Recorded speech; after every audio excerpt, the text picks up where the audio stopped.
Hey, what's up, everybody? Happy Friday. It's Friday now. This is lovely. It is night 2 of the draft. And it should be a very, very busy night for the Green Bay Packers as they've got 4 picks coming up in round 2 and round 3. But, of course, there's also the rumor mill churning all afternoon that the Packers are going to try to get up higher in round 2. Maybe for the love of my heart, Cooper DeJean, maybe for somebody else, but we will find out, and it all begins shortly. So we are joined again by Tyler and Jake from Wisco Fanatics. They're hanging out, as well as we will have wave. Yeah, man, I'm waving everybody. Hi, everybody. Gotta get 2 answers there. I mean, John did call the love of his heart Cooper DeJean with his wife sitting next to him. So, partner in pod, partner in life. I was just about to introduce him to that. It makes it sting even worse. But Claudia, she's here as always. So I am more than ready for tonight, guys. I've been looking forward to this. Like, to me, 1, this is where Gutekunst makes his living, and 2, 4 picks on this night is. I mean, that's just downright exciting. Yeah. So should be a much busier night tonight than it was last night as well. We have Joseph with the very early comments saying, great show last night. Today is going to be lit with 4 picks. I'm going Cooper DeJean, Cedric Gray, Max Melton, Cooper Beebe, just missing the triple Cooper as another team grabs Edrien. Oh, fine. We can live with it. We got Connor saying, let's get it ready for a great 4th pick. Let's go ready for a great day 2. We got Janelle saying, I'll be multitasking D&D while following the draft. I hope they can get Cooper. A triple Cooper would be awesome. Amen. Have fun playing D&D, Janelle. Let's see. We got Joseph. I've been touting the triple Cooper for nearly a month, but I will take 2 out of the 3 as a consolation. Absolutely. Chris Hand saying, hey, everyone. Hey, Chris. Welcome. Kevin Kells, I can't be late if I'm sitting here with you. That's true. Appreciate it, Captain. Can't get you that way. Commander G-Man saying movements afoot. I'm hoping so. And Joseph saying foot problems for at least 2 guys on our board, Kool-Aid and Johnny Newton. Yeah, no doubt. No doubt. And we'll see. I mean, I know, Kool-Aid, it's all about that Jones fracture. And Newton, I think, is some variation of a Jones fracture, but it's not as considered as plaguing as Kool-Aid's, but we'll have to see. So also welcoming in Simon. He's here now, joining us tonight. Hey, everyone. Hello. What's up, buddy? What's up? Planes are being aired. First, he ranks Cooper DeJean over me. And then we got Jake. It's only momentary. Don't worry. Once he misses a tackle, it'll be over. How many tackles has Claudia missed? Running back. Her big pet peeve is Luke Musgrave can't stand his feet. Oh yes, Luke Musgrave and I. We could use some coaching on footwork. Leave him alone. The turf monster gets everybody sometimes. That's true. Right. When staying on your feet is less often than not, use some work. Maybe you need smaller shoes. Maybe. Could be deeper cleats, maybe. Something. Big Papa. Cleats are too deep. Big Papa, I think it's totally possible we're going to see a running back tonight. I really do, because I think they may be circling that earlier than some expect, in which case you could be looking at Trey Benson, Jalen Wright, Will Shipley. Even Jonathan Brooks. Yeah, Will Shipley, another one. Brooks coming off of the torn ACL. I mean, if they want to ease Brooks back into game action coming off that ACL, they have the perfect setup for him with Jacobson Dillon to lead the charge until Brooks catches up. It could even make a lot of sense if he falls down the board from a value standpoint. So if he makes it to 58, I'd consider it. Yeah. I mean, he's pretty clearly by consensus the top running back in this draft. Yep. So if they can nab that with late 2, heck, even earlier 3, maybe they consider a move up to grab him. But him in this backfield would be a lot of fun, and they're the right team with the right situation to allow him to get back to health in his time. So we'll have to see how it goes. I certainly would not mind the triple Cooper. That would be a fun evening. So The memes are writing themselves, I was honestly. just gonna say the graphics would be immaculate. Yeah. That's true. Tyler's Anything favorite you word is guys- immaculate lately, I think. Is that your favorite word lately, buddy? I mean, if we're talking about vibes, I'm always Hey, in hey, for it's a great immaculate word. vibes. I'm not judging. Immaculate I just vibes, think it's there your you go. favorite one lately. What Um, what are you guys most looking forward to tonight? Can I give a shout out real quick? I just wanted to go Yeah. on our side of the YouTube course. side and just give a thank you shout out to Connor. Connor subscribed to our Patreon last night. So Oh, let's go. Connor. Awesome. You, Connor. Connor's a dog. That's awesome. as far as most excited for tonight, I kind of almost wanted to like tie it into Joseph's, the over under on trades in the top half of round 2. He says 5.5. Ooh. I mean, it could be a lot. Yeah. I mean, yeah, that's what I'm excited for. I'm excited for trades. Mm-hmm. I'm excited for the Packers to draft Javon Bullard. That's what I'm really excited for. Ooh. I really like Bullard. I think that his skill set fits in very nicely with Xavier McKinney. He's a guy that can run with guys deep. He has great acceleration. Just look at his 3-cone and his 20-yard shuttle. He does have good speed. He ran a 4.4. I mean, we see these guys run 4.4 all the time, and everybody scoffs at it, right? Because it's kind of normal now. But 4.4 is fast. I'd be lucky to run a 10.4 in a 40-yard dash. So, a 4.4 is fast, so he's a fast guy, and he's not afraid to stick his nose in there. I think he'd be a great addition to the Packers safety room. Just completely take that safety room and make it do a 180 compared to last season, right? So that would be awesome. I'm excited for that. Can I ask you guys a question? Yeah. Let's say the Packers don't pick a safety today, but they pick one tomorrow. Okay. Would you still be interested in maybe signing Justin Simmons? Yeah. Yeah. I'm never going to say no to that. He's good. I mean, I would. They have the money to do it yet, too. True. Yes, they do. True. They I have mean, Mr. Mr. especially- $5 million that you saved from Aaron Jones, John. See, then it could actually be worth it rather than just sitting in the piggy bank. But Yeah. I mean, especially like June 2, they get the money opening up from Devondre Campbell as well. Yeah.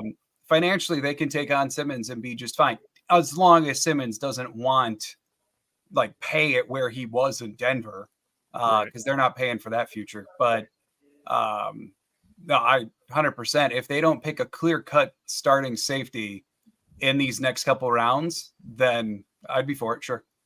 I mean, you can't really think of a better scenario for a young developmental safety to come into a room with Xavier McKinney and Justin Simmons. I mean, are you kidding me? That's You're so talking awesome. about football IQ. You're talking about guys that have been there and done that.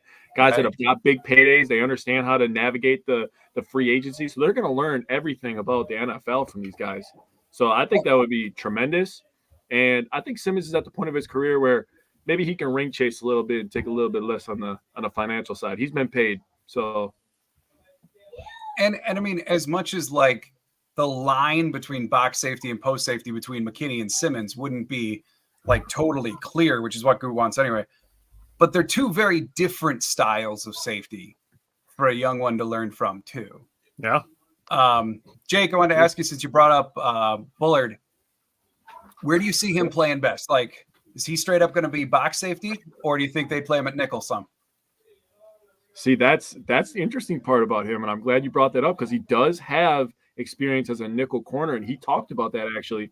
He said that he doesn't care. He said you could send me deep, you could put me at nickel, and the thing that's what I really love about him is his versatility, and that just speaks Packer to me, right? Yeah. You think about the big hit that he had on Marvin Harrison Jr. in that playoff game, man. I mean, he can just play everywhere. I don't care where he plays. I actually don't hate Nixon as much as other Packers fans. I think that he showed growth, and that's what we kind of focus on our side is we don't look at as things as problems. We look at them as opportunities, right? And week 1, Keyshawn Nixon versus playoff wild card Keyshawn Nixon, who was making reads and making tackles in space, that's a completely different player. So they paid for the guy that played in the playoffs, played week 11, 12, 13, 14, etc., not week 1. And that's what everybody wants to remember because he had some missed tackles, had some missed opportunities.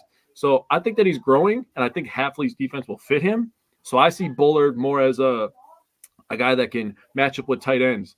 And Tyler can probably attest to this since he was there with his eyes. He was dominating at the Senior Bowl. One-on-one man coverage, he was locking down wide receivers and tight ends. I don't know if you saw that tape, but go look at that. He didn't allow very many catches. He was straps. So you got Hafley who wants to play man defense, wants to be aggressive downhill. Bullard fits that. So, I mean, almost a very different player, mind you, but the same kind of versatility of like a Cooper DeJean of like you pick him and then you figure out where he goes based on the rest of the roster. But just know that you've got that Army knife at your disposal. Yeah, there's no I have no problem with who they draft because I'm not a draft expert, right? I go out there, I watch, and I let my eyes tell me my football IQ that I have, and I just let it happen, right? If they pick Cooper DeJean, I'm going to be ecstatic, dude. Yeah. And you got a guy that can go anywhere. And then you were talking about it last night. I talk about it all the time. 4-2-5 is base defense in the NFL anyways. I don't care 4-3, 3-4, whatever the hell you want to call it, 4-3 under, 3-4 under, 3-4 over, I don't care, right?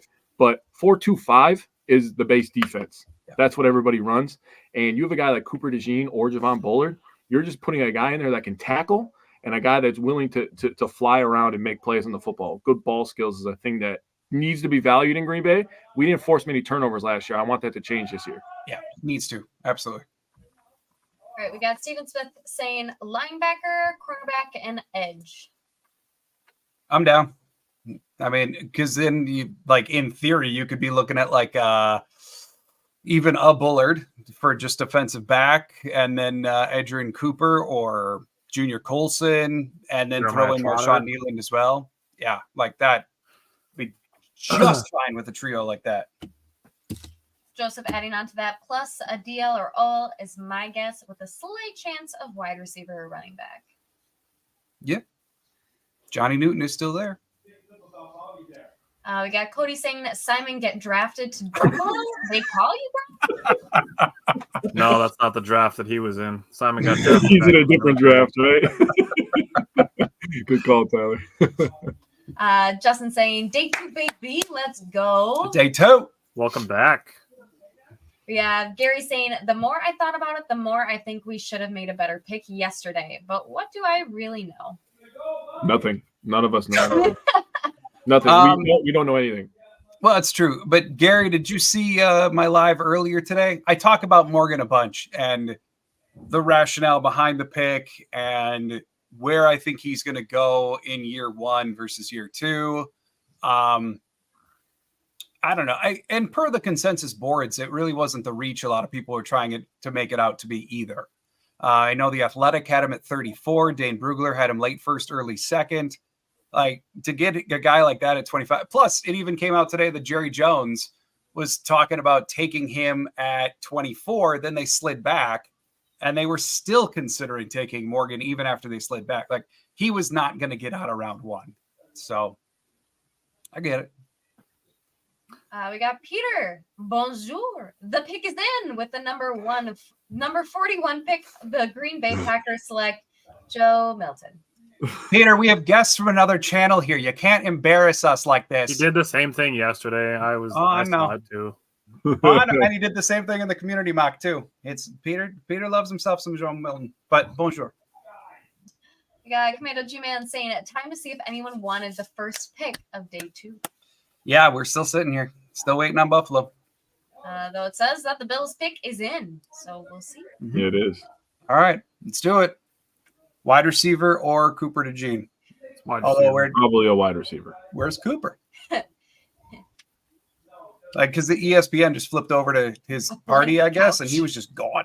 So we got Anna saying, "Go Pack, go!" Hey Anna, welcome.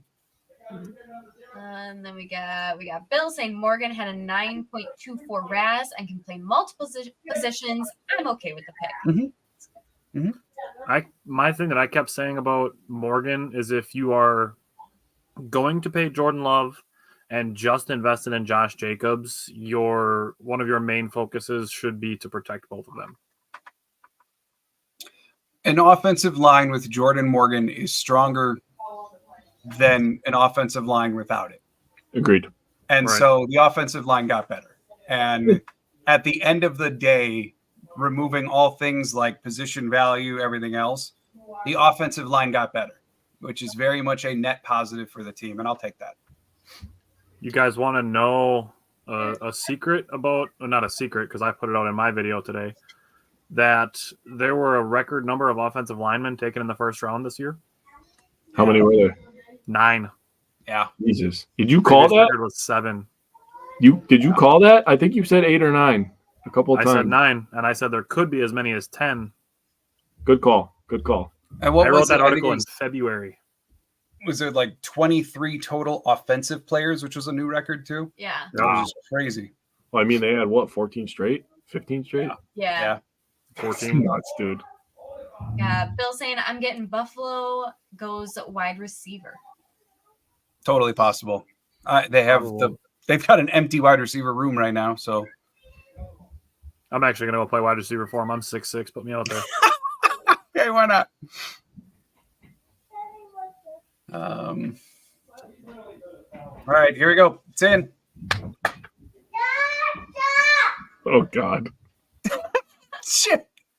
She's just pumped for the Bills. Gary, I see your last comment there. I totally understand, and I sympathize with that. It's just I at least understand the Morgan pick totally. So I get it. And Thomas, welcome in. You missed not a thing. The first pick of the second round is Keon Coleman to the Bills. He gone. So Keon Coleman, It is wide receiver that a lot of people actually like for Green Bay because at the combine he had the best on-field speed of any wide receiver. Plus he's big. But away he goes to become Buffalo is probably their new number 1 right away. So, but yeah, Thomas, it's all you missed. Solar Miner, I see your comment. I had to go to your page to find this. No notice or anything popped up. That's fantastic. Okay, I'm glad you found us. Yeah. Thanks for doing us dirty, YouTube. Got did dirty by YouTube and Bleacher Report in the same day. Tech has not been my friend today, man. Man. Yeah, if you weren't there, I was on Bleacher Report earlier today. I played a 90-second clip as part of my presentation, and just no sound came out. Oh, nothing. There's one. Did on my end, but not today. So, Got a trade. That's one. What? I don't got anything. Chargers are trading for the Patriots pick. Huh. I have not seen that. So yet. Chargers aren't moving up much. I mean, Chargers are going from 37 to 34. Maybe they're going to get another lineman. Oh, yeah, look at that. There it is. All right, so we got Gary saying, I think I was more upset we did get a true guard. Oh, hello. Yeah. Say hello. Hi. Can you say go Packers? Say it loud so they can hear you say go Packers. Go Packers! Yes, that is Hey! good job, baby. Can you say go Bucks? Go Bucks! Yeah, the girl. That Gary, he has a good chance to play tackle yet. I mean, even Bill Belichick on ESPN last night was talking about how Jordan Morgan is a left tackle through and through, and the Packers should play him accordingly. Gutekunst in his presser last night said that he's going to have him compete at all 4 spots. So he may very well settle in at guard, but they're going to give him every chance at tackle, I believe. We got Thomas saying, woohoo, time to pack a legal bowl and fill for the night. Okay. You're trying yourself, Thomas. Love that for you. All right, so Chargers and Patriots swap a 4 and 5 to do this little switch off from 34 to 37. Chris saying, I found out Morgan has a twin brother and he's going to be picked next. Ha ha. I'm just kidding. I had to pick with y'all a little bit. Don't do it, man. Mm-mm. Rude. Mm-mm. Chris. Although it would be kind of cool to have 2 guards as twins. That would be sweet. Just like the replacements. Yep. Yep. We are the guards. We protect our quarterback. Thought they might go with wide receiver Mitchell from Texas yeah. in regards to Buffalo. Yeah. I guess Buffalo just likes them bigger. Cody saying, I like Coleman, but wide receiver needy team. Has to be wary on that. Had some major injuries. Yep. True. Thomas saying that he usually has to search us, but today we were top on the board. Okay. YouTube's trying to keep the man down. Right. That's all I got. Then we got, hi, Scott. Hey, Scott. Cody. Go, Gary. Hey, man, go back, go. And Southern Miner saying we got the second best guard. I'm okay with it. After Fuaga? Yeah, probably. And Miserable Goat saying things will be interesting tonight. There's no doubt about that, no matter how it goes. Great name, by the way. Great name. Mm-hmm. Miserable Goat. Mm-hmm. It's he's a regular. We love him. Mm-hmm. All right, Chargers pick is in. They're walking up. Don't say anything because my phone is very far behind. I have the Bucks on my TV and the game on the draft on my phone. Scott saying we need a kicker. Not yet, Scott. Are we doing that again? Are we going to do this the whole draft? Scott and I have been doing this since 3 people say it today. All right. Rolf is I've never seen a man named Rolf. I thought that was just a guy at Ed, Edd n Eddy. So they get what's probably a slot receiver for Herbert. All right. Wide receiver. That's a good pick for them, honestly. I like that pick for them. Honestly, I'm good. I mean, I don't see the Packers going wide receiver in early 2. Brian Thomas Jr. is gone. I don't either, but I'm starting to get really excited about the DBs that are continuing to fall. That's what I mean. Let's do all the wide receivers at 441. You people. All right, we got Peter saying, my guess, Goot's going to draft Jordan Jefferson, a defensive tackle from LSU, and Jordan Whittington from wide receiver from Texas, just because he's obsessed with that Jordan name. It did him well so far. Yeah, that's true. He's 1 for 1. As long as the streak keeps going. Yeah. Thomas saying we need a long snapper. Miserable Goat saying long snapper. Y'all. Maybe after Versace's gone. You have regulars, trolls. Yes. Yes, I love them dearly. That's funny. Oh, that was filth. That was filth. A step back trade from Chris. That was filth. The Bucks are down 9. We're in this thing a little bit. Bro, we're in this thing. He's cooking right now. Yeah, he is. Grab the rebound, dude. I don't know how many offensive rebounds the Bucks are going to give up, but they're going to give up the record. It feels like. Or it'll be a foul every time. Right. Gary saying, I think I'm more excited about tonight's pick than yesterday's pick. Am I alone? He had his hand touching his forehead and he still hit it. No, I don't think so. No, Gary, I'm more excited for tonight than I was last night, too. I think everybody should be more excited for tonight. We have 4 picks. That's where my excitement comes from. We have more picks. What's that? I was going to say, I agree with you. I'm excited, too, because we have more picks. Yeah. I do think it's more like I don't know, I kind of hate this word, but it's more of like the casual fan perspective to just care less about the draft as it goes on, right? Like round 1 is the guy that you're going to see play, and then the rest of the guys are and then you get to the late picks, and it's like another trade. Right. And there's a trade. All right. Atlanta moving into 35. They're going to draft another quarterback. Piss off Michael Penix this time. Somebody just said Spencer Rattler is coming home. So Arizona moved out of 35. Interesting. They're going to take Cooper, huh? I don't know. Cooper Falcons. Pratt? Quarterback Tulane? Yeah. We got Thomas saying, I'm not trolling. I just want to not worry about field goals. I mean, I get it. And Orzik was ultimately fairly disappointing last year.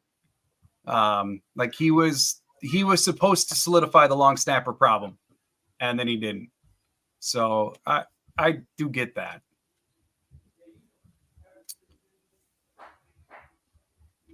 We got Joseph saying, I do have a long snapper UDFA picked out. Peter Bowden of Badgers is decent, and Brad Nortman vouches for him.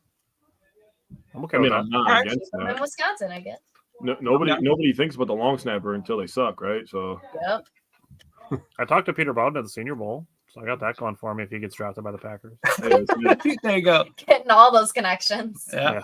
I talked to Tyler Guyton and Patrick Paul, and then we picked Jordan Morgan. It's like, dang it. Yeah, you picked the wrong one. Almost had it in. We got Peter saying, I feel so sad for Josh Allen. He deserves much more respect from his GM. I was thinking about this today. Yes and no. Stephon Diggs was traded fairly cheap, but I'm not sure anyone in Buffalo was that upset to see Diggs go. His production, sure, but Diggs has proven again and again to maybe Be a little be difficult. tilting to more pain than value. He's like 2 head injuries away from being the next Antonio Brown. Yeah. So I'm not sure they were truly that upset by that. And I think I think Josh Allen and any quarterback who's with a team for 10, 15 years, like Allen's going to try to be in Buffalo, has to be realistic about, like, even if you're an all-world quarterback, there are going to be ebbs and flows and contention windows that sometimes teams have to pursue and sometimes teams have to sit back. And quarterbacks, even if they're as good as Josh Allen or Aaron Rodgers back in the day, have to understand that point. And Buffalo is going through kind of a semi-competitive rebuild right now. They needed to. They were old and had no money. Yep. They smoked Rodgers the is the when they perfect grabbed example. Bond. Yeah. We saw this in Green Bay. So they literally went from Donald Driver to Greg Jennings to Jordy Nelson with Randall Cobb mixed in there, and then to Devontae Adams, and now they've completely rebuilt the wide receiver room in 2 years. That's wild, actually. We got pretty crazy, like the fact that in 2 years the wide receiver room is completely overhauled. Dude, that's what gave me the confidence to say, like, dude, nobody, literally nobody gets offensive talent like the Packers. It's not even close. We've had 3 generational quarterbacks in a row. I might be a little early on Jordan Love. Running backs galore. We could just throw any running back out there. Ryan Grant was good for a short stint. Eddie Lacy was good for a short stint. James Aaron Starks. Jones, obviously. Jamal Williams was good for a couple of years there. Offensive linemen. Okay. Tight end we're not very good, but we never had to be because we have 700 wide receivers. Well, and I mean, even in total, like the entire team rebuild lasted like 4 weeks. Yeah. Dude, longest 4 weeks of my life, man. Right? It was so rough. You only wanted to say his first name, huh, John? What's that? You only wanted to say his first name, huh? Ruke Ohoro. Ohoro. Yeah. I think I'm close on that. Francisco. I had him in my final mock. Francisco. What is his real name? Say the real name, Tyler. What? Say his real name. Ruke or Ohoro? No, that is not his real name.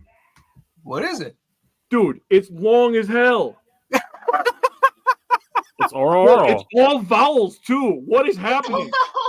I'm not going to He's lie. Italian. When I put him in my mock, I had to practice that one a bunch. Oh, hell no. That is then my I come in nightmare. once a week and I have to read these. Oh my God. Hey, you know what, though? Like, again, though, Johnny Newton falling could be because of the foot. We don't know. But 2, again, lining up really, really well for Green Bay. Yep. To start this off with an older D lineman who, granted, like, would have done well in Green Bay, but still, and 2 wide receivers is about as good of a start as the Packers could have had to this. As Michael says, 3 Cooper Day is still It's possible. still possible, Michael. You're right. We got Chris Hand saying, I understand the Bucks and San Francisco being a thorn in our sides, but it's fun reminding Detroit. Green Bay is 106 to 76 to 7 versus Detroit. Someone should give Lions fans a big donation of stickers. Hey, right now they're actually decent, and they jump in front of us now too. They can go back to being bad anytime. Yeah, Thomas saying, outside of safety and cornerback and linebacker, what positions would you all like to see addressed if the board doesn't fall right for the highest needs? I want to say defensive lineman, but I'm not sure with the switch to a 4-3. Edge rusher. Sure. I agree with that. My only concern with D-line, like you say there, Thomas, is like ultimately you figure for a 4-3 base team or 4-2-5 base team, whatever, how many defensive tackles are you going to carry on a 53-man roster? And right now they are realistically sitting at Slayton, Wooden, Brooks, Wyatt, and Clark. And there is some 6, so well, I mean, maybe that's one more. Right. Maybe one more. But that's really even beginning to push it from a roster building standpoint. Like, it depends on how many last year's edge rushers that they're going to use at outside linebacker. Yeah, I don't know. Do you think of Preston Smith, Rashawn Gary, LVN. You figure those guys are all D-end more than outside linebackers, right? Yeah, 100%. So then it pretty much becomes trying to find guys that are outside linebackers versus just edge rushers. Well, and I mean, that's why we're looking at, Quay is going to be Will. They've already said that. So he's going to be the weak side backer. He'll be outside. McDuffie is probably going to be Mike in the middle. Right. That's why, like last night, we were talking about what are they missing? They're missing Sam. And that's Junior Colson. They could put Cooper or anybody else there. It's just they're not the best fit for Sam when they are in that 4-3 base for 20% of snaps. What do you think about Peyton Wilson? Kind of the same mold. He would probably be Mike. And then they probably would move McDuffie to Sam, where he could I'd be okay with that. I really like Peyton Wilson. Honestly, I would be surprised if he's on the Packers board, just because of that medical history is so extensive. But I mean, it's possible. I wouldn't mind the pick at all. I just think he would probably slide right into Mike. We have Thomas adding on. It does depend a lot on how much we use 4 down linemen versus 2 and a few linebackers stood up. I'm just curious to see what they use more of. I think we're going to see 4-2-5 as the most prevalent formation. I would not be shocked at all if they go multiple and we actually see some 5-2 or the old school 46. 4-3 will be their technical base. You can expect that to be like 15 to 18, maybe 20% of snaps. 4-2-5 is probably going to be their most prevalent base formation. Right. Joseph, you probably have to have him right around pick 35. Yeah, I would agree with that assessment. Yeah, Joseph, he just went. Sorry, man. Cody asked, imagine if we pick another offensive line with the first pick today. If it's Christian Haynes, I'd be okay with it. Wouldn't be mad. I'd be okay with Christian Haynes. Christian Haynes would be good. Then you're talking like O-line is just. I'd love to see Cooper Beebe sometime. Same. Cooper Beebe. I love Cooper Beebe. Yeah, I do too. Justin's hoping for DeJean, Jackson Powers Johnson, and Edrien Cooper. Yeah. I'd be down for that. Bill asking, so if DeJean and Cooper are both still on the board at 41, who do we take? Probably neither. I'm just kidding. Of those two, I would say DeJean. I would too. Supposedly, like they are very interested in Edrien Cooper. They met with him. I think it was at the Combine. They had him in for a top 30 visit. But from that article from Justice Mosqueda, where he tried to find out why top 30 visits occurred, apparently they brought in Cooper because they were trying to determine if he's the right kind of jerk. That there's been some issues about playing well with others. He also does have something in his past that was like car accident related that he was absolved of all blame, but apparently the Packers wanted to probe that, ask questions, get a feel for it, what have you, which most teams do. But that, who knows if those questions got answered or if that's still a lingering concern for them. But I would just have to shade towards DeJean. We got Big Papa Penguin saying, I think Nyland is picked no matter what if he's there. I wouldn't be mad at that. Marshon Lloyd. To me, I wouldn't be thrilled, honestly, but I'm much lower on Nyland than the rest of the guys were. See, when I look at Nyland, I see Preston Smith Jr. He's more of a power edge. He's basically Preston's size, a little bit more of a run stopper with some pass rush ability. Like a less explosive LVN almost in that regard.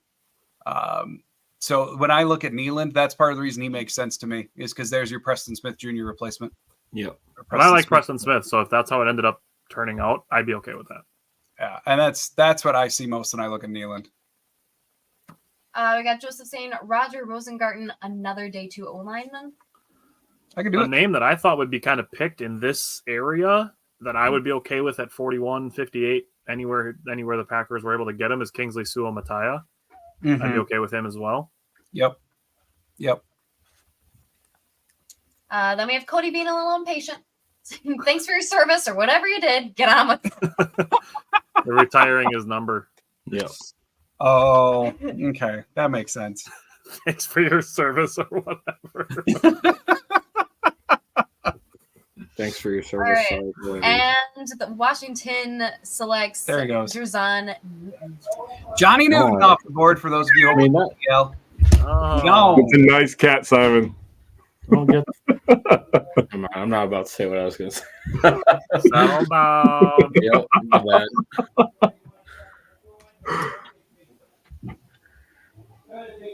All right, Jaden Daniels and Johnny. We got Justin saying if we beef up that O-line, Jacobs will be a beast, and Dylan still has great value for short yardage.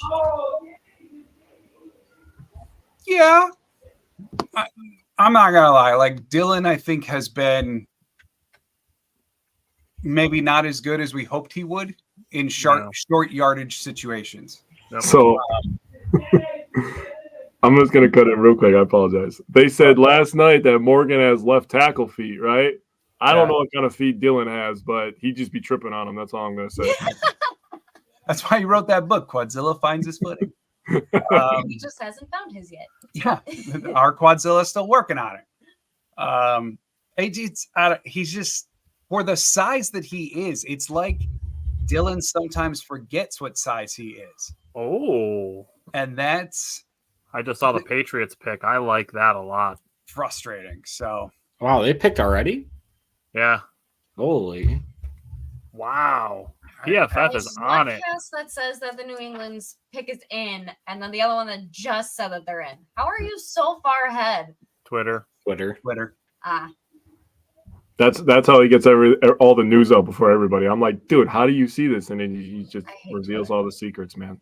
Yeah, I'm trying to put down my phone for that reason. I'm actually on it on my tablet, so I will not accept flack for being on my phone. Because that's not where I got the news from. No mobile devices. How y'all gonna know if you get drafted then? All right. True. Like Joseph's comment. The bottom. Oh, Kingsley would be fun to listen to the Lagos. You know what he would call him? He'd call him Sua Mataioa. Yeah. Yeah, I like that. Sua Mataioa. Oh, that's good. Justin saying I like Muhammad Kamara if we go edge later. Tomorrow. Yeah. Kind of oh, there goes. Okay. Yeah. All right. That makes a lot of sense for New England. I like Jalen Polk a lot. Yeah. Another wide receiver for taking up a place, May. though. So Green Bay's only at 4 picks. Yeah. Not super high on Drake May, but I like giving him Jalen Polk. I like that a lot. It's a good compliment for Drake May. Brett's about to comment something. Middleton hit a buzzer beater to get it within 7. Don't look now, but the Bucks are only down 5. Yep.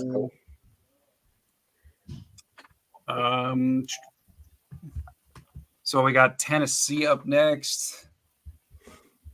Indeed. And what? Tennessee picked the right tackle in round 1, J.C. Latham. Yeah, I wonder where Tennessee's going to go. Running back. Maybe they go edge. They could go edge. What? Tennessee, they've got Tyjae Sharp. And then who else? They just signed a running back, too. Pollard. Oh, yeah, Tony Pollard. Oh, yeah, that's right. So forgot about that. And then James going to hit a game winner as the Packers make their pick. Oh, that would be awesome. Tyler, what would the vibes be? The vibes would be immaculate. Yeah, they would. A half. It would be immaculate. Immaculate and a half vibes. All right, commercial. I'll be right back. All right, we got Bill saying, I'm liking the way this board is going. There's some high value coming our way. Very much agreed. 100%. Very, very much. Could you imagine, just like all the people that freaked out that the Packers didn't pick Cooper DeJean at 25, if Goody gets him at 41? It reminds me a ton. Like, granted, they haven't traded up yet, but like if they grab DeJean, it reminds me so much of a couple of years ago when they took Wyatt in late 1 and then Watson early 2. Yeah. Like they still wound up getting the guy that everyone wanted them to get just later. Yep. It would be just like that in my mind. It would be like reverse shambles. Yeah. Right. Like people would be in shambles about the fact that they whined for 24 hours. We got Miserable Goat saying Nick Wright is crazy on saying the Bears will win 10-plus games and Williams will be the best quarterback in the division. Bears are getting better, but they're not touching double digits. Yeah. Nope. Dog, they still have no O-line. Darnell Wright is their only offensive lineman. And their defense is still massively a work in progress. Like, it was better once they got Sweat, but not good enough yet. Game time? Is it game time? Shit. It's getting real in Indy. The draft is in Detroit, but these young boys about to learn a lesson. A little hot under the collar. I'm telling you, you cannot measure the heart of a champion. That's all I'm going to say. These young boys about to learn. Sheesh. I don't see them yapping right now. Bobby's right. They are front runners. Start clapping in their faces. And shit. I apologize. We call ourselves Wisco Fanatics because we just go crazy for all our teams, man. Like we're just wild. We're crazy. We wear our heart on our sleeve. This is us. I go crazy for Bucks. I can't help it. That's why I'm muting myself most of the time because I'm going to be screaming. I have examples of all of them behind me. Yeah. I can't show you all mine, but they're everywhere. I promise. Well, Jake, right there. I have the Giannis bobblehead from I think his his rookie year, the year after the game that we went to together. The green and growing or Greek and growing still. I have that poster still. And the poster, yeah, mine's rolled up, but I have it. I have the poster hanging up over there, right by my Go Pack Go. All right, we got Matt saying both Coopers still there. Move up if one of them is gone in the next 2 picks. Here it is. Yeah, this is from his second year because it has his rookie year stats on it. Yeah, I have that too. Yeah, I know you have it. We went to the game together. Oh, dude, such a vibe. Cody's saying with pick 41, we're getting Powers Johnson. I'd be very surprised if we took Powers Johnson, to be honest with you. Yeah. He doesn't have like Charlie Bell auto shirt. The Packers. No, like. I do not have a Charlie Bell auto shirt. No, I agree. I wouldn't hate it though. I think their planet's center is already pretty well determined. Yeah, and I agree. It doesn't include spending premium capital on another one. Nope, it's somebody in house. Yep. We got Joseph saying Goody just may be able to stick at 41. Thinking more likely he tries to move up from 58 then. P.S. Bill has the most classic Northern Wisconsin name. I mean, you're totally right there. Bill rocks. I could, with the almost like last night, how the board is falling could justify a trade up from 58 back into the low 40s, and it's just getting cheaper and cheaper the longer we do this. Yep. We got Thomas saying every Patriot fan I asked said they aren't high on their new quarterback. I never dug into the quarterbacks and thought they would be excited. I mean, it's better than what they got. So better than what they've had for the last 5 years. Right. I mean, right, Connor. Might be trending in the right direction at least. Well, and it should be noted too. I mean, Elliott Wolf is now in charge of their personnel, and he is, by his own account, he is doing things the Green Bay way in New England now. And so is Atlanta. Changing of the guard in there. So we got Thomas saying Bears fans are excited. Agreed. They always are. They always are, exactly. I love Bears off-season hype. It's so funny. Oh, it's the Jake, best. we talked to a Bears fan at the Kiel picnic last year. What did he say? 11-5, 12-4. Yeah. 11-6, 12-5. Yeah, he said 12-5. I was like, no way, bro. All right, Titans pick is in. Hey, Brett said Charlie Villanueva is the Charlie he likes. Jake and I have had this conversation on our Wednesday shows. He was ahead of his time. Tyler, I was just going to pull up that episode. I was going to talk about that episode we had. We drafted our favorite players by jersey numbers. We did it for all Andre teams. Sweat to the Titans. Wow. Such a great episode. Oh, that's a good pick for that. I honestly thought he'd fall like further after his DWI. I mean, because he already had the reputation of being a partier.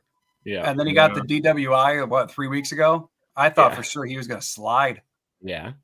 Wow. That is really when you surprising. got your guy. I guess. When in Rome, they say, Wow. I mean, so Tennessee's just straight and going beef. Like J.C. Latham in round 1 and now Sweat in round 2. Like, where's the beef? It's in Tennessee. Yeah, I thought it was at Arby's, bro. That dude's massive too. He's like 360, 370. What's insane is like it feels like this is the team that should have been built around Derrick Henry. Pull up. And now they've gotten rid of Derrick Henry, and now they're adding all this human. All this human. We got Justin saying, I don't feel like we need one, but do you think we take a tight end anywhere in this draft? If so, who? I like Jared Wiley from TCU. I like Jared Wiley too. However, I think they stick to more of a true H-back or someone who at least can play H-back. And there's a trade. In which case you're looking at like Jaheim Bell is a little bit small, but he's considered one of the pure H-backs. Eric All from Iowa, although he's got an extensive injury history. Let me throw out another name. I was just that was at the Senior Bowl. Brevin Spanford. That dude was far and away the best tight end at the Senior Bowl. That dude was nobody could get past him. He was catching everything, and he is a truck. He was like one of the first players I saw when I got there, and I watched him like all week. The dude is just like he looks like The Rock. That's what he looks like without the tattoos. That's what he looks like. I just don't project him to be able to play H-back. Like he would come in and be like he'd be like true tight end. Yeah, exactly. Whereas like my favorite in day 3 is Tip Ryman from Illinois. Yeah. Because like he is almost as good of a blocker as the top blockers in this draft. Plus, given how he ran his 40, it's believed he could at least do some H-back stuff. And for Ryman, 13 of his 19 catches last year went for either first downs or touchdowns. Like he's my favorite day 3 tight end. But I think if they're going to go tight end, you're probably going to see some kind of focus on like a move tight end or H-back. We got miserable goat saying, what's the odds of Love winning the MVP? Last I saw, he was still 7th, but I can look it up for you.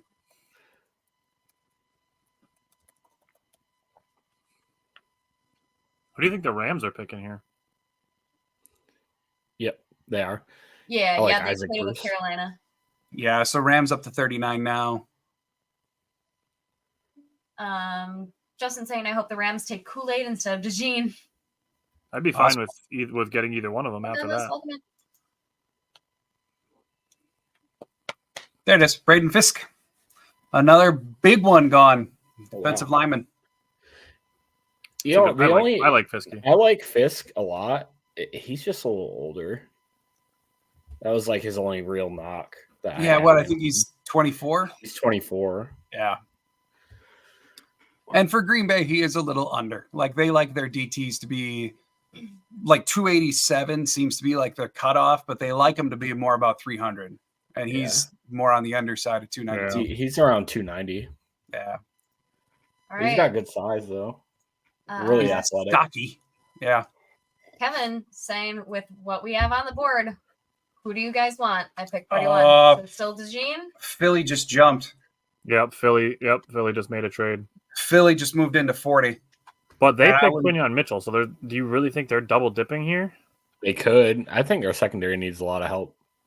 And they could consider DeJean a safety.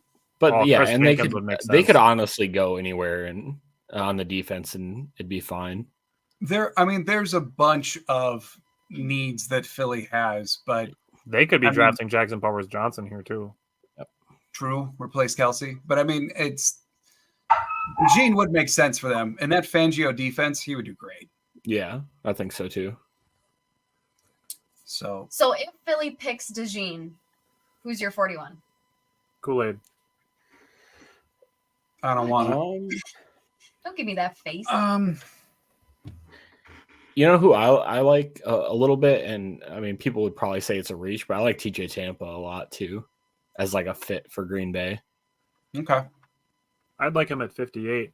Another potential guy I'd throw out there.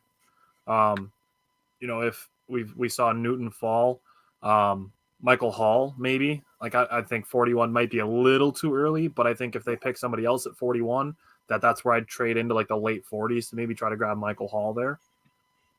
If you want a true defensive tackle, Chris Jenkins is one of the top ones available. It makes sense right now.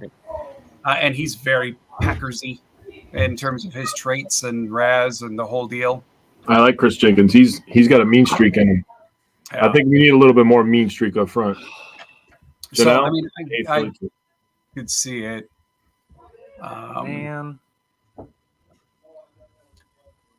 Steven saying Kool-Aid's foot issue is still bothersome to him. Yeah.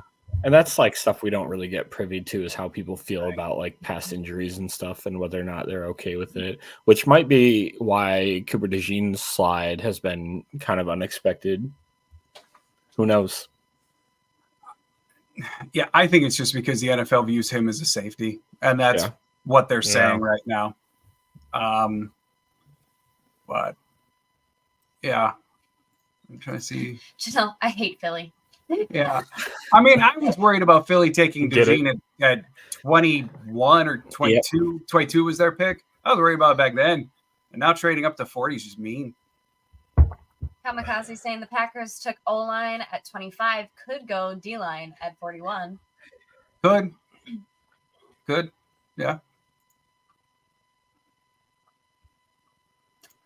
Joseph saying wide receiver Mitchell is still there. That one's kind of surprising. He seems to be slipping, but I really don't know. I don't know what his deal is. We got some people in the comments talking about Chris Jenkins. Yep. Yeah. Michigan defensive tackle. But either way, we're almost up. 40 for Philly right now. Just some good old commercials. Yeah, man. The other What thing if that I they haven't trade seen, back here? anybody know what Philly gave up to get into 40? Has anyone seen that anywhere yet? yes. I haven't. Philly traded 50, 53, and 161 for 40 and 78. Oh wow. Oh, Wow. Not bad, actually. yeah, all right. I'm not mad. You got 40 and 78. I know you gave up 50 and 53, but if you can go up and get your guy, Sheesh. So the pick is in. I know who the pick is, but now the Saints are trading for 41. That's what I was gonna say. I wonder if we trade back. Yeah. Interesting. So we got More 45, draft capital for Goop. 168, and 190. So we moved back 4 spots and picked up 168 and 190, which is 5th and a early 6th. Wow. interesting. So we're at 12 picks now total. Yep, 13. They got 2 extra ones out of that. And we slid from 41 to 45. Or yeah, I'm sorry, Yep. I can't add. Moved back 4 Yeah. spots and added 2 picks. Yeah. All right, Alaska. The fact that Green Bay already pulled off that trade, I think I know what Philly's pick is. Yep, you do. Is it DeJean? Yes. It's got to be. If Green Bay already traded out of their spot, it's going to be DeJean. I know we'll never know, but like, I wonder if that was even like I'm wondering if that was even on Green Bay's board at all. Like I wonder if they swiped him off their board for those injury issues or whatever, or like if they realized Philly chose him and they were like, all right, well now we can like back off. Well, we had this conversation a whole bunch of times yesterday. You don't trade back when you have a lot of guys that you like. You trade back when there aren't a lot of guys you like. No, I'm saying specifically Cooper DeJean. Oh, okay. I don't think his injuries were enough to warrant like crossing off the board or discounting him. They all were minor enough. I agree. It would have been enough for me to go from 25 to 41, and if he was still there at 41, then taking him. My guess is like we could be sitting in a spot because most teams have like 20 to 25 first rounders on their board. Right. And we might be sitting in a spot where pick 39, pick 40, assuming this is what I think it's going to be, like could have been their last first round grade. Yeah. And once they learned that last first round grade is gone, screw it. We're out. Let's get some extra capital because 4 picks from now, we're going to get someone with a second round grade. And just as like kind of a reminder what happened last year, I mean, we traded twice down in the second, and then we got Dontavian Wicks and Carl Brooks out of that trade. So that ended up working, and Jaden Reed too. So that ended up working out pretty well. Yeah. And there goes Cooper DeJean. Boo! Dang. I wanted him. Now he has to get cooked in week 1. Poor guy. Now you're going to suck. A poor guy. Poor guy. Gonna get cooked by Jaden Reed. That's tough. In a foreign country. That's a tough way to live. In a foreign country. Brazil, bro. He's going to do crazy on defense, though. Yeah, he's gonna be good. Yep. Thank you. All right. So So I know we're not picking Green next. Bay's out. Right. But DeJean's off the board. What are you guys thinking? That's a good pick. 2 out of 3 of the other Coopers. Yeah. All right, now that 41's on the clock, we can. Two Bam! out of There's 3, been a man. trade. All right. Bam! I just want to show that off. That's a great photo. Isn't it? Calm down, dude. Thank you. That's Thank so you. good. So good. I love Cooper's ability to tackle too. Well, that's been part of the reason that I've been so high on him. Yeah. Is in terms of secondary players, he's one of the most reliable tacklers in this draft. And like I was talking about last night, one of my biggest needs on this team is start getting dudes who can tackle. Because in the NFL, you're I'm not with you. teaching how to tackle anymore. You're not practicing you. how to tackle anymore. Yep. It's I'm either guys strongly with know you. how or they don't. And Green Bay has made it too much of a habit to pick guys who don't. And then we wind up with 15, 17 missed tackles a game. If they were to start picking a little bit more in the vein of like a Cooper DeJean or things like that, guys who are uber reliable in the back end, we could see some real changes to the defense that don't have anything to do with scheme. I mean, Jake, I talked about it in almost all of my defensive players, their missed tackle percentages. Yep. And you know, people were talking about Cedric Gray. You don't want Cedric Gray. He has a very high missed tackle percentage. Yep. So That's what he made me takes lower bad on some of angles the and defensive tackles, too. He tries to tackle with the shoulder, and we see that way too much, and I'm sick and tired of that, honestly. Now, Joseph, Colson, on to the answer other your hand, question, the Packers got a 5th and a 6th round pick and pick 45. Yeah, so officially the trade is 41 going to the Saints for 45, 168, and 190. You all right, brother? He almost had an and one. I'm trying to contain my screaming. No, you're good. You're like 2 seconds ahead of me, too.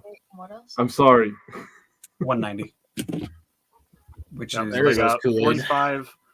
I wonder what the value adds up to on that. We can test how accurate the trade chart is. oh, So- and there goes Kool-Aid. Kool-Aid's So gone.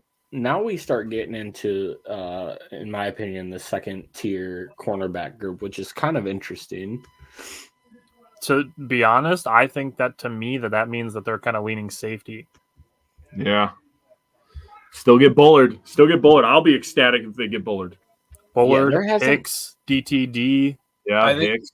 I think Bullard makes a world of sense now. Man, they're getting Sainra Bullard. still. I'm Yeah, freaking Sainra out. still. That's a good point to bring up too. Sainra still would be an interesting one. I'd be excited for that too. I think he's a really fun player. Green Bay would be like shattering their normal Yeah. way of drafting to grab him. Though. Yeah. Let's see. We got Bill saying Goody has something brewing. He's gonna pluck somebody that nobody expects. And Yep. put Every time. White Goody. Every time. Come on. Peter saying Goot plays it too smart. Actually, you know what's funny is if you look at the Sometimes- Ritfield trade chart, it adds up exactly. There you Oh, go. wow. I mean, Get out. it's kind of hard to argue with his results the last 2 years, Peter. Yeah. So Captain saying Green Bay baiting Philly, they're getting extra picks. Goody never loses even when he does. I mean, that is one thing he's got a reputation for in the draft. Yes. That's a interesting perspective. It Look is. at the I other like side of the that. coin. I like that. God, look at this guy. What guy? Sorry, the guy that showed on the screen from the Texans and their fan. He had like devil horns on and stuff.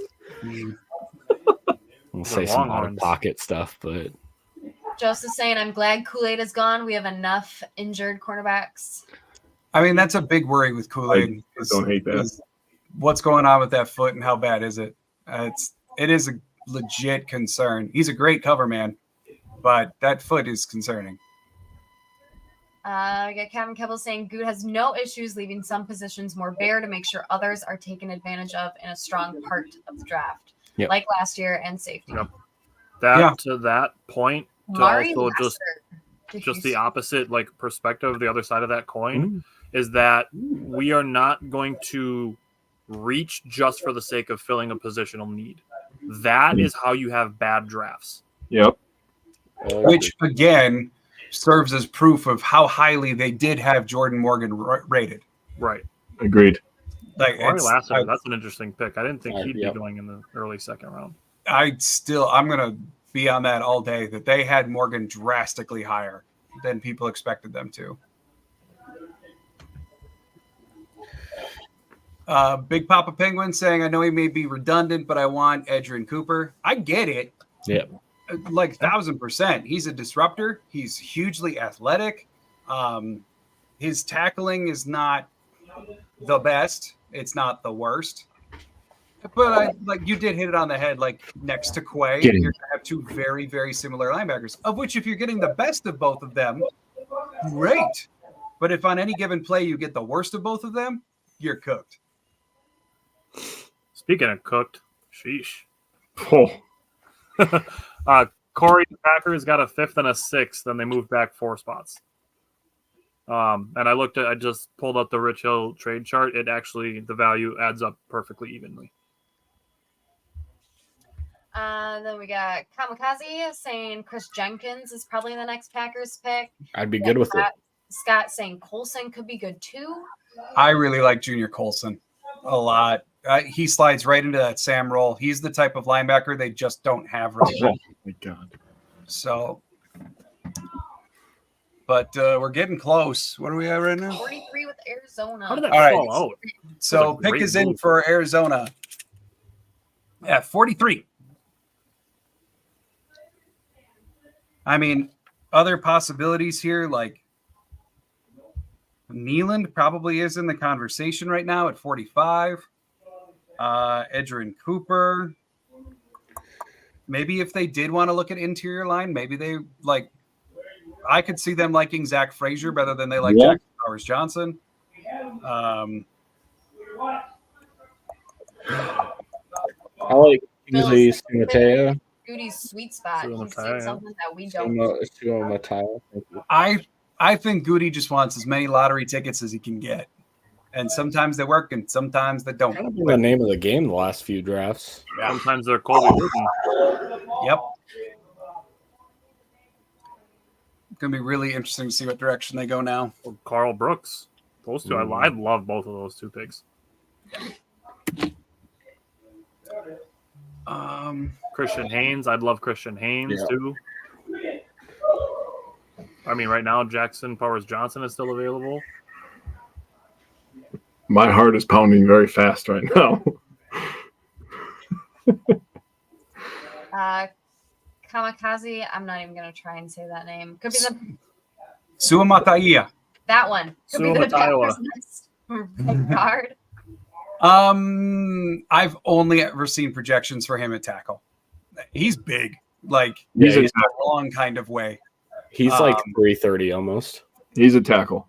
Yeah, he's Samoan, so he's very much a tackle from everything I've ever read. And collegiately, he's only played left tackle and right tackle. I'm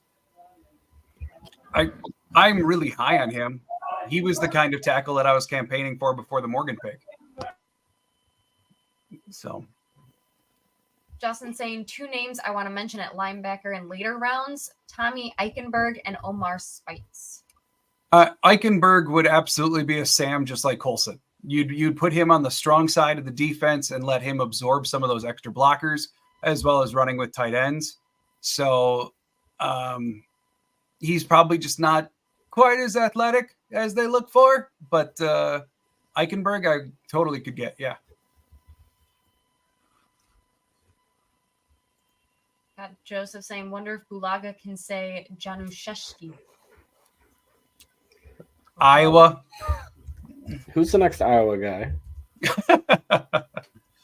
All right. What about Christian Boyd, Northern Iowa? Do you think that would hit the same? Tory Better Taylor. not be in round 2. That's all. Tory Taylor. Also better not be in round 2. Tory Taylor. Iowa. Iowa. Oh, Max Melton. Yeah, I like that, Scott. Yeah, I like Max Melton a lot too. Giants from the water park. Max Melton's probably my top corner left. I think I have TJ Tampa over him. Sainra still is my highest corner right now.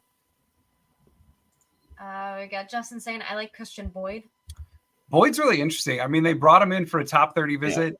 Yeah. And even at his pro day, he was asked about like the Packers' involvement. And he basically just went, yeah, the Packers position coaches just ran my pro day. So, yeah, so it's believed that they've got some real interest there, but he's just not a round 2 guy yet. Like he's realistically like early day 3. Yeah. We got Dan saying Marshon Lloyd or Edrien Cooper. Could see either one. With those two, I would take like either one. Yeah, I'd take Edge Cooper as well. Oh, there it goes. All right, so Cardinals is finally in. Oh, shit, I saw the Raiders pick already. Jeez. What the? Well, yeah, because now we got to have all the alumni give their speeches and all that kind of stuff. Yeah. Can't just say the pick. Like 2 guys there. Let's chill. I haven't seen the Arizona pick, but I'm seeing the Raiders pick already. What? Oh, Lord. Okay. Oh, where's Max all my Melton? Okay. God, okay. Bless it. Okay. So, I mean, he's a little older, but I kind of like Kyrie Jackson a little bit too from Oregon. He's a tall guy, but yeah, but he tested rather poorly, didn't he? He has a good rise. He has a 9.4. Did he? What was it? It might a lot of it might be his size though too. Well, do you have his numbers there? He's 6'4", 194. I don't have his RAS card pulled up, but okay, I'll try to pull it up here. Oh, I got it. Oh, okay. Thank you. All right, so now the Raiders pick is in. Yeah. Okay. Or don't load. Jesus Christ. All right, here we go. Yeah, he has 9.42 RAS. He had a 36.5 vertical, 11.01 broad, and a ran a 4.5 40. I mean, all that meets. Did he do the agility numbers? Yeah. I think. Hold on. Where'd that tab go? Oh, no agility. Sorry. I misread. Okay. So, I mean, unofficial RAS. Yeah. We got Kamikaze saying, okay, for the O-line, I want JPJ. He can play center or guard. The run game would be cooking. There's a lot of people that are saying he's like a center only kind of guy. He is a center only. And I think we talked about it a little bit yesterday, but some teams have completely scratched him off because of concussion history, or that's the rumor anyway. And there he goes. All right, so if you want, guys, stop talking about players. I recommend not saying their name because we're on the clock. So if you want them, like, I don't know, don't curse it. So, other thing you can count on is if there's any controversy with a player, they're going to the Raiders. Yeah, that's not true. T'Vondre Sweat went to the Titans, didn't he? Yeah, but that's only because the Raiders missed out on him. All right, so Kamikaze knows, Captain Kevels knows. Scott saying Pack must be really satisfied with their corners. I just haven't really bought it when Goot's been saying it, but like Goot has been saying that they are satisfied at the cornerback position. I mean, Goot literally lies all the time, so. Well, I know. I saw the pick, so I like it. And it's, they've got decent depth in Ballantyne. They retained him. Like, they are 5 deep at corner. It's maybe not the most future-proofed position, though, and they could use some reinforcement. I don't know. I literally don't know what we're doing here. I know the pick has come out, but I have no idea who it could be. All right, nobody spoil it. Yes, nobody spoil it. I'm guessing I haven't seen it yet. It's Edge Cooper. Guessing. I don't know. Trying to read Tyler's poker face. The Panthers just traded for 46. Interesting. Man. Yeah, the trades are flying. They are. What was it? Joseph was saying 5.5, right? Yeah, Joseph put the line at 5.5. I think we beat it already, man. Yeah. All right, pick us in. Come on. I'm fully punted. All right. Kamikaze's got 2 guys in mind. Hey. Mando Is he going to G-Man say saying Brian he's Bulaga, covering. Iowa? Bill saying Halfling must like the secondary that he's coming into. Yeah. Joseph saying lots of good corners still on the board. Which is true. Yeah, Big fan of Bulaga's Elijah Jones, Joseph. Bulaga's looking trim. Yeah, he looks good.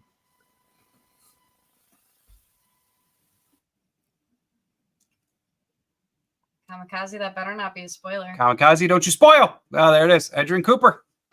So there is your linebacker, Edrien Cooper.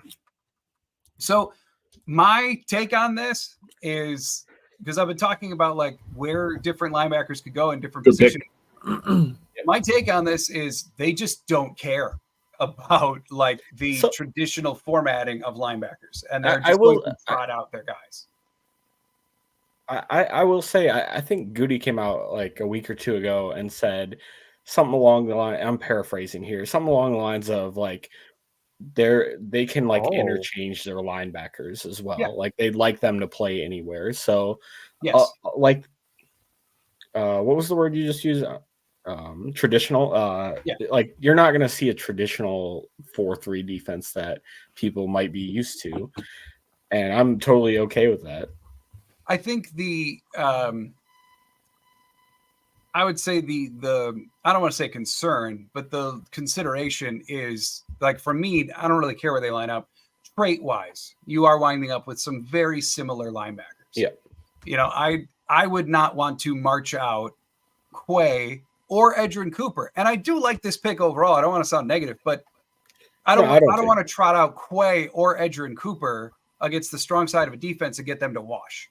Like both of these are guys that need to have a little bit of space to use their athleticism to go get the ball carrier. And when they have that space, they can be greatly effective. Yep. But right now they're relying pretty solely on either McDuffie or the D-line to absorb. And it is a lot to ask, but it's also perfectly fine too. Like I am happy with this pick. It's just a consideration. So Albert Breer tweeted out that Green Bay was rumored to be considering him in the first round as a potential surprise. The Packers got their tackle need filled there and now get the linebacker need addressed. Yeah. And they got a 5th and a 6th round pick out of it. Yeah. Guys, we still have 3 more picks today. Yeah. We got Captain Kebble saying position he did not expect, saying they did not think they'd go this spot this early. Yeah. I mean, I was thinking more like maybe later second, but still like the linebackers are going to be a lot of fun with Cooper and Quay. At times they are going to be very frustrating. Yeah. But they are going to be extremely disruptive. I'm glad they made this pick now because I don't like this linebacker class as a whole. So if they hadn't gotten one of the top 2 or 3 guys, I would not have been super excited about the guys later on.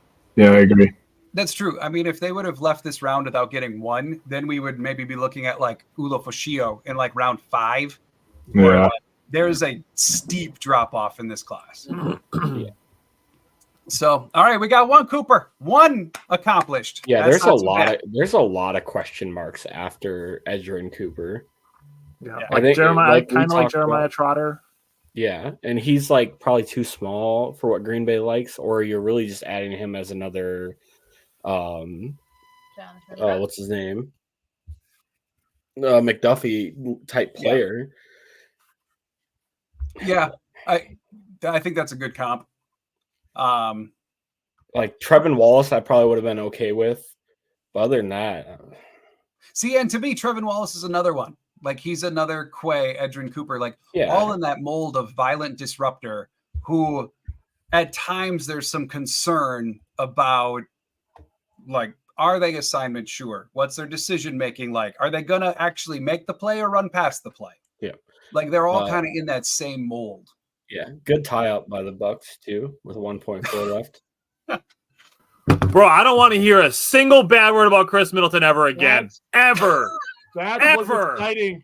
That was exciting. This is why I love sports. I love sports so much. That was awesome. Good pick by Carolina too. Ever. Brooks. Carolina's pick. The Bucs just came back down 19 on the road. You mute wow. So that was a good pick for the Panthers. I wanted O-line, linebacker, 2 of 3. There you go. There you go, Solar. We got Jeff saying, I played some safety in high school. If Coop keeps saying that, I may be available. I mean, they got to get somebody eventually. I still Oh like a lot God, of these dude. safeties. Well, I mean, no, sorry.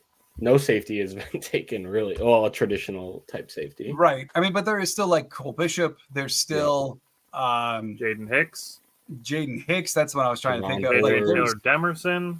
we're getting to that grouping, like when we're going to start seeing some of them go, and maybe 58's going to be the safety pick. That'd be sweet.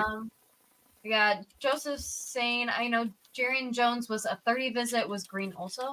Renardo Green, I don't believe so. I think they only brought in Jones. Renardo, I think they met like at the combine or something like that, but he wasn't officially a 30 visit. Hold on, I have the list believe. right here. I don't think he was either, if I remember right. No. Josh wondering, what's the next pick now? 58. Yep, we got a little bit of time. I think now we're kind of leaning safety. Or running back. I think the running back guys are kind of, that little clump is coming up soon. I mean, John, Edrien Cooper's missed tackle percentage was 12.8, so it's not crazy. That's not terrible. I'm sorry, say again. Edrien Cooper's missed tackle percentage was 12.8, so that's not terrible. It's kind of like almost getting to the gray area, but not bad at all. Yeah, it's I consider that for like an off-ball linebacker to be in the average area. Like it's not bad. No. 13-14 is where it starts to get high for me. Yeah, ideally, I'd like to see off-ball linebackers at that 8 to 10 range. Under that, and you're good. So, just for comparison, Junior Colson's was 4.7. His is super low. Yeah. Yep. That's why he's about as sure of a tackler in this draft. Right. Peyton Wilson's was also 4.7. Yep. Jeremiah Trotter 16.3. Cedric Gray 14.6. Jackson Sermons is super low, 4.2. Okay. James Williams is kind of like a safety, but his is 14.8.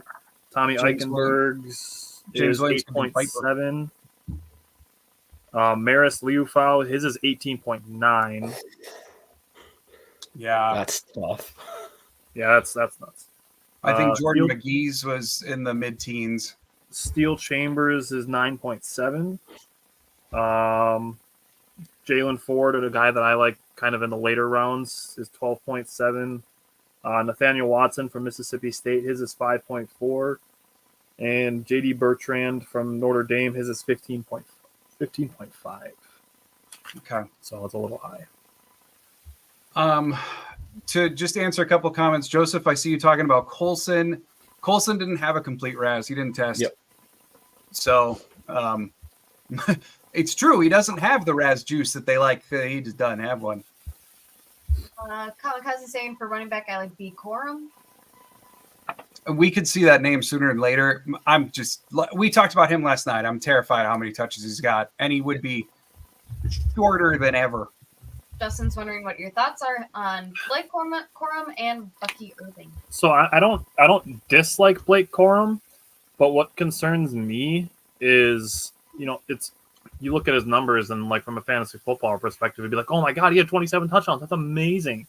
He also had the best offensive line in football. Right. Yeah. And he had probably 10 or 15 touchdowns from inside the 5-yard line. So it's not like he was just busting touchdowns like crazy, which I'm not saying he's a bad running back either, but I do think he was a pretty big product of his offensive line. Yeah. Yeah, I can go with that. I think Bucky Irving is a dual threat, though. I do like him. Yeah. See, I'm a little different on Bucky. I watch Bucky, and I look at him, and I say he's at his ceiling. A very successful college running back who is going to be mediocre and not really break anything in the NFL. Right now, with only Jonathan Brooks being gone, I'm still interested in Jalen Wright. Yes. Yeah, me too. That's my running back one. He was my two. I like Trey Benson the most. He's my number I one. like Trey Benson too. I think Trey Benson was my 3. There we go. Got to replace. There's the there first. Goes Newman. Chris As Middleton far is a as- walking bucket right now. Yeah, I don't Tyler really. Nubbin. Tyler Nubbin. Where's the Friends quote? You told me it was a nubbin. I'll believe you on that one. Solar Miner laying down his gauntlet saying Peyton Wilson is the 58th pick. He's shown that he fights adversity, is a leader, and doesn't come off the field. I don't know, Solar. I like Peyton Wilson. I'd be okay with it at 58. I like him a lot. I would be surprised if they take Peyton Wilson. Especially after taking Edge Cooper. I'd be surprised if they double dipped on linebacker like that this early. But I don't know. Yeah. We got Joseph saying Edrien Cooper had 8 sacks last year, if I recall. Quite high for an interior linebacker. One thing that Edrien Cooper has going for him, similar to Quay, is his closing speed is great. That is one thing that the Packers have begun emphasizing in recent years compared to 5-6 years ago, is guys who, when they get close to the ball carrier or the quarterback, they can close quickly and efficiently. Devontae Wyatt is the one that stands out as like, oh, we missed the boat on that one. But like you could see the concerted effort from their picks to get those guys with elite explosion into a closing speed. Yeah. And LV does fit the bill. I have LVN written fits on that bill, too. Edrien Cooper, too, that I really liked his play recognition. Yeah. I get that. I think it's his decision-making that at times leaves something to be desired. But I don't know. I'm very eager to see him next to Quay and just how they roll that out, because at times it's going to be lightning. It's just, I am a little leery of those. It's going to be very frustrating at times too. Jeff saying my guess would be they plan on moving Quay to Mike. Oh, wow. Mason Smith. Interesting. Jaguars. Mason Smith. He was a top 30 visit for the Packers. Yep. It's possible, Jeff. It's just they've been so overt in like declaring Quay as Will. But the other thing that I will say is at times last year, Quay was more successful when Devondre Campbell wasn't next to him. When Quay was actually wearing the green dot, making the calls, at times he was better than when he was like the co-pilot next to Campbell. And that's an argument for him to go play Mike instead of Will. So, yeah, it's very possible. And it could have just been subterfuge from Good to be so adamant about him playing Will. We got Kamikaze saying, I like Trey Benson also, but I don't think the Packers will draft a running back that soon. I could see one of their third-round picks being a running back. Yeah. Especially if they get a safety they like at 58. I mean, I think the structure, if they get a safety at 58 and we walk out of this with our first 3 picks being like the number 1 linebacker, a tackle that they fell in love with, and a potential starting safety for your first 3 picks, that's kind of like needs addressed. Congrats. And then fill in spots from here on out. Dude, Miles Turner, that's how people get hurt. Don't do Is that. anyone going to make a shot? What's up? All right, come on, Bengals. All right, see what the Bengals are taking.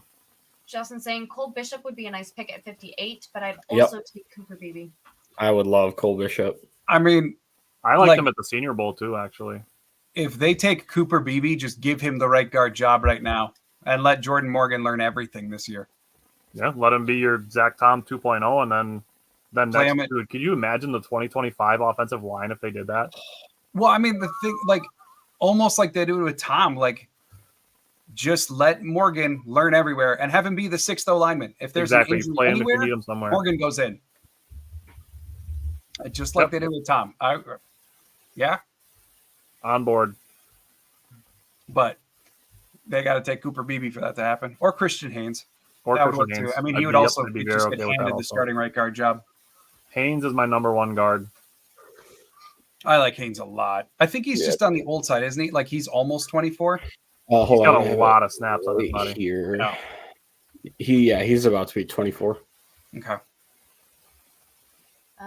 Justin saying 2025 O-line with Beebe would be fire. Oh, yes, it would, Justin. Hell yeah. And the Chris Jenkins goes to the Bengals. The Jenkins dream is done. Because they're going to trade Trey Hendricks to the Packers. So Whew.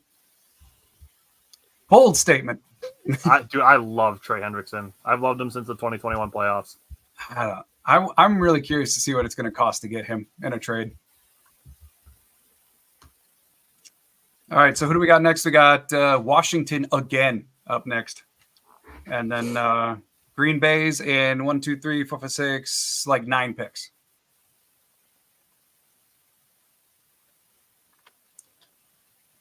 You want to do one of those? All right. Let's see. Ooh, this is a good one. What are your current worries about the team that can be fixed with 1 pick? Starting safety. Just draft one and plug them in. Yep. Solved with 1 pick. It's so hard to say because like walking into this draft, there are like a lot of position groups where it's like, oh, we need a guy, but like also if we didn't draft one super high, I would be okay with the starting 5 or like starting position group. Edge Cooper kind of was like the guy that fixed, well, quote unquote, fixed the linebacker, core for me. Yeah. I guess RB2. Yeah. Cody, I would do that trade in a heartbeat. Give me Bullard. Like just at kind of like you're saying, Tyler, like plug him in. I think he's the right level of interchangeable that they want. And probably why they wanted. There he goes. Mikey Sane is gone. That's such a good pick. He's their new slot for sure. Yep. That's a slot player right there. Ooh, Antoine Winfield Sr. That's an interesting comp for him. But yeah, I know a lot of people are really high on him. He's just so not what the Packers have ever drafted at corner. Yeah. Am I an idiot? There he goes. Justin saying Bullard has a tough guy mentality too. I like it. I could very well see Bullard here at 58. It feels like the right kind of range for him. And you just plug him in. And frankly, you know what? I'm going to keep saying it. Re-sign Rudy Ford. Like I think that's like after the draft, if like we don't get a couple guys or a guy, then he'd be like a guy we could bring back. Like as far as I'm concerned, he was because they originally got him because he was a gunner or flyer on teams, right? Like that was supposed to be his expertise. And then he came in and he was the best playmaking person in the secondary for a while because he was the only one who could catch interceptions. Even this year, after he missed like a month, he still was leading the team in picks when he came back. Like that is one. I don't know if he's not coming back because he wants a starting job somewhere and he just feels like he's not going to get it guaranteed in Green Bay because Green Bay didn't give him the starting job back when he came back from injury. They continued to trot out Jonathan Owens and his occasionally irresponsible decision-making. So like, Bill, I don't think they reached for Sanders though. I don't think that's a reach. No, I don't think so either. Washington? Yeah. Oh. Hey, I don't think that's a reach at 50. Plus, I'll throw it in there too. Rudy Ford was their best tackling member of the secondary last year too. Yeah. So there is no reason in the world not to bring back Rudy Ford for me. So draft Bullard at 58, re-sign Ford, have him be your safety 3, and continue to train up Anthony Johnson Jr. and some other late round rookie. And there's your 5-person safety room. And safety would be great with that. We got Justin. We need a bully, a dog, a nasty playmaker that makes the fans go, ooh. That could be Bullard. Yeah, definitely could be. And then Kamikaze saying, I like Rudy Ford. Yes. Yep. Part of the Rudy Ford hive, Kamikaze. Join the club. I don't know. I don't get why he's not back yet. That just seems so obvious to me. Is there anybody on the board you're still you're surprised is still there? Oh yeah. Who you got, Simon? Adonai Mitchell still there. I feel like I'm a little higher on this guy, but Braylon Trice is still there. I'm kind of surprised. I think his testing is causing him to drop. I think so too.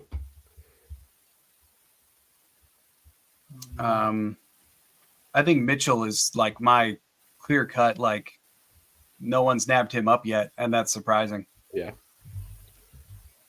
I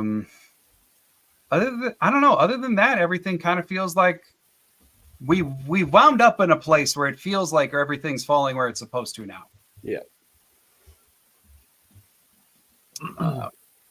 Scott, I see your comment about Oladapo. I like it. You know that, Scott. 1,000% with you. If he's their day 3 safety to bring along, because he'll be a fireball on teams immediately. We got Joseph asking, how many spots could Goody move up using one of our round 5 picks? They just got 150. 168 spots. They got 160. So in the 5th, they've got 168 and 169. So if we were to pair that right now, like, are you saying maybe like pair it with a 3rd and jump up in the 3rd? They could move up probably 4 or 5 spots, maybe. Probably like 4 spots. Well, if they were to go like 88 with 168, then they could, in theory, get up to like ballpark, go from like 88 to 79-ish. That's the kind of range we're looking at right now, Joseph. Good question from Justin. Who's your guilty pleasure pick at this point? Not necessarily a need, but someone you just want. I like that question. Mine's probably either Dadrian Taylor Demerson or Elijah Jones, just because like they might not be like super flashy, but they just have like stats that made me fall in love with them. And on top of Elijah Jones being from Boston College. Zach Frazier. Goodbye, Zach. Pittsburgh. Oh, that makes sense. They needed a center. Yep. And he's a very, very Pittsburgh pick. Yeah, definitely. Right. That makes all the sense. I love Zach Frazier. He's going to be a stud. Yeah, that feels like Pittsburgh right there. He has a crazy wrestling background. He only lost twice in high school. And he was like a 2-time state champion of football, 4-time state champion of wrestling. He's going to be a stud. And that's definitely a Steelers pick. And this year he like played on a partially broken leg for part of the year. Like, Yep. Screams Pittsburgh. Yeah. My guilty pleasure pick at this point, I think I'd actually maybe have to even go Andrew Phillips, just because like I could see Green Bay taking him, but to reunite him with Carrington Valentine and have the trash talkiest secondary in the history of the league would be so much fun. Or even Rakestra for that same purpose. Like, give me all of the dudes who won't shut up in the secondary, and to have Jair, Valentine, McKinney, Nixon, like they're never going to shut up, and it's going to be awesome. Like McKinney's going to fit in so perfectly with Jair and Nixon and Valentine. Like, get another one and just annoy the crap out of any offense that you go against, because they're going to chirp constantly. We got Texas Badger saying no playmakers left in the draft. I see anybody else take as a project. I don't think that's necessarily true.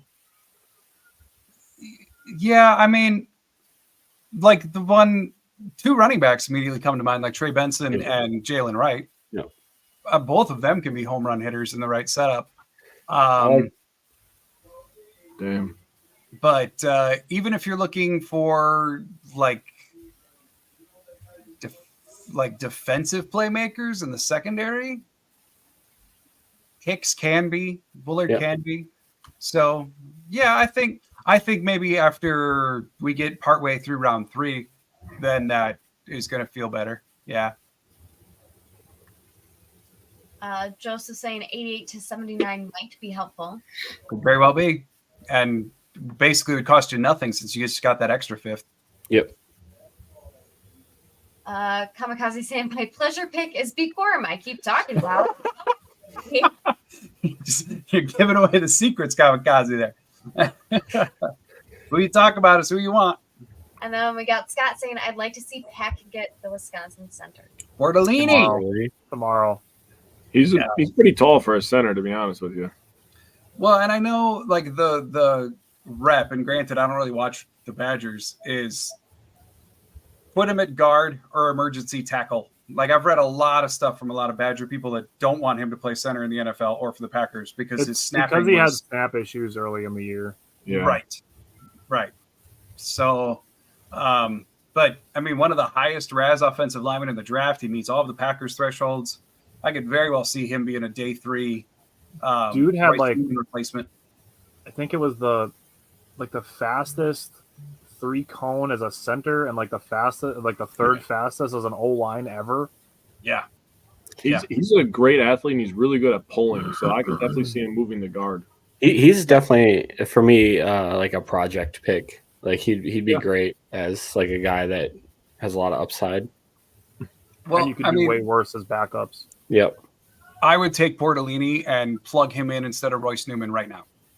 And that's with the full understanding that he's a project, but I like Bortolini's ceiling better. We've seen what Royce Newman is. We know what he is. I think he's going to get to camp on the team, but like if they were to bring in Bortolini. And Mitchell is gone. That's the preference.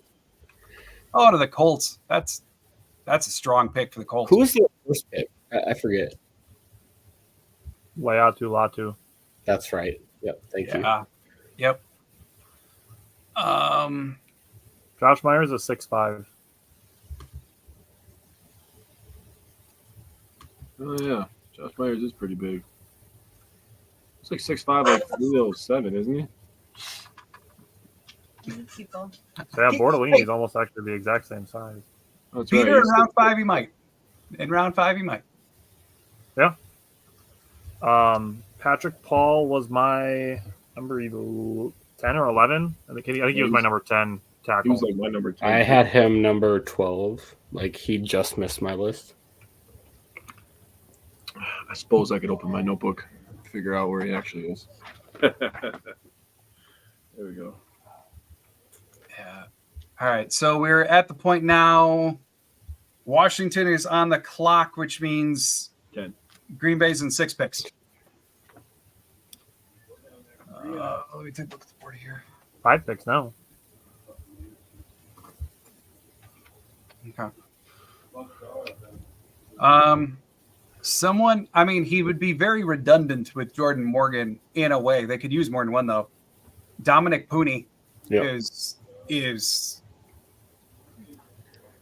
an off-brand Jordan Morgan.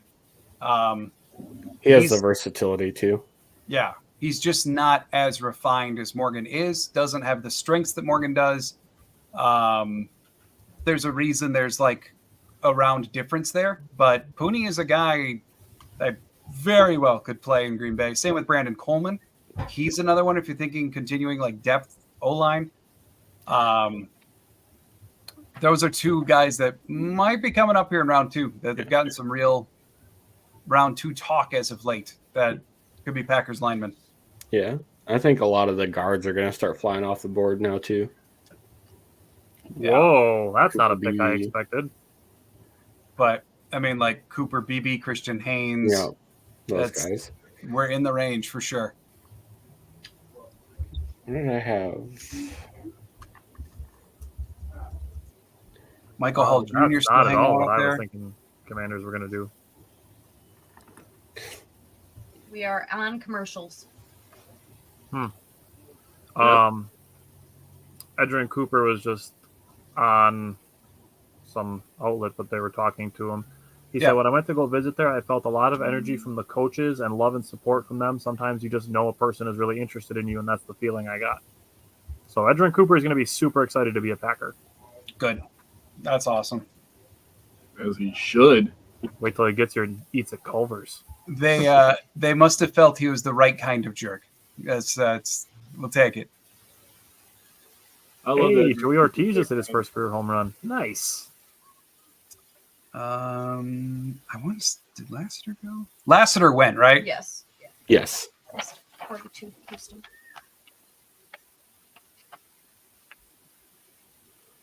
Kamikaze saying combine must have hurt Cooper Beebe only at 225 pounds on the bench. Numbers are not. No, I think we're just kind of getting to his range now. But even in spite of that 20 reps on the bench, he still posted one of the highest RAS for linemen in this draft. And part of the reason I like him for Green Bay ultimately is he's another guy with versatility. He's taken snaps, I think, at 4 of the 5 offensive line spots. Yep. Versus a guy who I know a lot of people are high on in like Mason McCormick. Mason McCormick has only played guard collegiately. He's never kicked over to tackle like Cooper Beebe has. And dating all the way back through the Ted Thompson years, there's only been 4 picks that the Packers have made that are interior offensive linemen who never played tackle in college. So they like their guys to have at least played some tackle somewhere in the line. And that tells me like BB is higher up than like a Mason McCormick would be. Yep. We got Woo Jellyman saying, which defensive back do you think we will take? That's our next big need, Bullard. right? For sure. Bullard. Bullard. Yeah, I'm on the Bullard train. Adrien Demerson. I'm on board with all 3 of those. Did Max Melton go? I'm sorry if I missed Yes. it. Okay, that's what I thought. Yep, I'm on the Bullard train. So I like, I think those guys fit. Jaden Hicks, I think, fits well. Cole Bishop. Kyrie Jackson fits well. TJ Tampa fits well. Washington's having a good draft. I think that's kind of it for DBs in our range right now. Cole Bishop is a guy I'd like to take in the 3rd round. I wouldn't be mad if they took him in the 2nd, though. I wouldn't be mad. Like I like Cole Bishop, but I don't know. 2nd round just feels a little early to me. But if the Packers like him, obviously take your guy. Well, and I think it was, I think Jim Nagy has mentioned him as a guy that could very well go round 2. Mm-hmm. That he's been climbing steadily since the Senior Bowl. I wrote some notes on him at the Senior Bowl because him and Jackson Sermon were standing out. I know I wrote some notes on Cole Bishop. I cannot get the Raz website to load for the life of me. I hate the Raz website. I just look him up on Twitter. Who's the Kent Lee Platty person? I'll pull it up on Twitter. I wanted to take a look at Tampa. Let me see if he posted. He didn't post a Raz score. Yeah, he doesn't have one. Okay. He didn't qualify for measurements, I believe. Ben Sinat. Tight end. Oh, wow. That was the pick I didn't think. Ooh.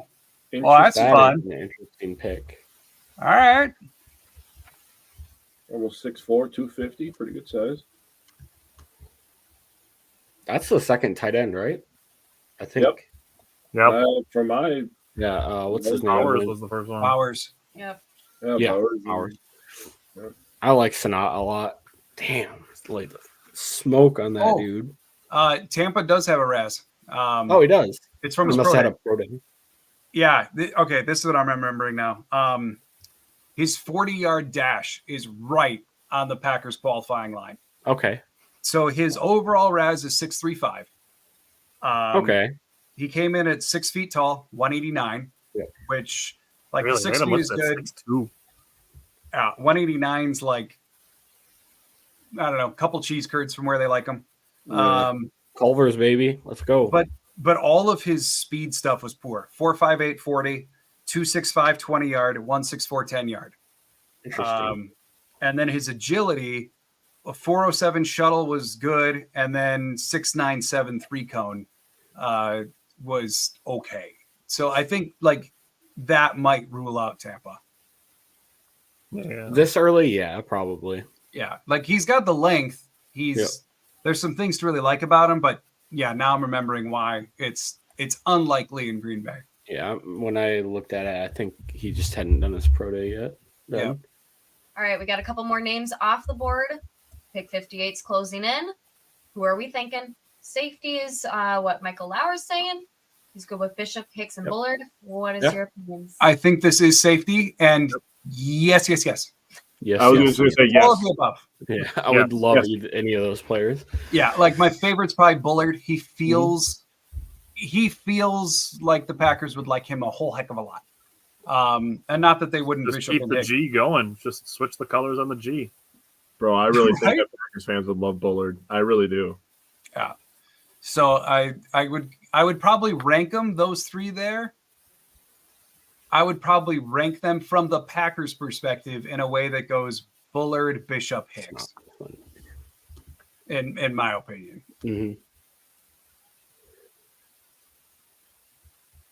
And this is just me. Like when you asked the question before, like who's like your guilty pleasure player? Like I feel that Adrien Cooper is like in the Michael bottom Fulcher. of the tier that Watch those the three guys Browns. are in. I think he's in that Didn't they just take in that a line tier, like like a the different bottom, lineman as last year? opposed to being at the top of the next tier. And there is a lot to be said about him. Like his range is phenomenal. He is a strong tackler. More by traditional standards, more free safety than strong safety. Which Goot said they want him to be interchangeable anyway. Right. But So these are my I would notes agree. on He's in Adrien that cluster. Cooper. So I have that he's written that he could be like a center fielder and he's responsible against the run. He had 15 run stops. His missed tackle percentage was 10.2%. He allowed 57.1 completion percentage, a 65.0 passer rating, had 6 passes defensed, 4 interceptions, ran a 4.41 40, had an 8.87 relative athletic score. In 2022, he had 5 passes defense, 3 interceptions, 2 forced fumbles, and a fumble recovery. He played 485 snaps at free safety, 202 in the slot, and 113 in the box. And he can hit. And the only like cons that I had on him is that I wish that he was 3 inches taller and could cover tight ends. yeah. But other than that, like Adrien Cooper, I love him. Like And the thing is, if Packers I bet- picked him at 58, I'd be ecstatic. If they somehow managed to get him at 88 or they jump up in the 3rd round to pick him, I would be ecstatic. And I bet you if he were 3 inches taller, he'd be considered Picked early already. in the draft as well. Like He'd that be is one picked of the already. knocks. Yeah. All right, so Green Bay is now up. Miami's pick is in. Then we got Dallas, Tampa, and then Green Bay. So we're coming up on it. Let me ask you guys, how do you feel Michael about Hall Ennis Jr. Rakestraw almost made it, Jr.? huh? Rakestraw? What else you did, John? Yeah. I like his tape. That's good. I think he's a little lighter than Green Bay likes. Yeah. And his 23 too. I don't know when he turns 24. ultimately his testing was fairly disappointing. Yeah, that was the other part too for me. But he's 5'11", 183. So they'd have to make the same weight exception for him that they did Jair. And then a 4'5", 140, 2'5", 920, and 1'5", 210. So the speed numbers are like still not great, but okay. Yeah. Did I just straight up write down the wrong age for this guy? I might have. For Rakestraw? Oh, okay. He's only 21. He turns 22 before the season, so he's not like super old. I don't know why I wrote down 23. So my bad. Aaron, welcome back. He said he's just tuning in. Asked if you boys and girls love the Coop pick as much as me. I was going to see if I could show this up on here. John, I don't know if you want to add this to the screen, but there's a video of him getting picked. It's cool. Yeah, it's awesome. That I dude always could like the play hard family for the ones. Packers. He is Patrick Hall. thrilled to be here. That's awesome. That's really cool. What'd you do? I just removed him from the stage. Oh, you're fired. Cooper DeJean still ranks above you, even though he's an Eagle. Let you control the mouse once and look at what happens. I hit add and then remove. Because then it I'm defaulted. going to add and then remove you. Good luck. Dang. Brett. You won't do it. Brett saying, did you hear what? Right? I won't. Uh-huh. Simon called the bluff. We're pot committed. Did you hear what Bullard did in his combine interview process? He recalled plays from just the scoreboard, all 22. They couldn't even ask what he thought about the play before he started breaking it. Love that. That's cool. nuts. I didn't hear that. That's football IQ. That's crazy. That's Dude. cool. Oh, Dude, Patrick he Paul's is- gone. Yep. He's a Packer. Alright. I'm telling you. That's really cool. Bullard is a Packer. He's got great instincts too. I love his football instincts, man. Yeah, who's a good fit for what? I think I'm looking a little like maybe a round or two ahead. But what do you guys think of Blake Fisher, right tackle from Notre Dame?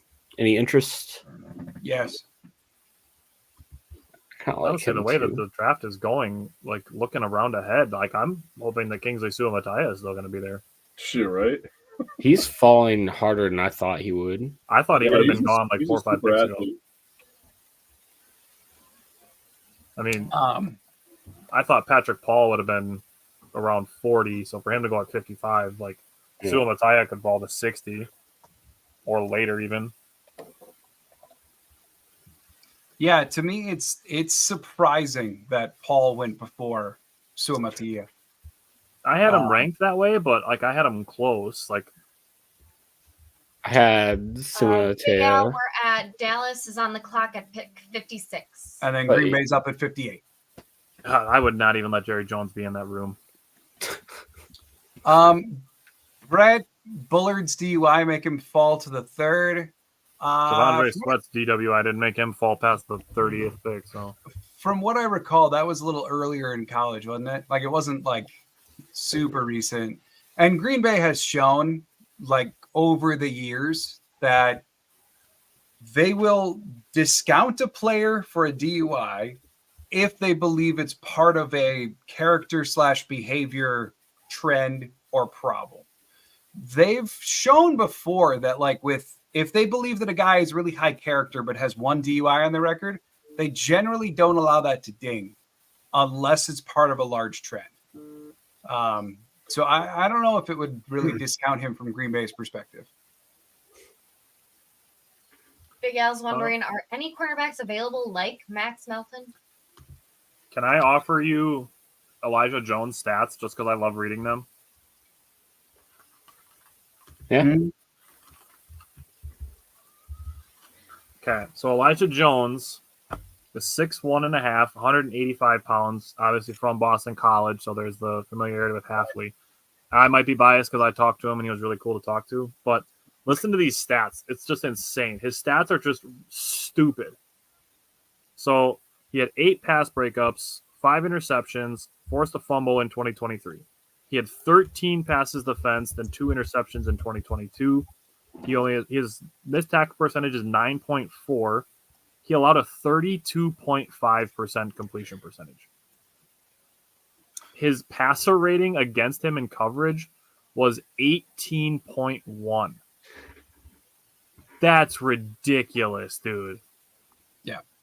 That's I have a insane. decent Max Melton alternative. I would love him as an alternative. And then for him, he had 9 run stops. He's played 2,736 career snaps, so he's experienced.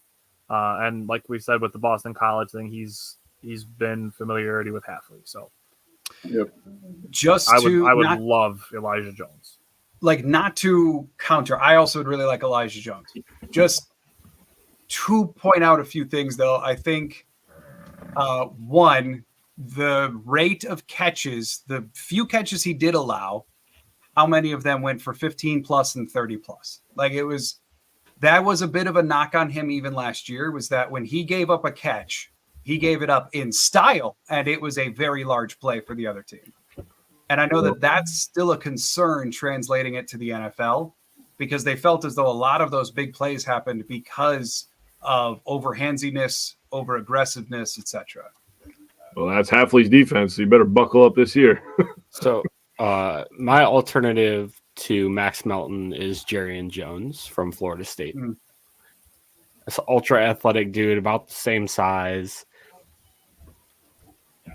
I think he Inside, could be an outside interesting- versatility. Yep. Yeah, that's a good one. The Packers' son Bill is about to saying, pick. I really think that Goody saw the way this board is going, and that's why he traded down for the extra picks. I can't believe the value that's still out there. Agreed. Happens Yeah. every year. Yep. There's Happens still some every guys year. left I like. Well said, Bill. Yeah. Are you special? What are you doing? Aaron's saying eventually they're going to have to trade up. They don't have roster spots for 12 to 13 guys. Well, I don't know that, They Aaron. got some guys. Hey, Aaron, I think they do. I think the roster right now sits at about 72 guys, and they can carry 90 through all the offseason, right? But Yep. even from a depth perspective, they still could take them on at the right spots. There are enough holes to plug. Yep, Yeah. 100%. I don't understand why people kept saying that. They don't have room for this guy. They'll just get rid of the veteran. They don't care. They want the best player available. Yeah, Whoever's right. going to be the best player is going to get the spot. They're going to Yeah. draft the best guys that they think. Yeah, draft competition. Yeah. Yep. Well, and where they are full is their starting lineups, right? Because, I mean, Yeah. like coming into this, they basically needed a safety, a linebacker, maybe a right guard, which all three might be accomplished within 15 minutes from now. But like beyond that, though, every starting spot is basically accounted for. And I think Yeah. that's where a little bit of that comes from. And then even looking at it like a position like corner of, well, Valentine is your 5. How many are going to add beyond Valentine? Or defensive line. You've already got 5. So you're not walking out of this draft with 3 defensive tackles because you've got 5. So there are certain spots that are basically at capacity already. Sure. But fair. I don't think that's going to stop Good at all. But also, I think they trade up in like the end of days 2 or 3 is completely possible. Yeah. I mean, if they were to package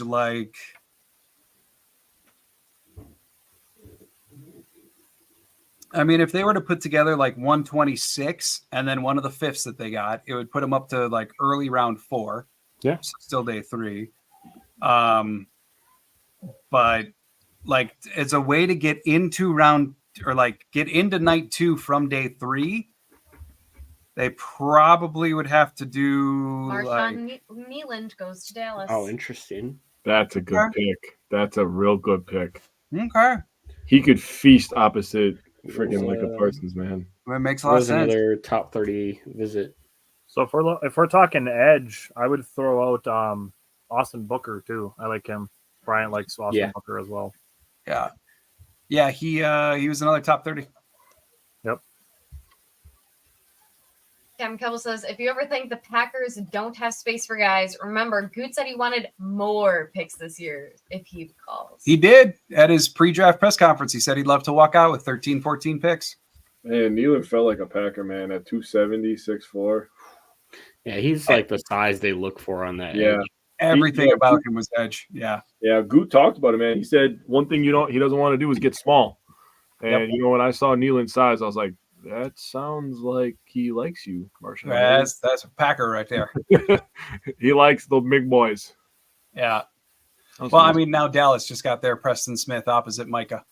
They did. That's what they Big did. Al, I'm down for Jaden Hicks. We got one more pick left. Big Al, dude. What a name. Great name. Big Al. Tampa's pick is in. Green Bay is on the clock.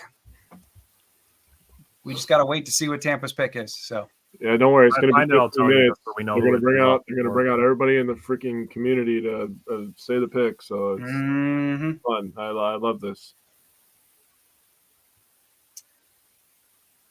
That's another reason why I like day 3. It's just like pick. Yeah. Dude, Yeah. so good. It's so good. in terms of a weight, this is probably the worst night. Like in terms of just like, because teams are picking quicker. Yeah. But the presentation is not going quicker. Mm-hmm. Jesus. People are saying the Packers pick is in already. It's like I haven't even seen who the Buccaneers select. The Buccaneers picked Chris Braswell. Okay. So another edge off the board. Yep. Okay, do not say the Packers pick. Or I don't know who it is yet. All I see is that the pick is in. Nobody spoil it. Not gonna The Packers are spoil on it. the clock. We're warning you now. And you can't even read my poker face now. I'm at your house. Yes, I can. You don't need Captain to tell people Kettle's- that, Simon. Thought we were keeping that a secret. Goody sprinted in. Yeah. Goody's been making a habit of that. Like, he's not screwing around on the clock. He's running his picks up. Yeah, Sure of Justin himself. hoping for BB or Bishop. Yeah.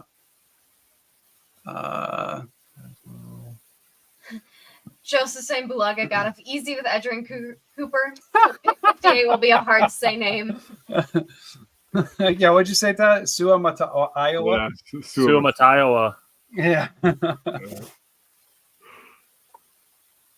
I'm really curious to see what this is. It feels like it's got to be a safety, right? Like it feels like it has to. That's what I agree. That's what it feels. Or continue bolstering the O line. Yeah, it's possible. I mean, What's the next pick after 58? You 88. can't read my face. What is it? 88. So we got a 30 pick layoff after this one. Ah, dang. Okay. Yeah, because we go from basically like 2/3 of the way through round 2 to late 3. Yep. So So like, we're definitely trading up here. it wouldn't shock me. Yeah, I got a 30 pick layoff. Yep.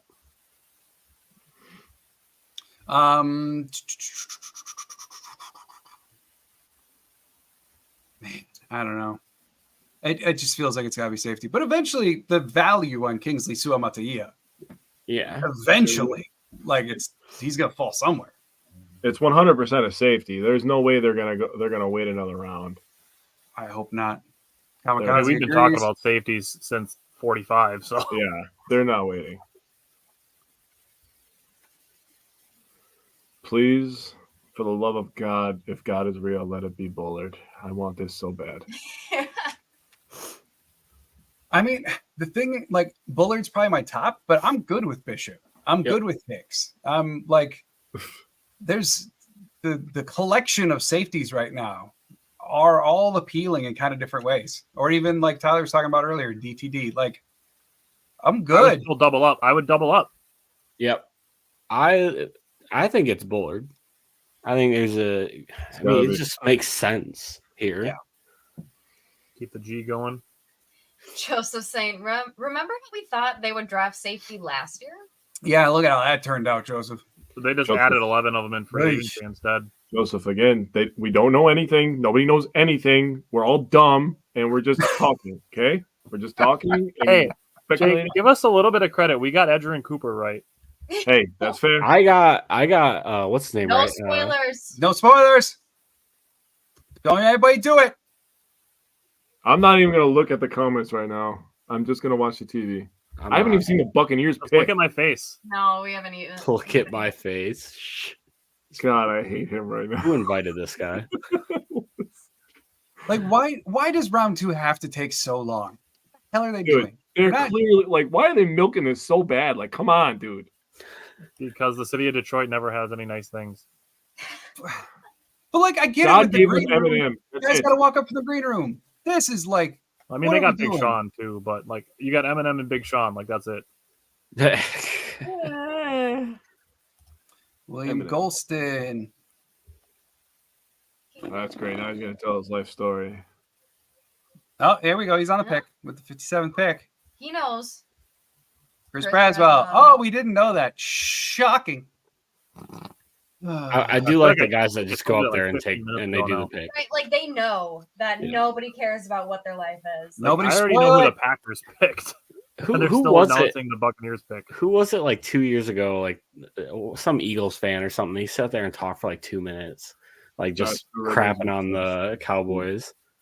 Well, and Justin then, said, "Forget 8 Mile. This is taking 8 hours." and then it was like, and then it was Drew Pearson for That's Dallas that came out. yeah, and that's what it was. You're right. forever. Golly, Josh, I don't remember the last time the Red Wings won a cup. It was probably Dude, like they haven't been good. Uh, It's like Red the 90s. Wings won in 09, right? 97. Hikes. Josh, I don't even know if you were born in 97, guy. That's my cousin, so I don't remember when you. Yeah, Woo Jellyman We're- saying, what are the chances we trade up before our next pick at 88? In my I wouldn't opinion, be- fairly strong because we Yeah. got a 30 pick layoff now. Unless Goot really wants to hoard picks, Oh but my God, Blake Perkins is. I could see it. Pick is in. yeah, Goot's wasting no time. The NFL is wasting time, He knows what he. Yeah, right. Goody knows who he wants. right? That's Oh, because nice Goody look. just takes a look at the board and goes, "Who's on top?" All right, write it down, put it in.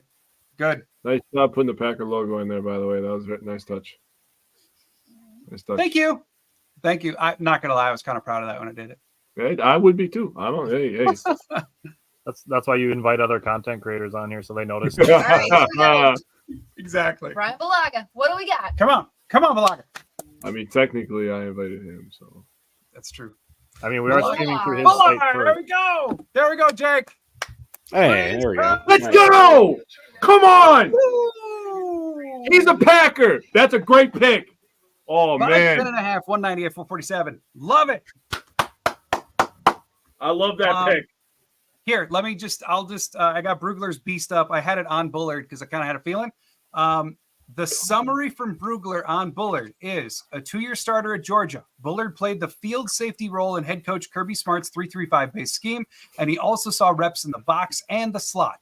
The lowest ranked recruit in Smart's 2021 recruiting class, he played the star nickel position in 2022 before moving to safety. He didn't allow a touchdown in coverage during the 2023 season.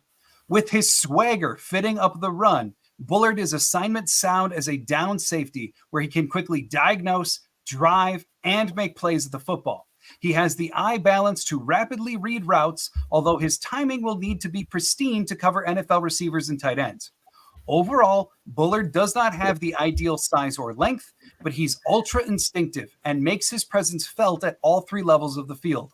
His skill set fits best as a hybrid nickel defender safety who can handle box duties, disguise his intentions, and drop into space. Can I read my notes and stats on him? Yeah, go for it. So the stats that I have on him, the passer rating he allowed in coverage was 34.0, super low. He had 5 pass breakups and 2 interceptions in 2022 and 2023. In 2023, he allowed a 53.8 completion percentage, which is pretty low. Had 13 run stops. He had 7 tackles for loss, 3.5 sacks in 2022, and 26 run stops. And his missed tackle percentage is 10.8, which is fine. Yep. I really liked him as a box / slot corner / safety, so he's got the versatility that I like. Mm-hmm. And then just my really only thing with him is that his size at 5'10" was a little small for safety, but it's negated if you have the football IQ. Well, and I like the versatility that he likes. It is size similar to Darnell Savage. Like Good has shown, if you've got other traits I like, I'll go down that far at least. I saw one comment, Kamikaze, you talked about Bullard's RAS 731. That was post-combine. He actually got it up a bit after his pro day, ending with a final score of 8.25. He ran the 40.447, the 20-yard split 2.57, 10-yard split 1.51. His shuttle was 3.97, which is fantastic. Yeah. Yes. And then the 3-cone at 7. So a lot of that fits exactly what the Packers are looking for at safety. And I really think that his number being only 8.25 was dragged down by the fact that he's only 5'10", which got him a 2.25 like RAS height, and then 198 for weight, which got him a 4.71 RAS weight, and that like pulled the whole thing down. But athletically, he is very gifted, and I think the pick makes a lot of sense. It does for Green Bay secondary. He has a lot of the versatility of DeJean that we were hoping for earlier, as long as you take outside corner kind of off the table, because DeJean could at least you could see how he could go there, but now like the nickel safety, he can absolutely do it. Yeah. So 2 things. Tyler's going to restart real quick because he was frozen. Can I answer Joseph real quick? Yeah, of course. Yes. Joseph, he's a really good tackler, and the instincts just pop out at you immediately when you watch the tape. There was one play that really stuck out to me, and you can look at, the interceptions, the turnovers, you can look at all that stuff.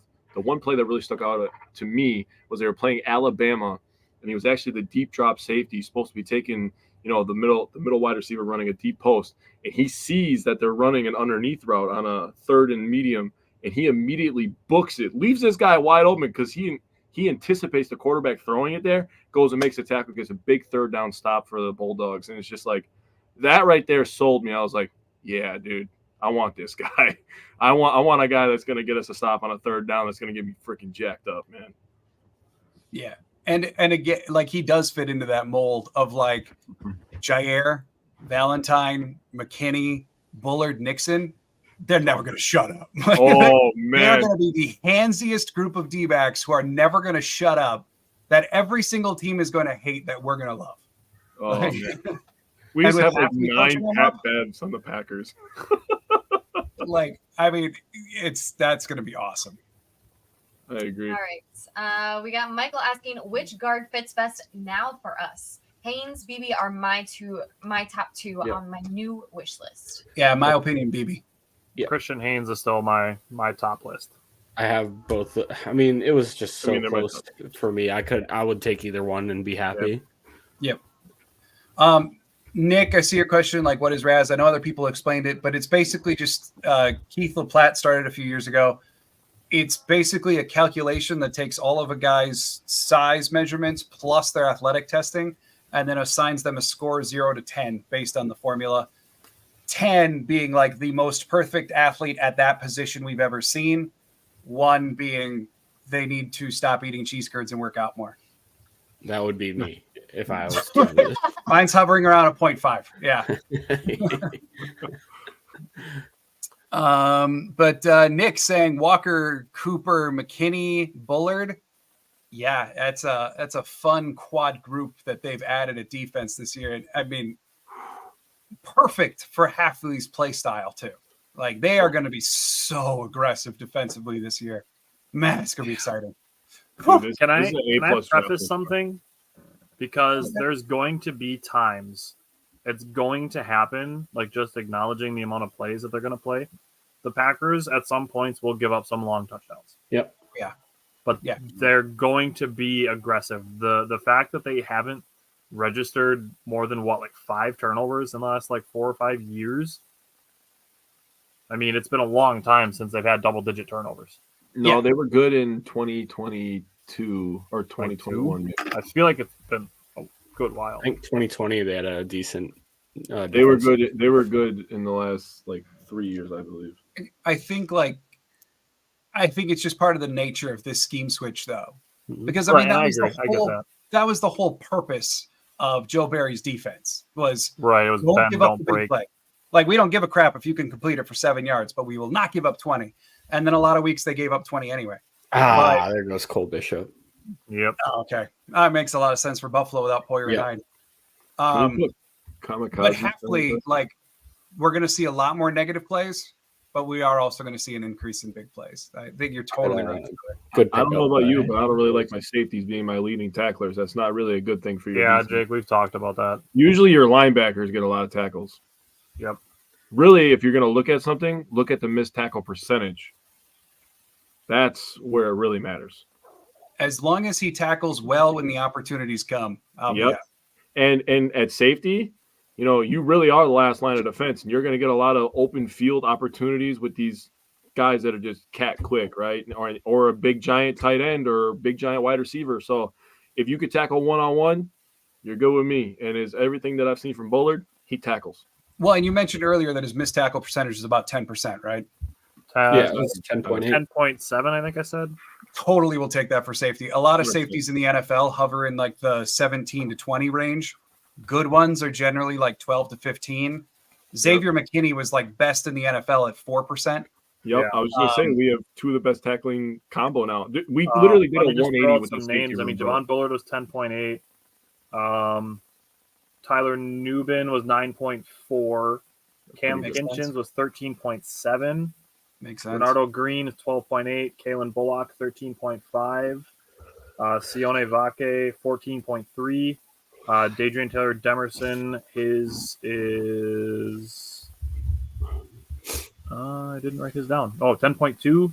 Jaden Hicks 14.7. Cole Bishop 13.0. Kaitan Oladapo 12.1. So I mean, Bullard is lower than a lot of his peers. Mm-hmm. Looking at, I pulled up takeaways per game. The Packers were 26th in 2023. Rough. In 2022, they were 11th.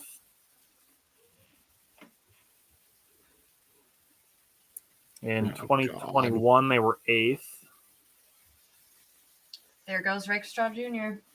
Goodbye to Detroit. Oh, Yep. oh, They really wanted that secondary built up. holy crap. I mean, with Arnold and One of the Rakestraw, Packers are 25th in takeaways per game, so we need to be more aggressive. Yeah. Detroit's secondary might be just as annoying as ours. Like, Jesus. All right, we got Joseph saying, wow, Packers drafted a safety who can tackle. Next thing you know, cats and dogs living together. Mass hysteria. It's pandemonium, Joseph. It happens in my house. It's not great. Big Al asking, do you feel like the Packers should draft a running back in round 3? Yeah. I won't say have should. to. I'll say could. Yeah. Yeah, that feels better. Yeah. If I would say if they're aiming to prioritize it, then we'll see around 3. If they're looking just to fill the room, then we'll see day 3. Tyler, an Excel me a deal. Google Sheets, Christopher. Give me a deal with Google Sheets.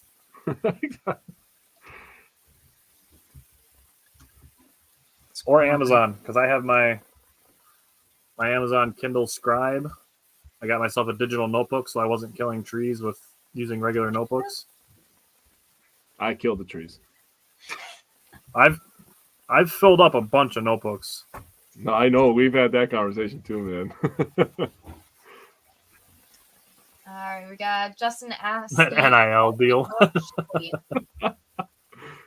Will Shipley, we talked about him a little bit last night. Really fun pass catching back. Would make a nice complement for what they have right now. Potentially even find a niche role as a third down back right away. Not necessarily like the trying to think of how to say this. Not necessarily like the purest, like most traditional running back, maybe. But would be a very fun addition to the running back room. All right, Christopher asking, Aaron asking, Shipley or Wright? Right. Right. For sure. Left. Yeah. I would take right. I love Shipley though. I'm gonna be honest with you, and I do not like Bucky Irving. Just gonna say that. Yeah, I'm not a big fan. Not a Bucky Irving guy. Nope. Sorry, Christopher. I'm out on Bucky. Chris, I've told you this before, dude. Bucky is overrated. Not the Wisconsin version, the Irving version. I just think that Bucky's ceiling has been reached. I think what he was in college is what he is, and there just isn't a lot of path forward there for him to gone. improve. Goodbye, Roger. Okay. Big Al, yes. Yeah, I would agree with that, Big Al. I think he's going to be starting opposite Xavier right away, barring some very unexpected addition, like if they sign Simmons next week or something that we just do not see coming at all.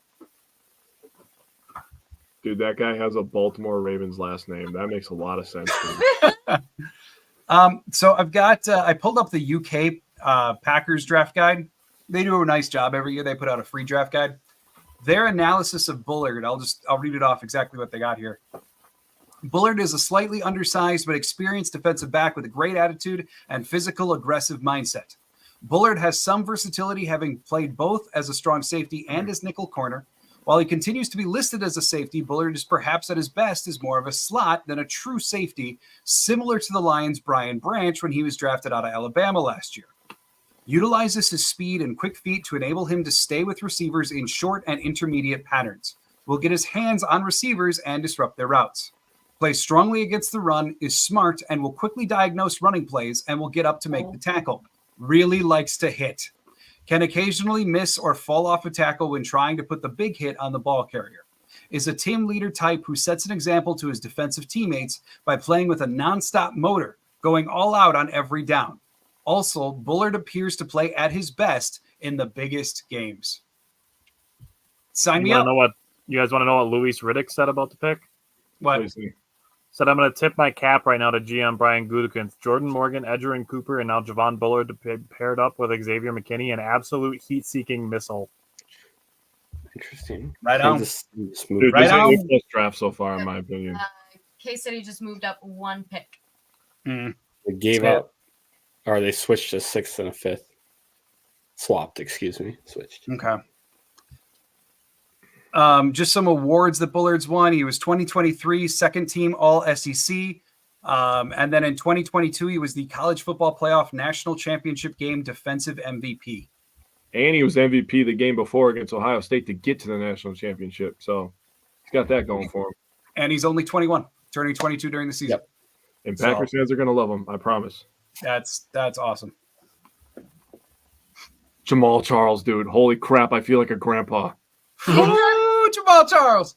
I love Jamal I Charles. used to He's a love fun Jamal player to Charles, watch. dude. Yeah. He used to be a goat on Madden.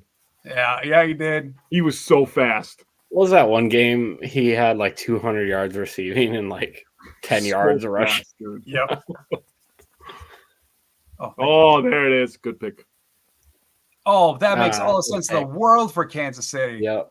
It's Good not- pick. Dang, Dang it, man. I don't like when things make sense and it's not in our favor. right? I like it when every other team is dumb. All right. That's it. Hey, that was a But sneaky good pick. San that's- Francisco. made it. Josh, if we're talking PS2 Madden, let me throw out Clinton Portis. Yep. Oh, Yep. oh, oh. Are you talking Washington or Denver, Clinton Portis? Washington. Hey, I'm good with either. Christopher saying Eddie Lacy on Madden 16 was insane. Why'd you put him at right tackle? Come Hit on. that circle button Come spin on. move all the time. Hey, you know what? I will say from a memorabilia standpoint, for those of you interested, there's a few cards out there that Eddie Lacy signed where then he inscribed it with circle button underneath his name. And I thought that is really? one of the No coolest way. cards. Yeah, they're all expensive as hell if you ever find Oh, one. yeah. But like it is one of the coolest inscriptions on a card I've ever seen. So That's cool. So Yeah. Tyler and I actually have an event coming up on Sunday. We have a deal, one of our sponsorships. They are a card shop, and we have an event on Sunday. So I'm going to ask if they've ever seen one of those. they're so cool. I gotta see one now. I've never heard of that. Yeah, and he didn't do it on many, and they're generally like really low numbered cards, and they are Yeah. expensive as hell. Like we're talking $100 plus for an Eddie Lacy card. That's wild, actually. Yeah, but it's awesome. So Huh. All right, we got Joseph saying any Packers that Goody could dangle in a trade for round 3 pick or as part of a draft trade up package. So it really, Royce New- really, really pains me to say it. Christian Watson. Like, I get that his value is probably a little bit lower because of his injury, but if there's a team that believes that if he's healthy, that he's like a prototypical wide receiver one, that would be a name I would put out there. yeah, but I don't think Green Bay is going to do it. I don't want to trade him, but I'm just saying to answer the question specifically. Yeah, he's a guy who could probably net a third in a trade, but I don't see that happening at the very least. Now, Aaron really wants to be on screen. It only fits so many cameras. Others that they could dangle for a third. I mean, Great, Josh. if they were to put Eric Stokes with a day 3 pick, they might be able to move up to 3. If some team believes in Eric Stokes returning to rookie form, Eric Stokes. That'd be a tough sell. Yeah. But that's kind of about it. Yeah, I can't see anyone Yeah. else. Unless you want to try, I would hate this, but I mean, the only like kind of aging guy that you might still be able to get some out of is like a Kenny Clark. Yeah. I mean, Kenny Clark would net that, sure, but I have zero interest in trading him. Oh no, I'm with you. I'm just trying to think of guys that like that we could, have some sort of value. Yeah. All right. I don't see the Packers working out a player trade to make that I agree. super easy. Like I don't see it on the table. Me, We'll give okay. you Royce Let me Newman throw first. out one name that I could see them trading. Sean Clifford.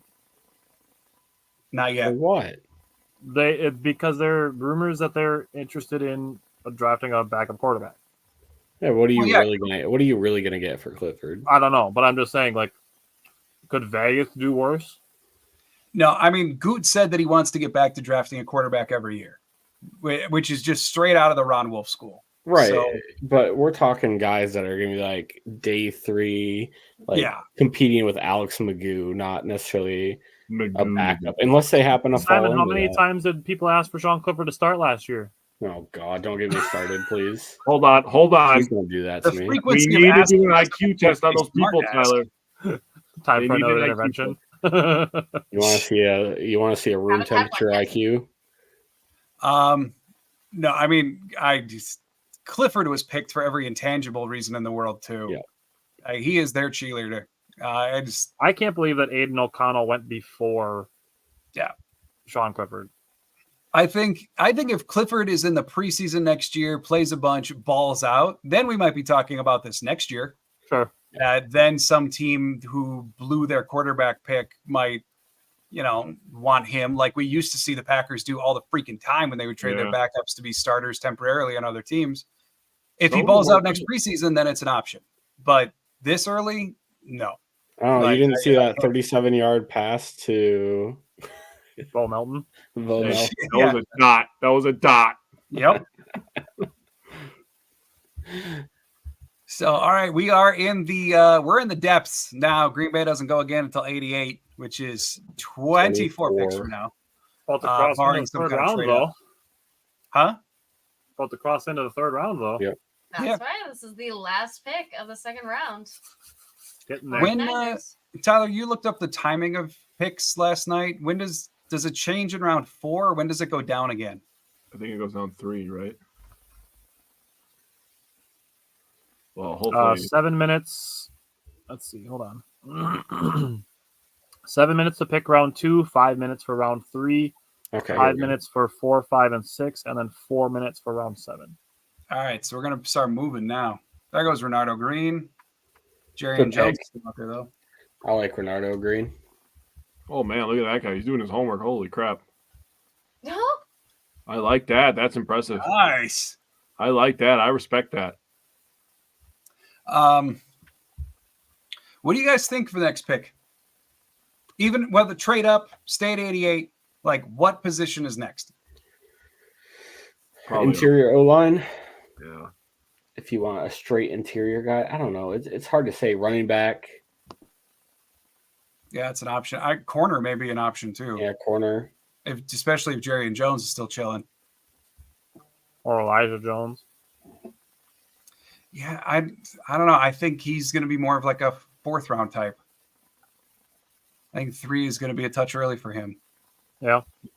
Can I read you guys a funny tweet from a Bears fan? Oh, God. Sure.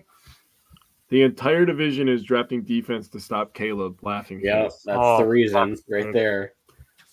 That's the reason. Oh, God. Well, yeah, it's so uncharacteristic for Green Bay to pick defense. Yeah. They're already starting. Carolina trades their pick to the Jets.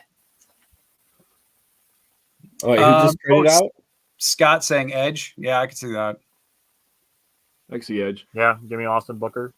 Or Edge is a little underrated. Hot take, Javon Solomon. I can see Solomon.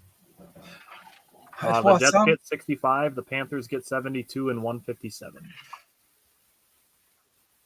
Solomon's another guy that they would have to bend on their size for. I mean, just like Booker. Right. Like a lot of the edges now, they got to go down a weight class to do. Yeah, you're talking the guys in the all in the 240s. Yep. And they don't necessarily have the height either. We're not getting to an edge who is the Packers' typical sizing until like Brennan Jackson, Cedric Johnson, mid-day 3s. I have a couple other guys that are going into like day 3 edge guys. Yeah. Eric Watts, maybe Miles Cole, Jalix Hunt. Miles Cole, I would like as a day 3 guy. Yeah. Bro, they still. Brett, I don't hate Cam Hart, but if Jaden Hicks is still available or Adrian Taylor Demerson is still available, I would take one of those two over Cam Hart. I don't know. I just don't think they're going to go safety again yet. Right. Yeah, there's like we've been saying, like there's some interesting day 3 safeties that the pack. I think they go like one of the bigger safeties now. Yeah, I mean, if they just got Bullard, sit on it till round 5 and grab Oladapo. Yeah, Oladapo's there. Yep. I like Bo Braid a little bit. Yeah. Oh, Mustafa, Scott says. I didn't see Mustafa. God, remember what I said during the live, guys? I called him Mufasa. Yeah, the Mufasa. I was in a Disney movie mode, and I was like, oh, God. That's embarrassing. Dan saying the community draft looks pretty good right now. Hey, man, we did good. There's no doubt about it. You're right. You're right. Taylor saying Jackson from Oregon. Yeah, Drawing a Kyrie blank on his Jackson. first name. Kyrie. That's what it is. Yep. Justin. I think it's the reach or bust so far. Caleb Williams. Reach, I would say Penix. I'm Yeah. still surprised they did that. Yeah. I think it was more like the Bo fit. Nix at 12, maybe. Brock Bowers at 13. Yeah, that's pretty crazy to me, too. That's a wild pick. That one just doesn't make sense to me. Yeah. Yeah. Ricky Pearsall at 31, maybe. That one's probably only like 5 or 6 picks early. I can see why they took him, though, because they're probably trading Ayuk, right? He went to the Or 49ers. they're trading one of them. Yeah, or Debo. If I was them, I'm trading Debo over Ayuk. Ayuk is actually an X, and Debo is he doesn't really have a role anymore. His role's kind of like that was cute for a few years, but There was a report earlier today that the Niners are wanting to trade Debo more than they want to trade Ayuk, in spite of how discontented Ayuk is right now. well, Ayuk is better. Ruke Oro at 35 is maybe a little early. Yeah. Yeah. Kamari Lasser at 42 might be a little early. Braylon Edwards. A couple comments there. He was supposed to be him. Yeah, he was. It worked out. Scott saying if Colson's still available. Oh, Junior? And 3. Yeah. I mean, it's kind of like safety. Like, are they going to go with another one right away? Maybe. Solar Miner would be happy. I know that. Ooh, that's an interesting pick. Yeah, hit that up. Malachi Corley. Congrats to Malachi Corley. You get to catch passes for Rodgers for 1 year. There you go. Jeff, thank you for the super chat, man. Thank you, Jeff. Really, really appreciate it. Says this is the second year I've spent the draft with you and Claudia. It's become a thing for me now. Let's keep it going. Hell yeah. Nice. Thanks for being here, Jeff. We will we're gonna be here for a while. Years to come. Jeff. So, thank you, Jeff. Means a lot. I can't delete that one.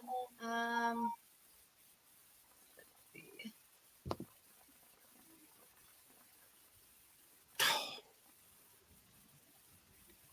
If you guys, oh, there we go. Okay, never mind. Mark saying that they've addressed the 3 biggest weaknesses. They can go anywhere from here. I think you're spot on, Mark. Yeah. Like they've plugged the 3 maybe starting holes. Like now pick what depth you want. Who's the value? I think it's now it can be, not that they weren't already doing it, but now it can really be a little bit more best player available and just start filling in some holes. So I think the Packers were always in a position to draft best player available, in my opinion. Yeah. I think so But too. filling the needs that we all kind of saw, the obvious one, safety, tackle, another linebacker because we got rid of Devondre Campbell. That all makes sense to me. And surely we don't have to draft to stop Caleb. He's a Packers fan, so he's going to throw it to us anyways. So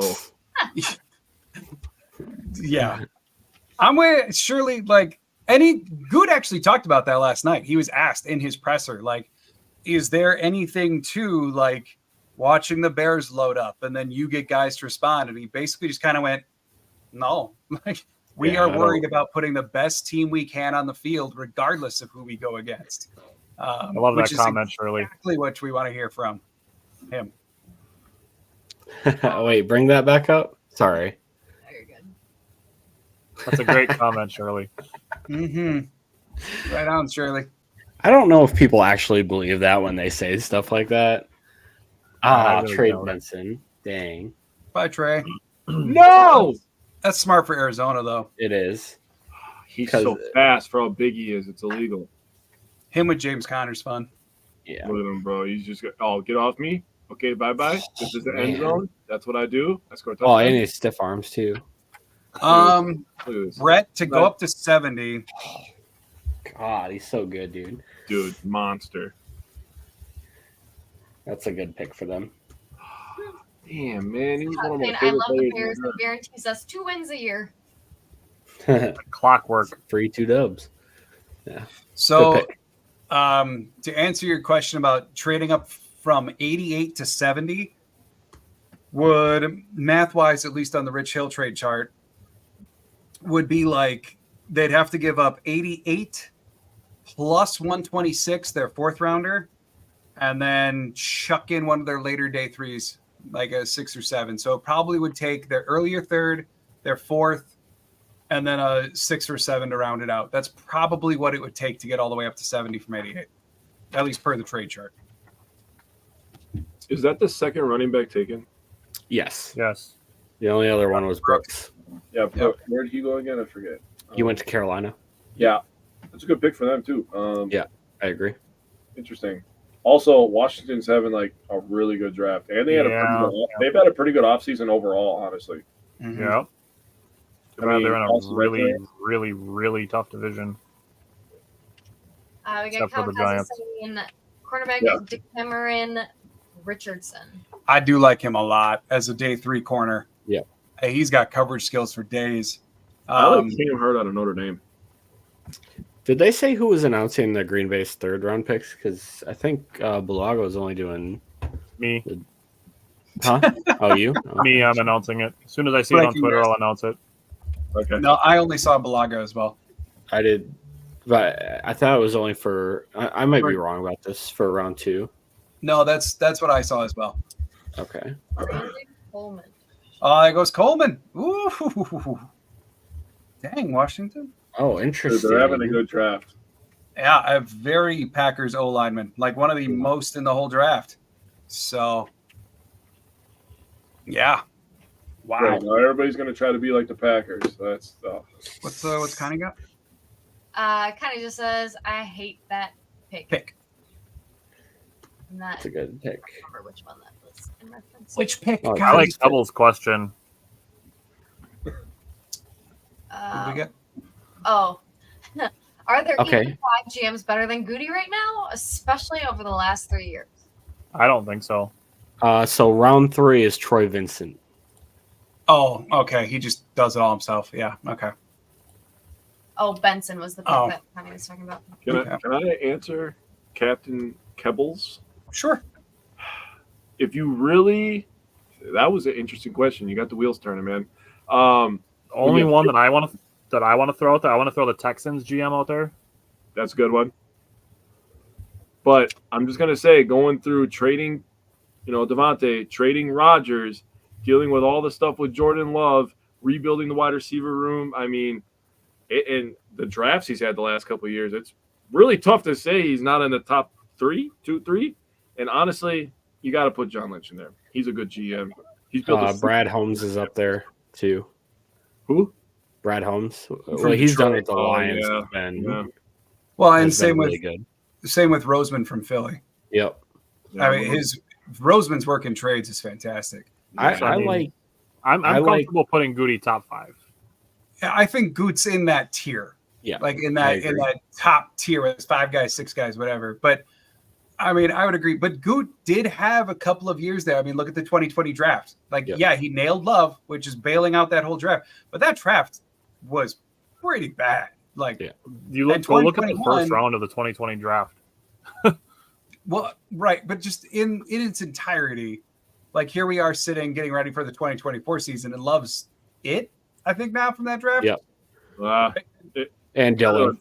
I feel bad because AJ Dillon didn't pan out, and he looked good early, so that kind of sucks. But yeah, I agree. But then 2021 wasn't a lot better. The thing for Good was even in that era, though, he still was coming out on the positive side of a lot of different trades. I mean, the fact that he got the haul that he did for Devontae when Devontae was only going to go to one team and he still got a better return than almost any wide receiver trade we've seen in the last 3 years that was remarkable work by Good. Well, but even outside the draft, what Goody has done has been phenomenal. Like the free agents, the Smiths, Devondre Campbell, Nixon, like guys like just a little underrated guys coming in and contributing in a big way. We're sharing a brain. Rick Wagner, like just plug and play like trash almost. Hey, Rudy Ford. He brought in Rudy Ford. That was a good pickup too. Bring him back. Looking at 2020 comics, I want to get your guys' response. Was people seem to forget if Goot didn't ignore the O-line in the last draft after Bakhtiari's and Jenkins ACL injuries, we wouldn't be needing OL help. Well, here's the thing: the Packers are always going to draft offensive linemen. Yeah. The 1 year that they didn't was last year. Yep. I think they had They had 6 in the 2 drafts prior, if I'm not mistaken. And I really believe going into last year, like looking at Bakhtiari, 2 years ago, he played 11 games and then stopped playing because his appendix ruptured. Like those last couple misses were not because of the knee. And then he was ready for the start of training camp. Like I believe that they entered last year thinking, we have David Bakhtiari back. He played last year when he was good. Like he's going to have a modified practice schedule. No, we're never going to be 100%. But he's back and we can count on him. I'm not mad that they didn't draft any offensive linemen in 2023 because listen to who they drafted in 2022. Sean Ryan in the 3rd, Zach Tom in the 4th, and Rasheed Walker in the 7th. He essentially drafted 2 starters, maybe a 3rd starter 2 years ago. So I'm not super mad about 2023. Yeah. Well, and the only thing that I would point out, because I see like Kebbles has got him in a comment there with Lynch. Like you can say Goot is being bailed out by Jordan Love, but I would argue that the cojones it take to pick Jordan Love was a skill maneuver. John Lynch is getting his job saved by Brock Purdy because they did not pick Brock Purdy to be a franchise savior. And the amount that they paid to get Trey Lance just for him to be awful. Yeah. Like that is forever going to be a blemish on John Lynch. The Chicago Bears would love to have one of their GMs being carried by a quarterback pick. Right. So, yeah, I like Mark's comment here. Can't do everything all the time. 100%. Yeah, I agree. Bill's got a super interesting comment too. Like he does. My money's on Ed Policy.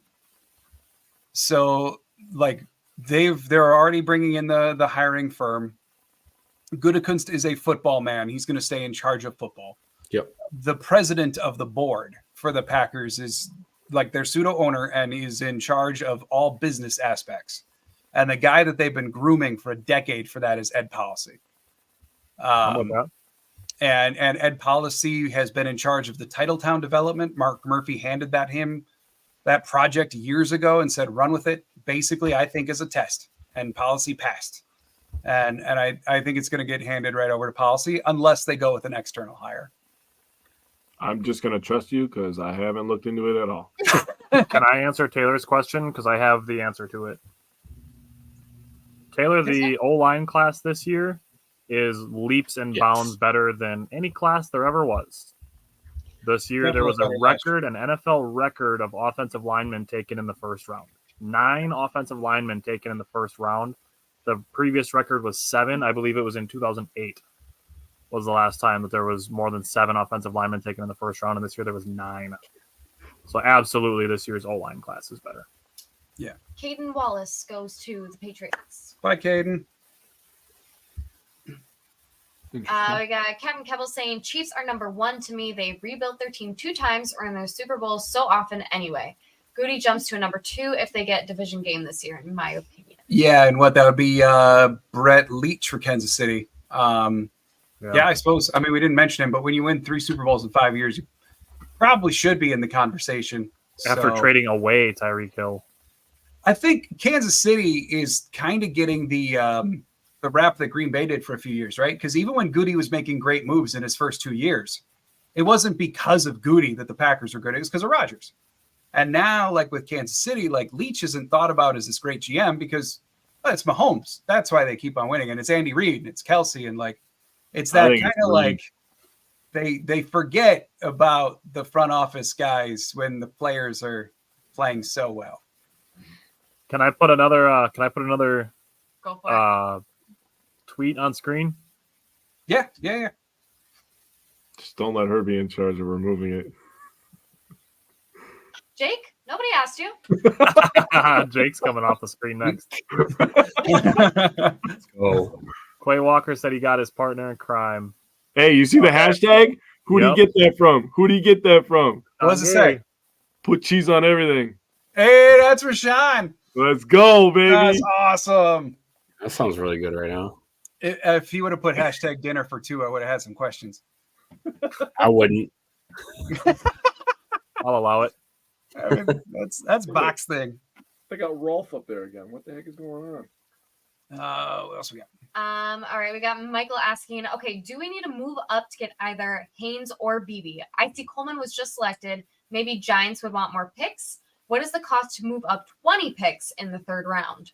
Expansive. $1 million. It is about 26 in value. There you go.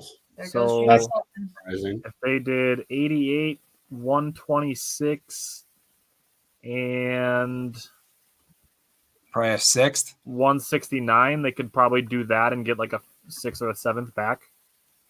Yeah. But I mean, you're looking at giving your earlier 3rd, your 4th, and then a day 3-ish somewhere, and then maybe getting a later day 3 back. So I can't see them moving up that far. I think like we talked about earlier, what may be more likely is a move from like 88 to 79, where they give away that extra 5th that they got earlier. And that's all it would cost to go like 88 to 79-ish per the trade chart. I could see maybe trying to go to 76 with Denver if Denver wants more picks. Yeah. Or even 74 with Atlanta, seeing as they just drafted a backup for a position that they didn't need right away. So they could be looking for another pick. Yeah, Atlanta, you'd probably have to give them 88 and 126 and then get something back. Right. So, and I don't know. I'm just looking strictly at the picks that, like, for teams that could be interested in moving down. Yeah. I'd be very surprised if Goot would move on from his round 4 pick. Oh, They've only got one. They've only got one in round 4. And if they get rid of that, they're going to be sitting from 91 until 168 as it stands right now, which is not the Gutekunst way. Yeah, Scott says, I think Goot is going to stay put. I agree. Yeah. It's very possible. Is there anybody that you want or feel the need to move up for? Or do you think whoever is your next pick would be available at, 88? Right now, I'm comfortable staying put. But, like, if there's, like, a run on, say, like, offensive linemen, then I'd maybe consider trading up for Christian Haynes. Because, like, he's my number 1 guard. And we're at the 70th pick. To potentially get, like, the best guard in the class in the mid-70s, I think would be a great move.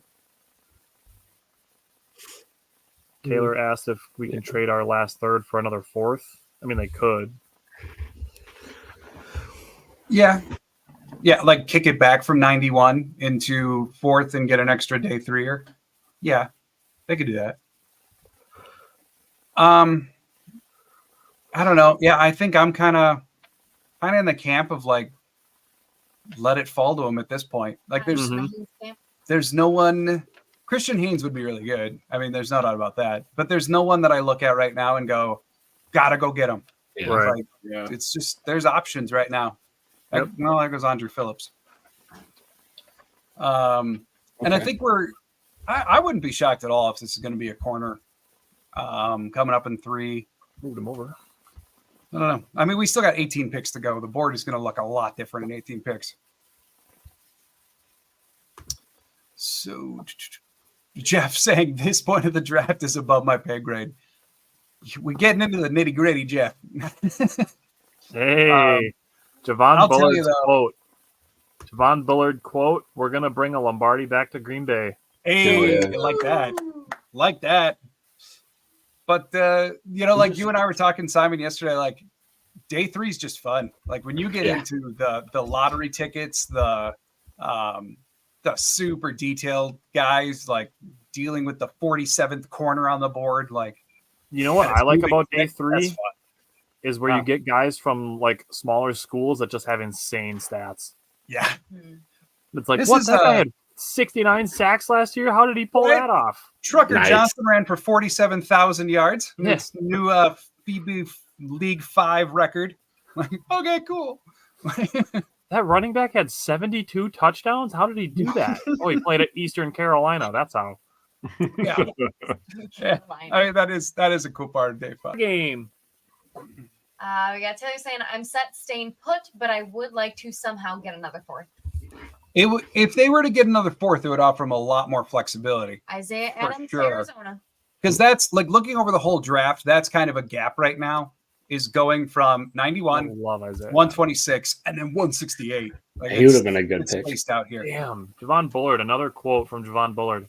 I'm one of those players that's literally willing to do anything. I'll pour water in your cup if you want me to, man. It's a good attitude. Well, and Jordan Morgan last night, his big quote was, I don't care where they put me. Tackle, guard, I want to help this team win. Bro, he said, I want to help this team win. I said, I love you. They are picking that type for sure. Yeah, they're picking character guys too. Yep. Love that. Love that. Jake, Yep. what do I keep saying about being in small markets? The fans matter, man. And it's People are so true. intangibles. Yeah, So true. because they're part of the community in Green Bay. Exactly. Well, what do you think about when you Haynes or BB, then Wright, Booker, Jones, Bortolini. Sounds like a type of pasta. Probably is. Yeah, I mean, I don't mind that list. Yeah. Tyler, I'm I will good say, with I really liked what you said in the stream earlier, and I appreciate you pointing that out. But like Bach last night, wishing well to Jordan Yep. Morgan after the pick last night, and Bach telling him, like, do the community proud, carry the G, like, be a part of the organization. I love seeing former players speak like that and wish well. And it's not like Bakhtiari retired. Like, dude's a free agent who got cut by Green Bay and is still passing on things like that. Yep. It's Class. love to see that kind of thing. That's Class. community. So Got Captain Kibble saying, apparently LaFleur has his arm in a sling tonight. Last night, he didn't. I checked. Goody must have earth-shattering high fives. Or Matt LaFleur is doing too many of these. Like, Right. right. Pull the muscle. But on a serious note, I did notice that. Like last night, he was not in a sling. He was just chilling. And then I did see like a couple tweets earlier about what did he do. So, yeah, I guess if the team is injury prone, LaFleur's just trying to fit in. So can't really blame him much. He's trying to check out this new health staff that he just hired. And like, dude's handsome, but he's getting old. Let's get real. Like, torn Achilles, things are getting tighter. Still trying to be a young man with his eyebrows. He could only beat age for so long. He's not that old, is he? Like in his 40s? Yeah, I like don't know. He's got salt and pepper. So. he's still aging. Yeah. He's got a stressful job. Yeah. I have Oh, he's 44. He's not. Am I Jake, old? that's- Tyler, Huh? shut up. Tyler, shut up. Tyler, shut up. This is an intervention. I'm not going to allow you to answer that. Just saying, we're coming to a lot of truths the last couple of days. Oh, man. Maybe this really is an intervention I needed. Intervention day 2. Right? One is not enough. All right, we got Richard saying my favorite time is after the draft. Yes. Diamond in the rough. Oh, UDFA time. Mhm. Yeah, I love reading the incoming UDFAs too. Right. Sign like 12 guys to undrafted free agent deals and never hear the names of 11 of them. Yeah, right. And just the total flurry of like Schefter's phone burning itself alive because he's tweeting so much. Like, I love seeing that. Aaron's saying won't catch Campbell saying that about Green Bay. But he's underutilized. I mean, I think it was less about the organization itself and more about the coaching staff and how he was utilized. People, not the community. Well, he did say that like he maintains in his tweet flurry like that Green Bay is still the best organization he ever played for. Yeah. All of his angst was directed. He definitely put that like because people were like, oh, like he's trashing Green Bay's organization, and he was very quick to come back on that and shoot that down. Yeah. It really looked as though his angst was directed at Joe Barry and his position coach, Kirk Olivadotti. Yeah. And I get some of the gripes, sure. Like the thing with me and the whole Devondre Campbell situation that I talked about like right after it happened was he was talking about how like he was put out of position a lot. They didn't have him doing the same things that he did in his all-pro year.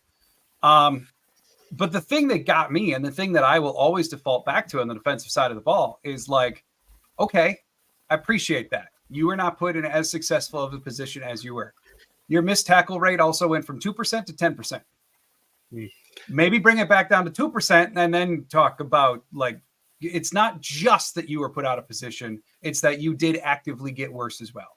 Yeah. And that's what we never saw from him was that kind of accountability of saying like, yes, I acknowledge I was put in the wrong spot, or I acknowledge that I'm not as fast as I was 2 years ago because of injuries or whatever. But then they also did this to me. It was the thing that bugged me about it was just so directed at the organization or the coaching staff. I think that was like the part that got it for me is I don't like blasting stuff on social media anyways, just in general. And I think that's kind of what irked me about it the most. But like, I'm all for players putting their thoughts and stuff out there. Like, have a personality if you want.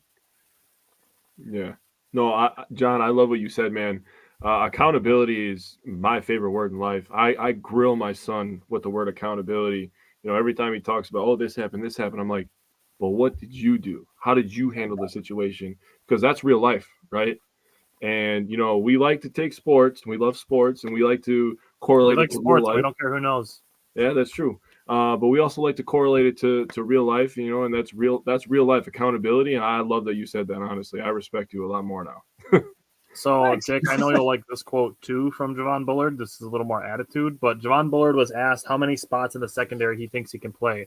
He said, I know I can play all three positions in the secondary. I'm telling you, we got a dog. We got a dog. Woo! You know, in terms of like offseason quotes to be with Bullard's running mate, when McKinney was first signed and he was asked about like last year you had 7 missed tackles. You're like some reporter asked him something along the lines of like, last year you had 7 missed tackles. How did you achieve that number? BB. Bye, BB. And McKinney's answer was basically like, Panthers. Yeah, I had 6 or 7. Now I got to get it down to 2 or 3. And I was like, oh, pitter patter, my friend. Like pitter patter. Let's get at it. I like this. Pitter patter. Oh man, are we gonna start pulling out the great words now? That was so good. We're getting later into the evening. The vocabulary is getting looser.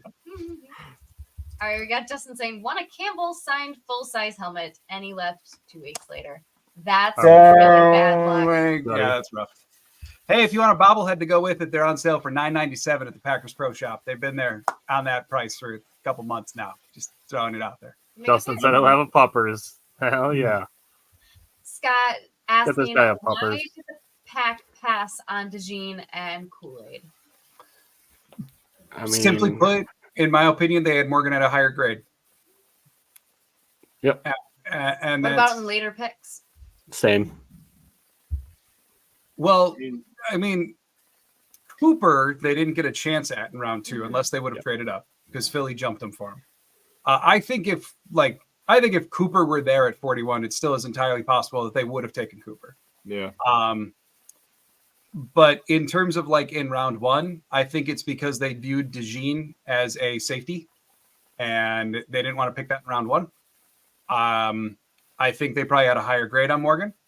And with Kool-Aid, I wouldn't be shocked at all if they brought him in for that top 30 and then they didn't like what his medical results said to them on that top 30 visit. Yeah. Andre Rising. Judy's a genius, allegedly. So. Allegedly. Connie said, "Oh no, another linebacker going." I thought he was a Packer type. Connie, the Packers got their linebacker already. Yeah. He was a Packers type, though. I think he Wallace, was fitting really well. Yeah. Yeah. Packers got their linebacker already, though. Yeah. I think they will get another one in this draft. I just don't think it's going to be as early as this. No, late round target. Keep an eye on Jalen Ford. Yeah. I wouldn't be shocked either. I mean, just looking at future projections of the position, I would not be shocked if McDuffie winds up into an extension. They love McDuffie. I like McDuffie too. And he's ascended. And I would not be shocked if they talked extension with him. Yeah. I'm down. We liked him as a fill-in for Campbell last year. Mm-hmm. Yeah, he did some great stuff. Taylor Wallace just went to the Cowboys. Yep. Kevin Cobble saying, starting to bet now. By week 4, Preston is in coverage at least once due to offensive movement. I shall be there to see the Twitter reactions. I've wondered out loud if Preston were to play a little bit of Sam when they do go to a base 4-3. It's unlikely, but it's possible. I'm open to it. Honestly, he wasn't that bad in coverage. It just got lined up on a couple of guys that he should not have been lined up across from. I think the only one people really remember is being lined up on Devontae Adams for a play. Right. And that's literally what teams are trying to do. They're trying to be like, how can we get a defensive alignment where they're like, oh shit, that should not be happening, and trying to get him to burn a timeout. Yep. Well, the Packers, that's what they're trying to do all the time. I mean, when he was zoned up against tight ends and stuff, Preston was not bad. He's okay. Doing that How the hell did he clamp in the red zone? Justin Jefferson. Yeah. I remember I was like, lockdown corner, baby. Let's go. Cornerback 1, Jair, go to the bench. That was so funny, the tweets that came out right after that play happened. Oh, it was so funny. Connor asked, when do you think Love gets his extension? And if you had to guess how long and how much? He's eligible May 3rd. 5th? 3rd. May 3rd? You have to wait a year after an extension. Yeah. I think it's going to be mid-May. Like, they've already talked. And the 1 year day is going to pass. And then we'll go a couple more days. Yeah. And then it'll be a week after that date that they ink it. It's coming soon.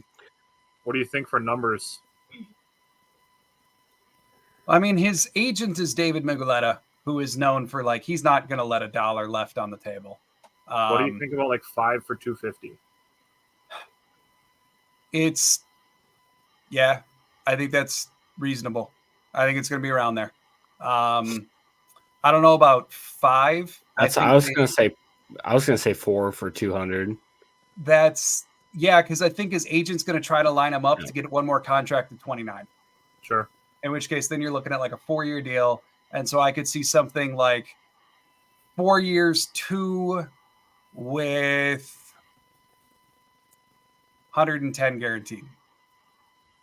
Something just over half guaranteed because the Packers hate going above that. Yeah.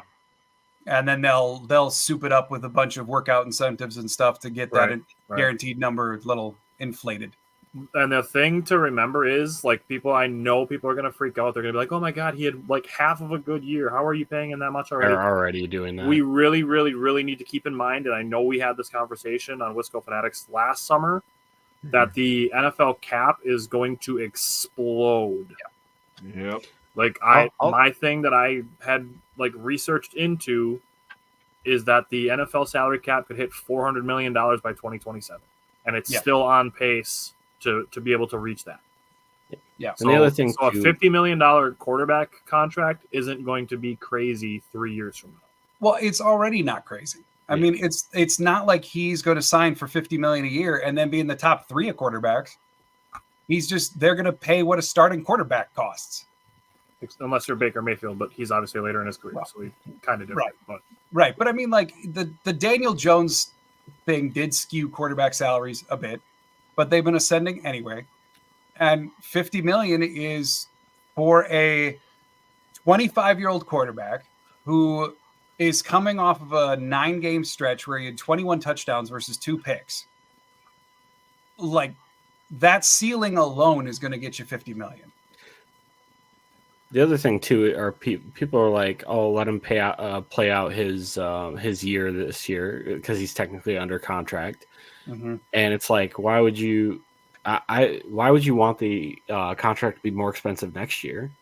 Dude, my thing is if we talk or let him test free agency. Savings, we talked about the little bit of savings that they're getting when Devondre Campbell comes off the books. Yep. Like, if you can front load a quarterback contract, that's only going to make it easier to keep guys like all of the guys in the wide receiver room, the guys that they picked last year, guys like Zach Tom.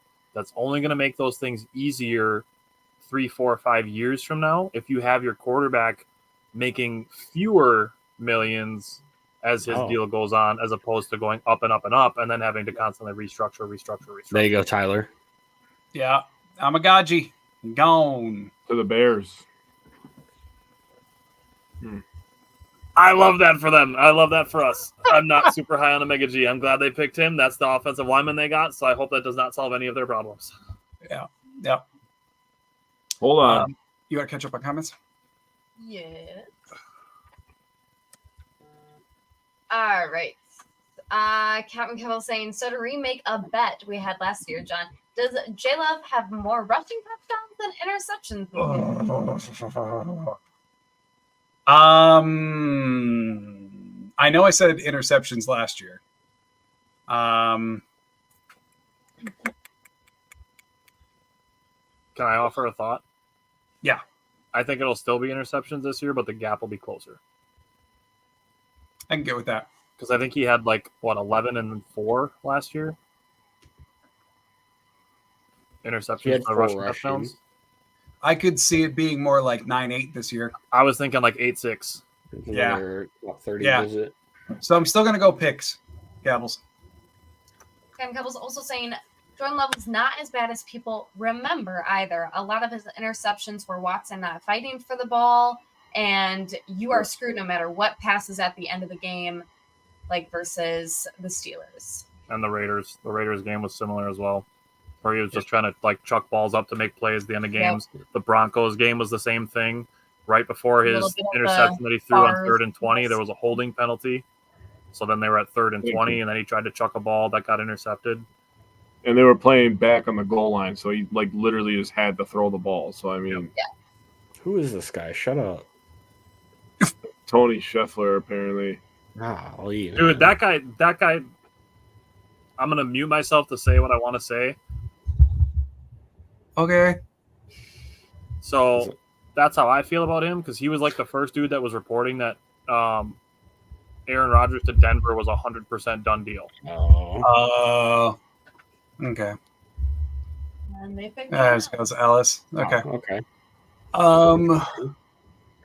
Let's see. We got Michael saying, name one current Packer player on the roster you want gone. I'll go first. Newman. Do you have any trade value? You took Newman from me, and no. Newman is also the 5th highest cap hit on the Packers offense right now, which is so messed up. Is that true?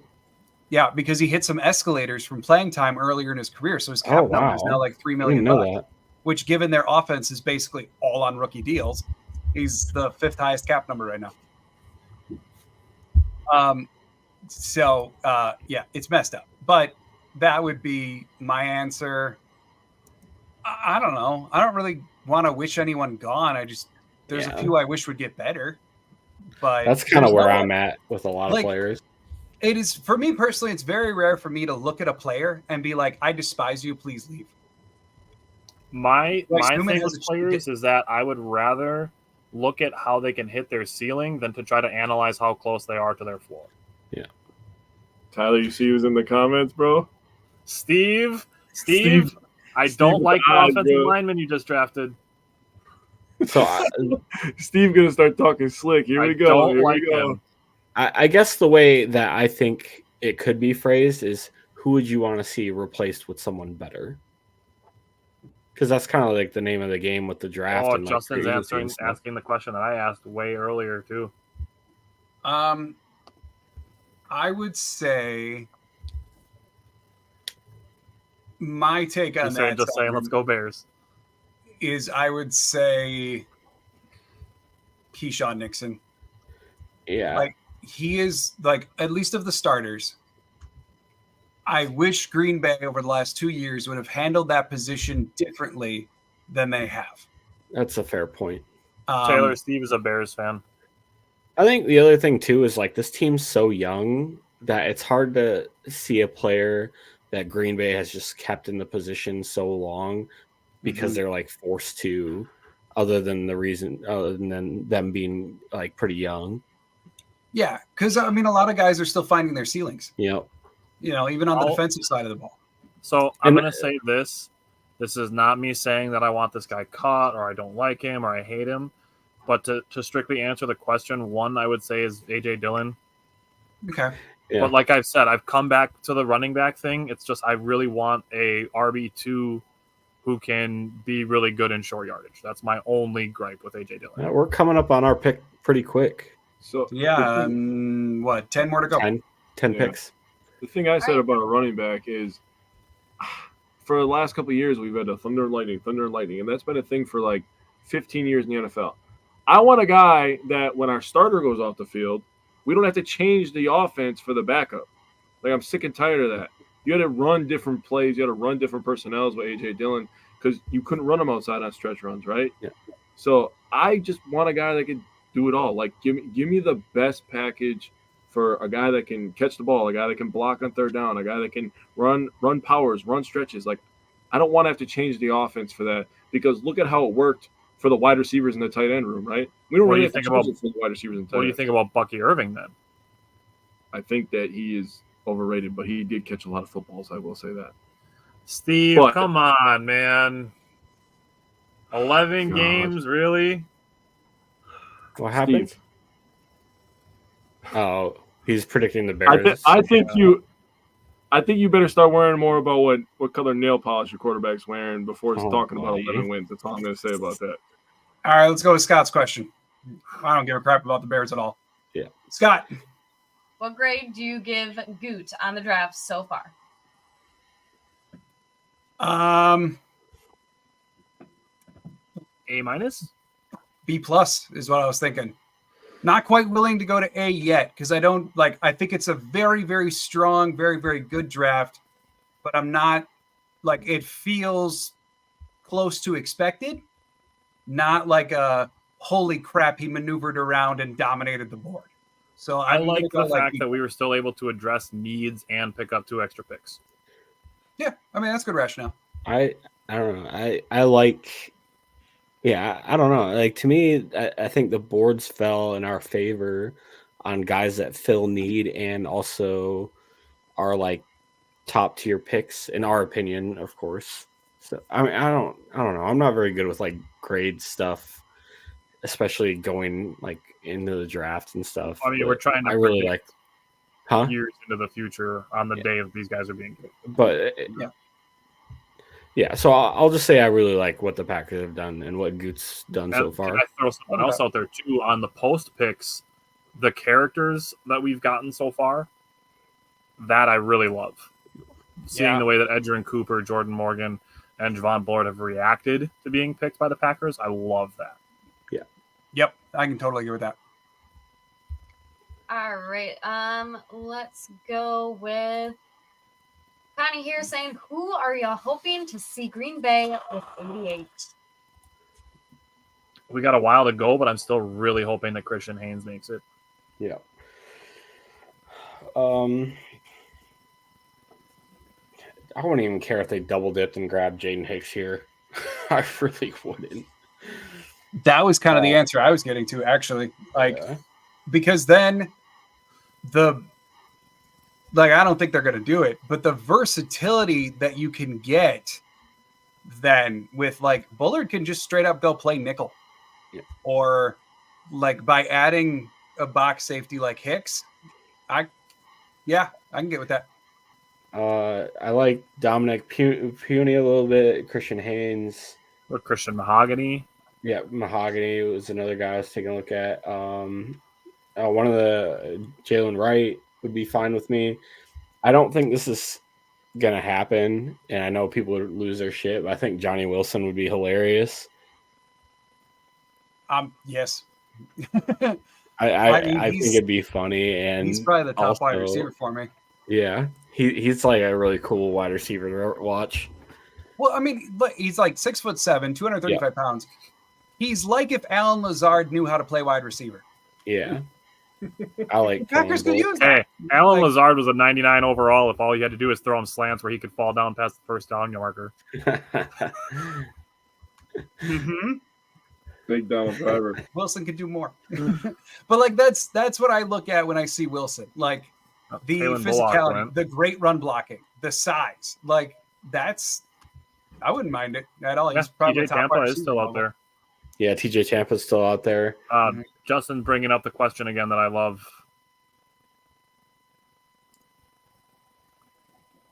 It's an emphatic yes, I think, from all of us. I would love it at this point. I think we could get a pretty massive discount for him too at this point. I agree. Yeah, I don't think they will, but I wouldn't mind it. In a similar train of thought, after the Love extension, who is the next player to get extended? Well, I'd have to look at contracts. Who was in the 2020 draft or 2021 draft? Excuse me. Zach Tom. Yeah. Well, Tom's got 2 years left on his deal. He's still got 2. Yeah, I'm just trying to think of who else would they extend after that. The team is so young. I think McDuffie. He's coming into the last year of his deal. McDuffie's a good one. Jeff saying Clark. Kenny Clark. Clark. Oh yeah. He's gonna need an extension too. Yep, because he's coming into the last year of his deal. And like I said earlier, supposedly they've talked about it. Let's just extend Xavier McKinney while we're at it. I think Eric Stokes could be interesting depending on how he plays this year. Well, I could see Stokes. There's no way they're going to pick up his 5th-year option. Right. But he'd have to play out of his mind this year. I could see some kind of Jordan Love deal. Taylor, they did Gary last year. We're not going to give you your 5th-year option, but we're going to sign you to a 1-year extension at significantly less than the 5th-year option with some escalators.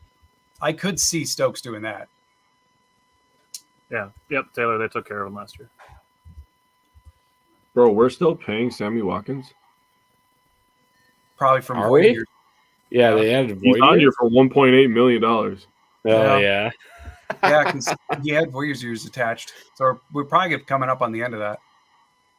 Packers legend. What a freaking joke. That's the first guy that I've seen that I'm just hold on.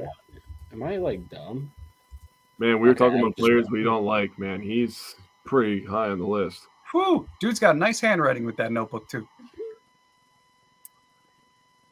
So, John, I don't know if you know this story, but I kind of don't like John Kuhn. Not because of John Kuhn, but because of the fans, really. But I used to hate when it was 3rd and 5, right? And they would run John Kuhn up the middle. And we're going to punt afterwards. But the whole stadium's going, Kuhn! I'm like, you are all idiots. We have to punt the ball. You're all dumb. Tradition. It's tradition. I mean, that's not really John Kuhn's fault. I know, but it made me hate John Kuhn because I'm like, stop being on the team. They want to give you the ball. I used to hate that so much. Justin saying, if Watson plays less than 10 games this year, do we all agree he's gone? I would as in not signing an extension, yeah. As in he's probably going to be on the team the year after because this is year 3. He'll probably be on the team again, but I don't think there's a way that he gets an extension.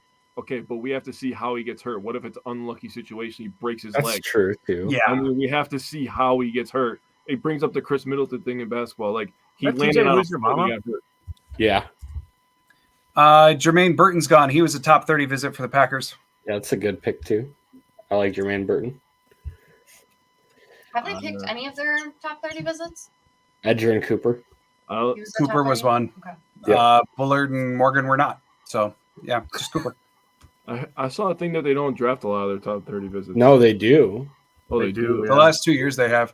The last 2 years they've picked. 2021, I don't think they picked anyone. Okay. Right. But the last 2 years they've gotten 10 of the 60. Oh, that have wound up on the Packers. That's a pretty good rate. And then if you include guys that they actually picked up as like UDFAs or signed as free agents thereafter, it moves up to like 16 out of 60. Yeah. Mm. Because like Ben Sims was a top 30 visit, and technically he went to the Vikings first, but now he's with us. Said Yeah, that's right. Brenton Cox was a top 30, wasn't he? Yes, I think I'm pretty sure. I thought so. I mean, it would make sense. Yeah, because he was like one of those guys where you want to figure out his character. Yeah.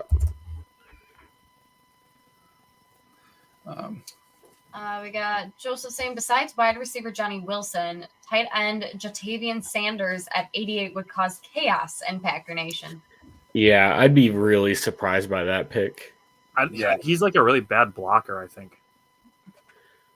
Well, he's a receiving tight end, and Green Bay's already they're good to go in that regard with Musgrave. Yeah.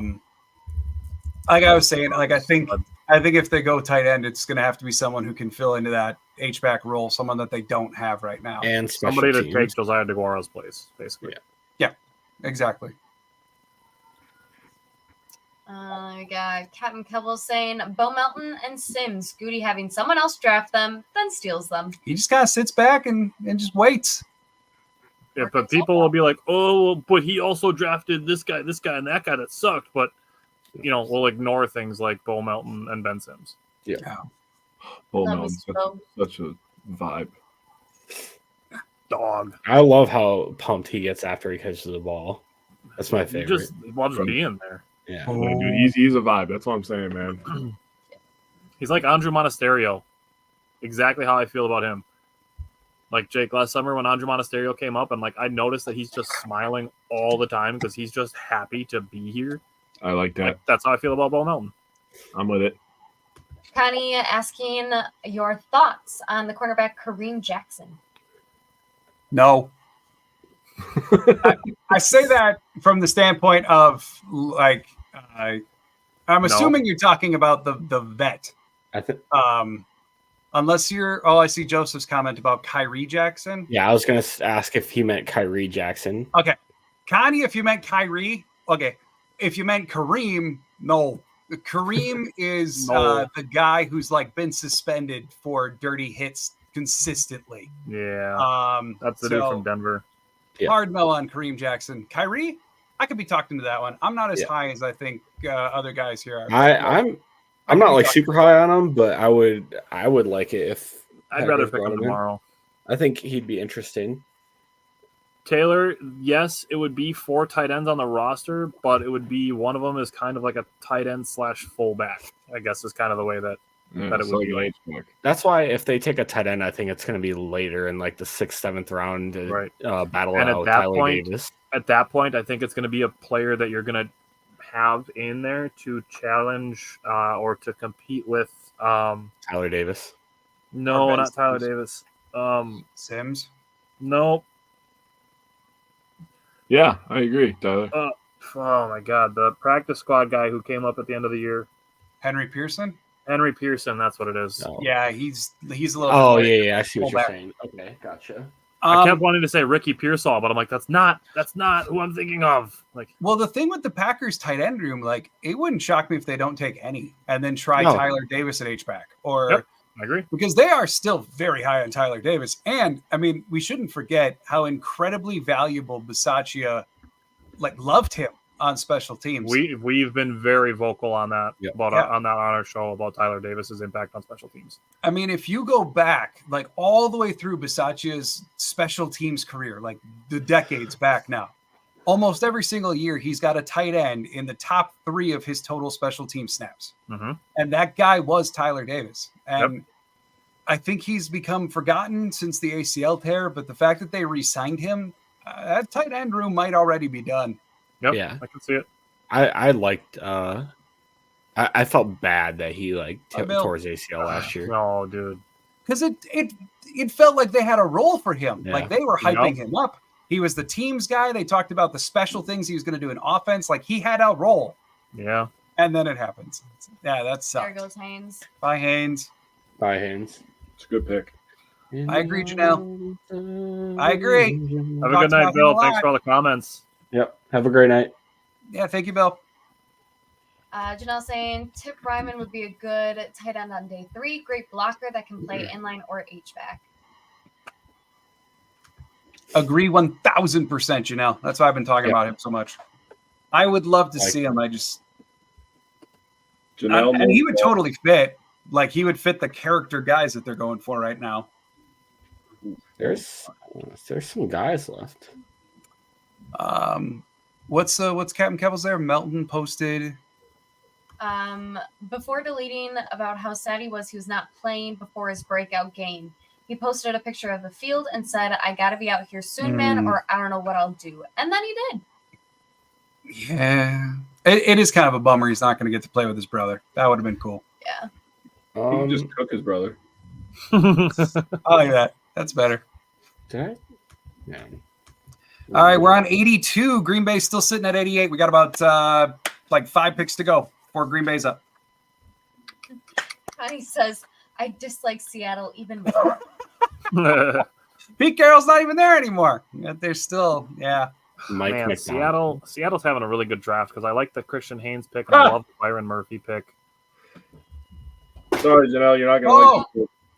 Wow, that's early for Tip. Wow. Okay, bye, Tip. Okay. That was. Remember, guys, don't talk Yeah, about stop talking about guys. players you like. Right? Yes. I- Say the name. I hate every single prospect left. I think we had that last year. We did. Every time that we said somebody, they got picked. And then we just That's so we had- funny. Yeah, I got to look at the board for the players I don't like and start hyping them up. Yeah. right. Right? All right. Bye, Tip. Kieran Omegaji already got picked, so I got that going for me. It was fun while it lasted. Damn, he was supposed to go like round 6, round 5. Yeah, I had him. Nope, 2 pretty minutes far later. down my board. Dang. Taylor, I don't like Wright. Yes, I agree. I hate Wright. I I had don't him like in Jackson. the 5th round. Everybody start naming who you don't like. Right? That's Or, interesting. Don't like. Don't What's- like. I don't like Adrian Taylor Demerson. Somebody from the Cardinals is watching this live right now. Right? Right? Gotta stick it to those Everybody dudes up there in check green and yellow. Man. Oh, that's brutal. Wow, that was a really fast pick from the Rams. Yeah. Routman, Aaron Routman hates Hicks. Me too. Dang. Just the worst. Yeah, Jaden Hicks is like kind of beginning to slide. And Yeah, I he's- really wonder where Peyton Wilson's going to go too. He's gonna go to Baltimore. Oh, yeah, that'd be fun. Isaac Bruce. Isaac Bruce. We got Captain Kevel saying Ken Ingalls thinks Green Bay is going to be trading up after the coming pick. Usually he's pretty good at guessing. Like trading up from 88 to 85 or what have you. I think Maybe. I think they mean like the pick after this one. Or Like, well, our because the pick. next pick is 91. There goes Corum. Interesting. Oh, That's yeah, Sorry, right. right. Kamikaze. So I mean, like, there's That's not an really interesting a pick. gap there. Hmm. I could see 126 coming up. Yep. Bye, I Black. just have to repick his Warzone squad. Sorry, after this. Kamikaze.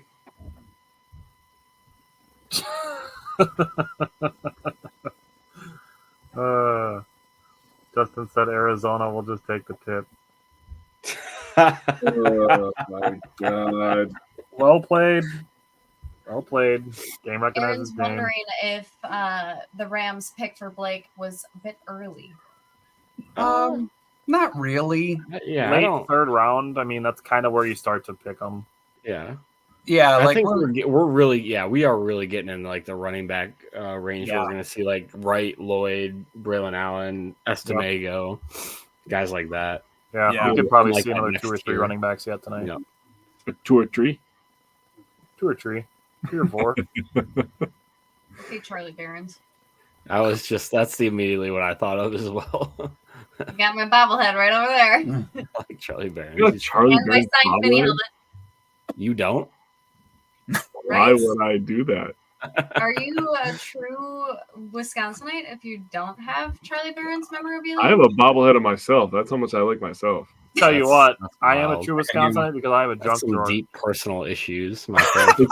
It's me and my girlfriend, you weenie. This is intervention. Jake, it's your night tonight. Taylor got a does not couple. approve of the self bobblehead. Why would I We do got that? Taylor saying I say pick right, then a I'm quarterback. for it. Yes, I'm for it. I would be good with Jalen Wright. Josh saying Some 4 more Bahamas till we in get a harmony. running back. Braylon Allen, baby. Keep him home. Some interesting comments. Justin. Good. Justin's going crazy, bro. Hey, if anybody's speeding around Justin, you're going to get away with it. Big Al saying let's hope the 3rd round curse returns for this draft. Why would You want the want it third to round first return? return? Tucker Kraft has broken it. Yeah. Unless he's speaking it's- in reverse. Oh yeah, I see. Oh, what like you're I saying, hate yeah. Jaden Hicks reverse. Yeah. Oops. Oops. All right, we're almost there. Steelers announcing their pick now at 84. Aaron Dawn. saying, played softball with Alan's uncle. Probably the best player I've ever played with. I got a random story about softball. My dad played against a guy that played on the USA softball team, and people would not be able to park their cars in a certain parking lot because he would break your window because he hit so many home runs. Wow, that's cool. In Al Sheboygan. said, let's hope the 3rd round curse does not return for this draft. Where do you think Braylon Allen will go? 5th round. I'm going to say probably the 4th. Yeah, he's not going Yeah. after it. I wasn't even being serious. I was thinking 4th. That's fair, Justin. Everybody gets a break here and there. Wow, look at JJ McCarthy underthrowing balls. Oh, And look at that. overthrowing He can balls. just put it in his hands. Throw him so he has to dive for it. Ooh, a check down. Good thing JJ McCarthy gets credit for all those yards in that touchdown. Yeah, Oh, good look thing at that. Roman Nice Wilson jumping bailed catch. him out. I like Roman Wilson. He's a good player.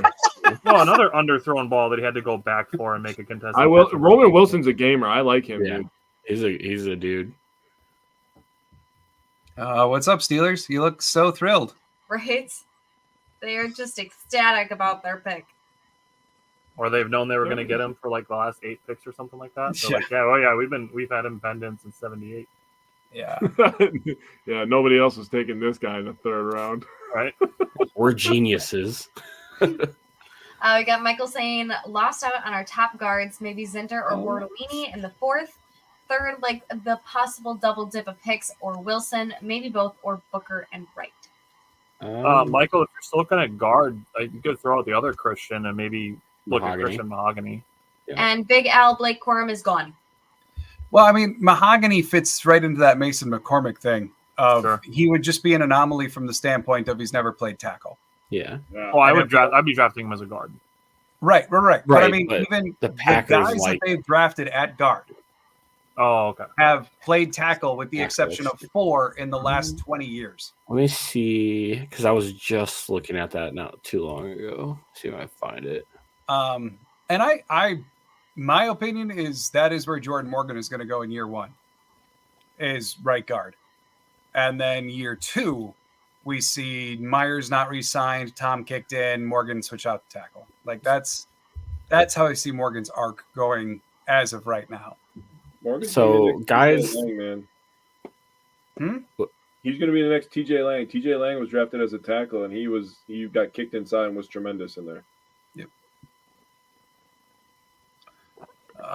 There's a couple guys that have tackle experience that they're predicting to go inside, like Donovan McPuny, Jalen Sundell, guys like Nick Gargiulo. Isaiah Adams was also in that list as well. Yeah. Mm-hmm. Oh, 49ers traded for the pick. What pick are we at? 80. I'm on 85. Okay. Yeah. So it's And Cleveland, Wilson the last Philly, pick we Dallas, saw? us. Okay. Except now it's San Francisco instead of Oh, Cleveland. instead of Cleveland? Okay. What was Wilson the Roman Wilson last pick you saw? Yes. Okay.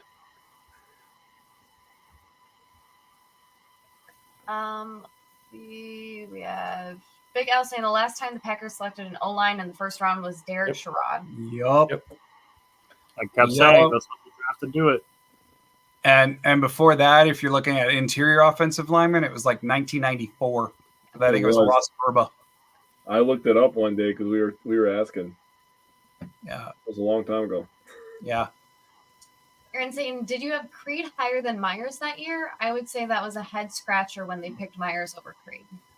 So I looked into that recently for an episode, and there was a theory floated at the time that I think might have some merit.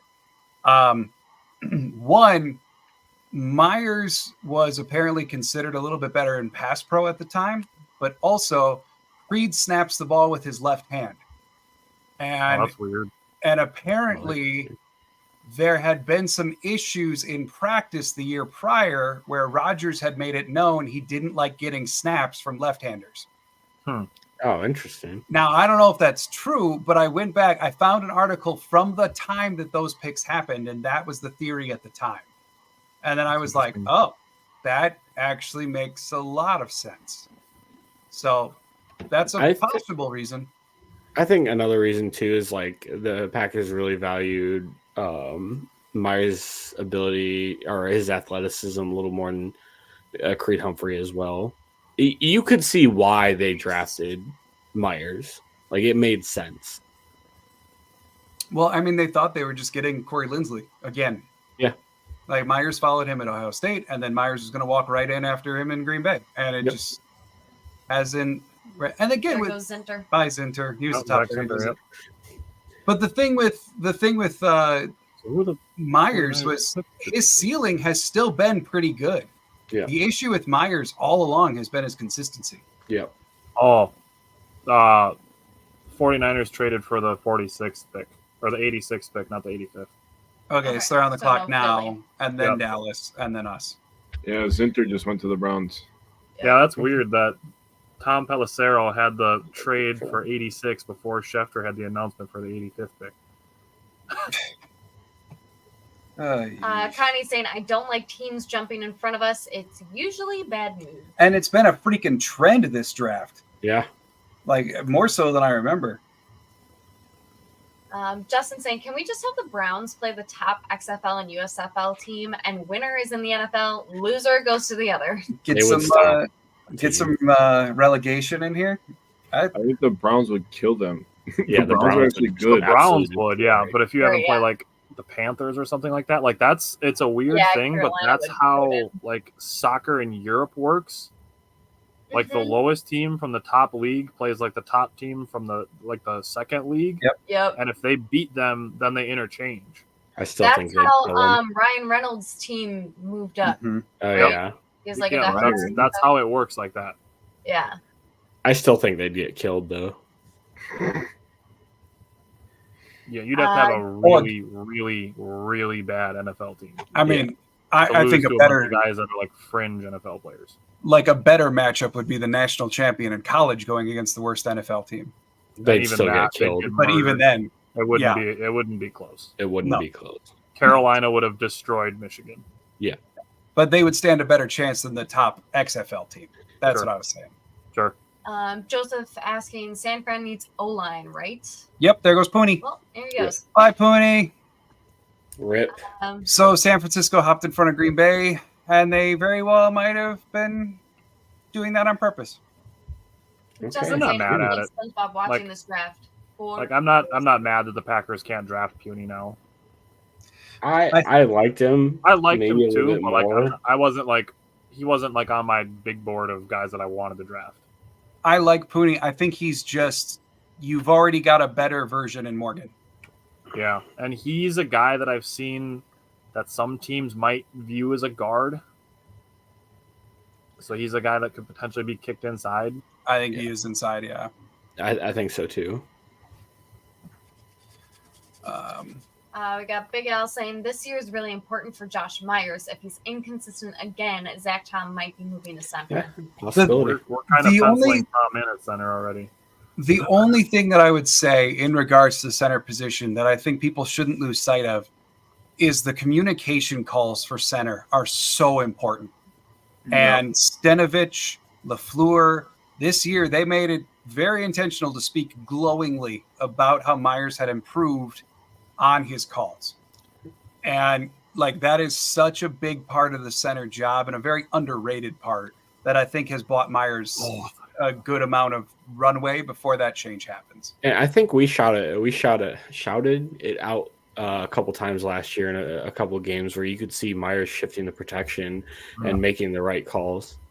Yeah, it's like everyone just wants to talk about the blocking and stuff, but center's a little different. Center has that additional layer that not the other spots have, and the Packers seem to really value that out of Myers. So that shouldn't be overlooked, I don't think. Joseph asking if the Cowboys got their running back yet. I don't think so. Find out right now. No, according to Mel. Although Ezekiel Elliott was visiting them Really? yesterday or Wednesday, they were talking about bringing him back. He can play center or something. Zach Zinter was one of our top 30 visits. Yeah. Scott, I've wondered about that. I've wondered about moving Myers to guard, but again, then you're kind of taking away the calls, and that might be what he does best right now, besides pass pro. But I've wondered it. All right, looks like both of them are on. We have we have 2 picks in the next 5, right? Yeah, because we've got 88 and 91. In 91. Okay. Yeah, definitely some interesting players left. Oh, Anna. Honestly, just want to shout out you all for doing this stream. Love having the commentary and feeling part of the Packers community, even though I live far from Wisconsin. Awesome. So do I. Thanks, Anna. Hey, and thank you for your support. I really do appreciate it when you message me, Anna. Thank you. All right. Fans from all over. We're almost From other there. countries. Here's a guy that might be interesting. What do you guys think of Leonard Taylor from Miami? Yay or nay? I was a nay on him. Yeah. I can't remember the exact reasoning off the top of my head. I can look it up, but I do remember being a nay on him. Yeah, 22, 6'4", 303, 747 RAS. Yeah, let me relook it up. I remember there was something that stuck out to me that said no. Oh, let's see. Anna, I don't know if you're just a Packers fan, but if you're a Bucks, Brewers, or Badgers fans, Jake and I, we do live shows every Wednesday at 4 for Bucks, Brewers, and Badgers. Oh, yes. All Wisconsin is all them. Yeah, by the way, this is your reminder. Sub to both channels. Help each other out. We're all moderately enough good people. So, Moderately enough. help a little bit. But seriously, Only some interventions needed, but very Just mine. genuinely, Just like, me. It's fine. mostly Jake. I think I can speak for all 5 of us. We're endlessly appreciative that anyone is sitting here hanging out with us on the draft night. So Yeah. I know all of us are very proud of the way our 2 channels have grown separately. Absolutely. It means a lot that any of you are here. So thank you. I'm sure we'll talk more about that tomorrow. Yeah. But if somebody says 69, we're all going to giggle. Sorry. Yeah. Hey, nice. All right. We got Kevin Kevel saying swapping Jenkins and Myers to me has been a tempting idea. Jenkins was good at center when he was needed, or shifting both over one spot, putting Myers between our 2 best linemen to clean up his issues. Yeah, and they may be more tempted to do it now that the great wall of Jenkins and Bakhtiari is gone. Yep. But at the same time, I don't wonder if they really like Jenkins as a stabilizing force next to Rasheed Walker. As Walker is still kind of Walker was great. Don't get me wrong, but continuing to learn. So now I found the Packers pick before I could see the Cowboys pick. So I know who the Packers are taking. Neat. There goes Liafu. Okay. All right. Packers are on the clock and in, I guess. I still don't know who the Cowboys pick is. Liafu. Yeah, Liafu. That one. Well, I know who the Packers pick is. Well, Scott wants Cam Little. I won't say anything. It's a little early. Just do it just a little bit. I'm not going to say anything, Aaron. I'm not giving anything away. Oops. Justin's a Packers fan in Arkansas. Thank you for checking us out. Yeah, you could flip to the pick is in screen. That way Tyler doesn't risk the poker face. There we go. I was just like constantly refreshing Twitter trying to find the Dallas pick. Yeah. And now Green Bay's. I mean, Goot's been moving fast. This is every pick now that they're submitting quick. Scott said, "Come on, Pack from Minnesota."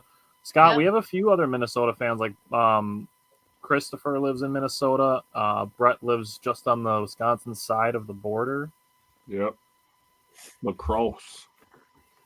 If anybody who got the details, don't spill it. Exactly. Don't spoil these picks in the chat. Thank you, Gary. Thank you. And Justin. Right, here we go. Here's the selection. All right, here we go. Connie, it's my really good poker face. Really? Come on. Oh, all right. That's fun. That's so. This is wow. I'm kind of surprised by this. Yeah. I mean, you could scroll back 10 minutes to say that we could see three or four of them go. Yeah, before we went on a Charlie Barron's tangent. Guys going. Thoughts, guys? He's going to be very fun. I think I considered him kind of one notch down from Jalen Wright. I don't really mind them picking him over Wright. But I've got the summary here from Brugler. I'll read it off quick. A one-year starter at USC, Lloyd was the top back on the depth chart and head coach Lincoln Riley's RPO spread, so what LaFleur runs a lot of, multiple run scheme.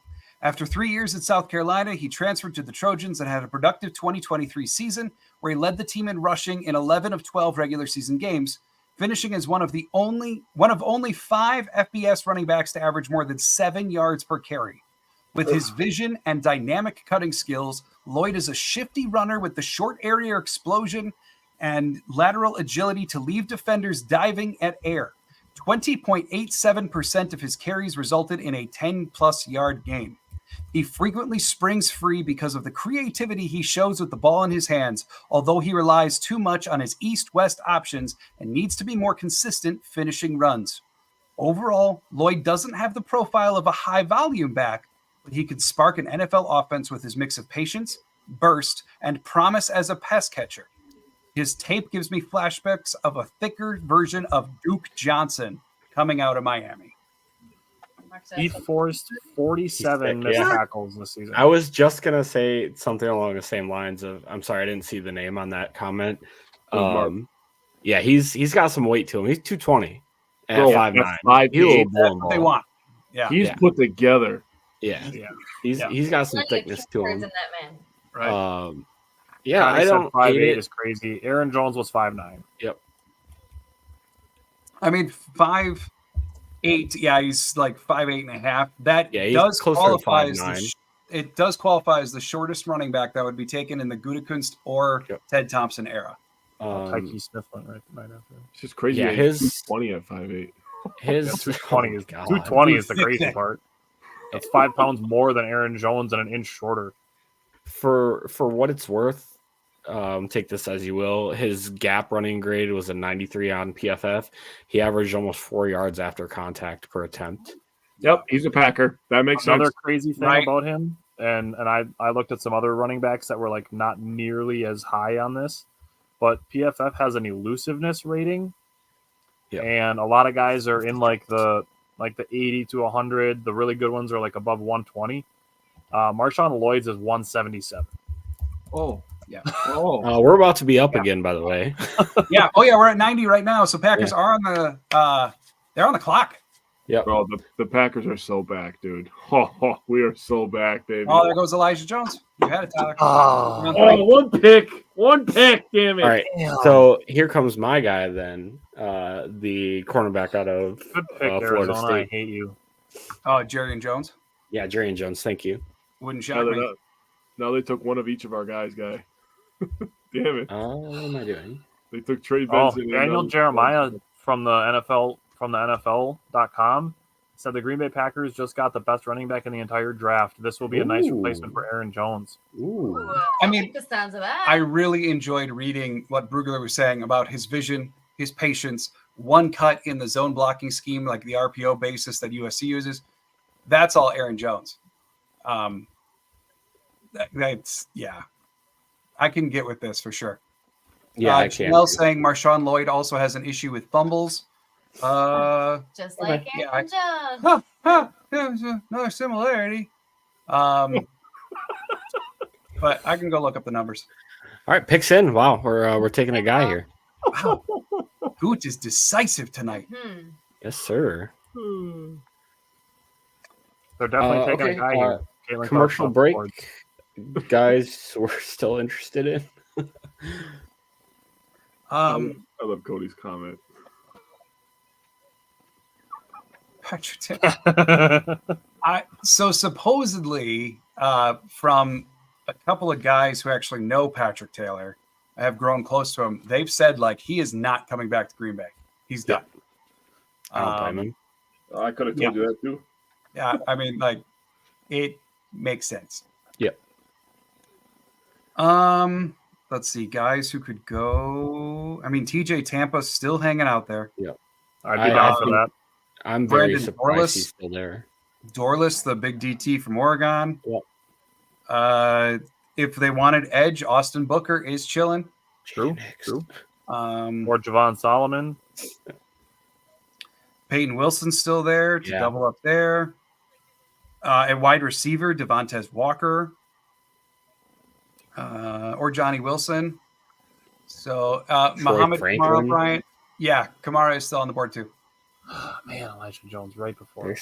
There's some crazy. What do you guys think of Cam Kitchens? I know like he had a lot of pre-draft hype, and then he had his combine and pro day, and he kind of fell down the boards a lot. But he has some really good tape. He's so inconsistent, man. Yeah, he does. He's got range for days, but the question is that range going to stay intact in the NFL since he didn't test as fast as he looked? Yeah. Oh. I think Connie's going to like this pick. Taylor signed with the Niners, I think. Oh yeah, I think he did. I think you're right, Joseph. Mekhi Wingo's interesting. Fisk is still there too. Let's answer Rigby Mordecai while we're waiting on the pick. Yep. What are your opinions on Lloyd? It's got the beef. Yeah, I mean he's thick. But to answer Rigby Mordecai, like my immediate thoughts are, I do like him a lot for this offense. Little surprised they went with him over Jalen Wright, but not upset about it. Yeah. We rattled off some stats earlier about how effective he is at bouncing off of guys, getting over 4 yards like after contact per carry. Very elusive. Yeah, very elusive. He does have ability as a receiver, even if the numbers aren't there. USC just didn't use him that way, but he was competent whenever they did use him that way. So I overall like the pick. I think he's a really strong complement to what they've got. And that's Silverminer's saying he's Frank Gore. I can get with that. Yeah, that makes sense. I like that comp. I will say I didn't have him very high on my list, but when I do my list, I'm not going to try to think like the Packers because nobody thinks like the Packers. They're weird, right? They do what the hell they want to do. So when I do my list, I think of like, okay, to me, this is number 1. To me, this is number 8. So for me, I had him at number 10 just because I didn't like that he didn't have a lot of receiving yards and a lot of catches. Yeah, he only had 18 targets last year. Yeah, he had 13 catches for 232 yards. But, hearing more about him, hearing more of the stats and the agility, I like it. I think it could work. Yeah, He I was- think Go I ahead. think the receiving was just more of a product of they just didn't use him that way. Like that's just not the way USC's offense is built. I agree. And that was And like so- AJ Dillon too. It wasn't that he couldn't; True. he was just never asked to do it. True. All right, here we go. 91 is in. What do we got? What do we got?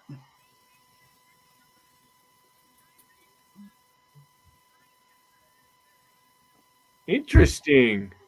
Connie's gonna like it. Hey, there's your other linebacker. Interesting. Solar Minor. You get your other linebacker.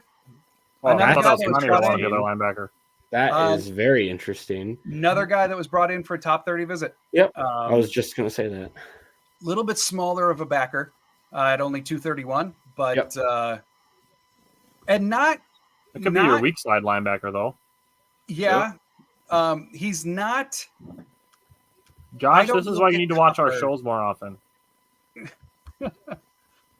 I don't look at Hopper and say that he's the same type of linebacker as Quay and Cooper. He doesn't quite have the dynamic like disruptor gene like they do. Also, no sling on Matt LaFleur. Oh, I guess LaFleur's just tired. Oh wait, no, wait until he there's no turns. strap.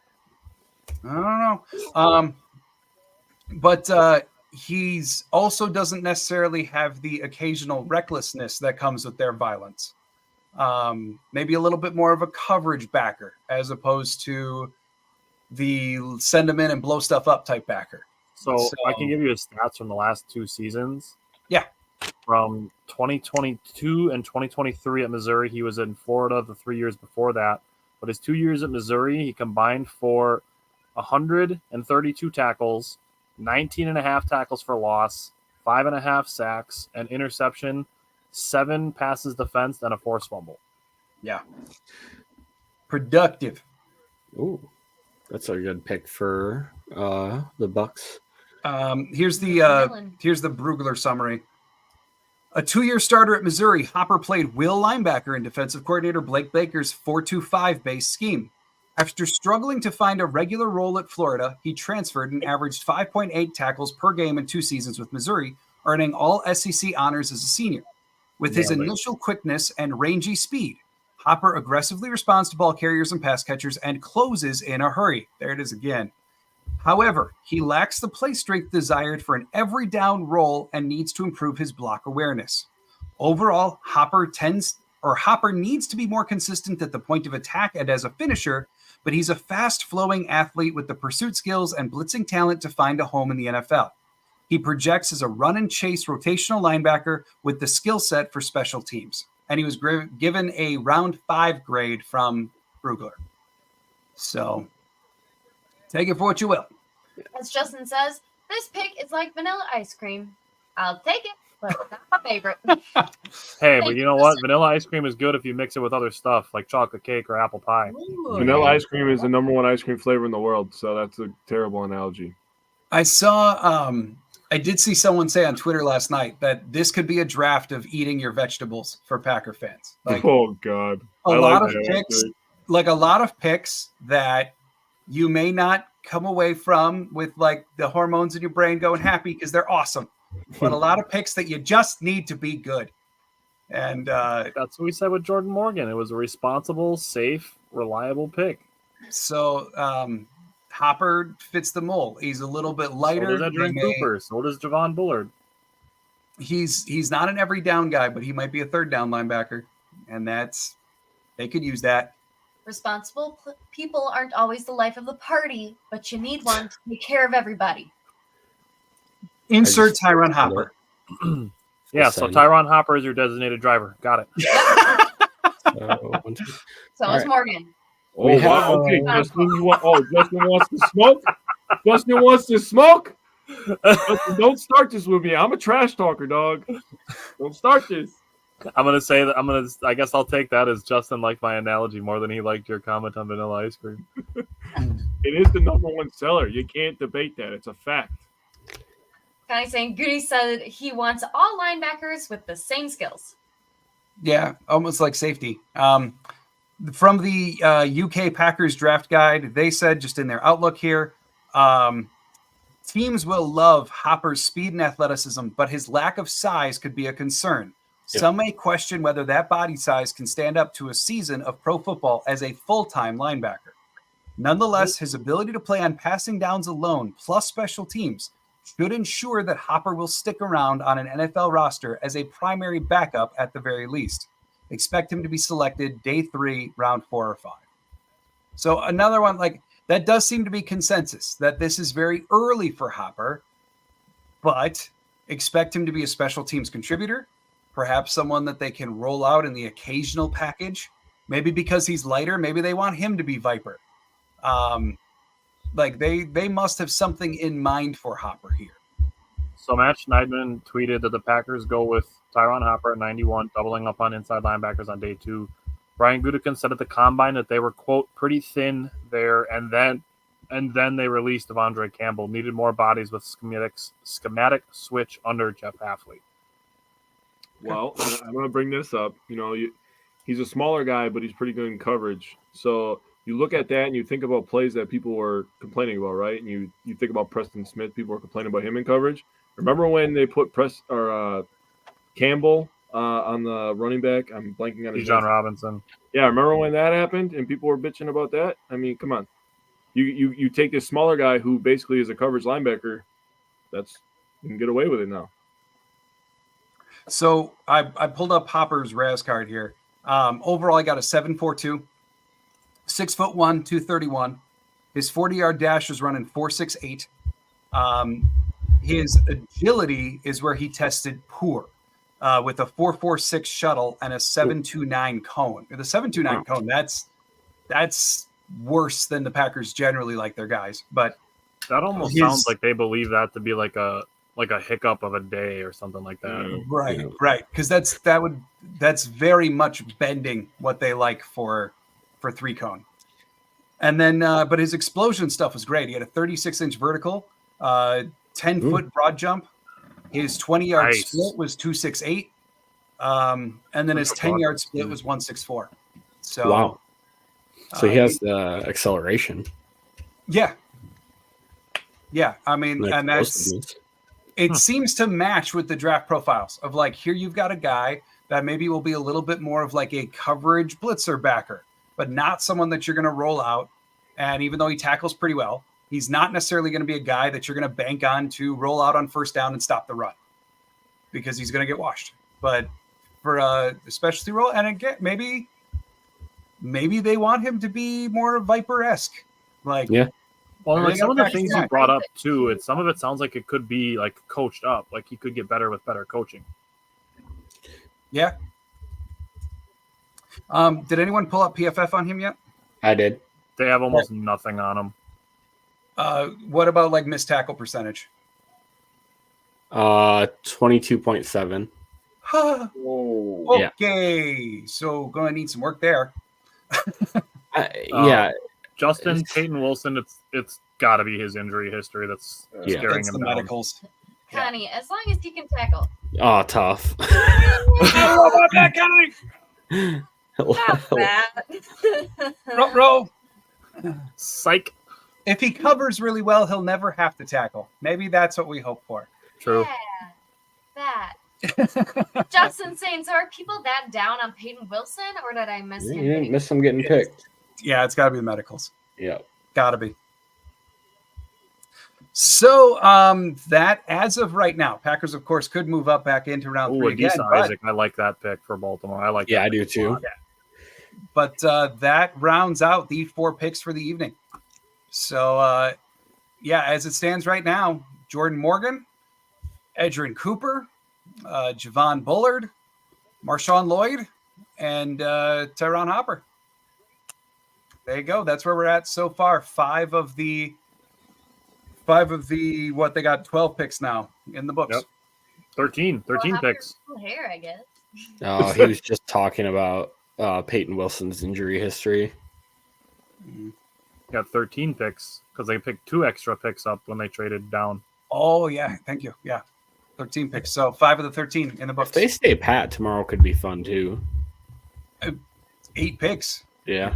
With how quickly the picks move on day 3, gonna be an If anybody if anybody's watching on the Wisco Fanatics side, check out Jon, Lombardi Time Brews, Jon and Claudia. They're going to be live tomorrow.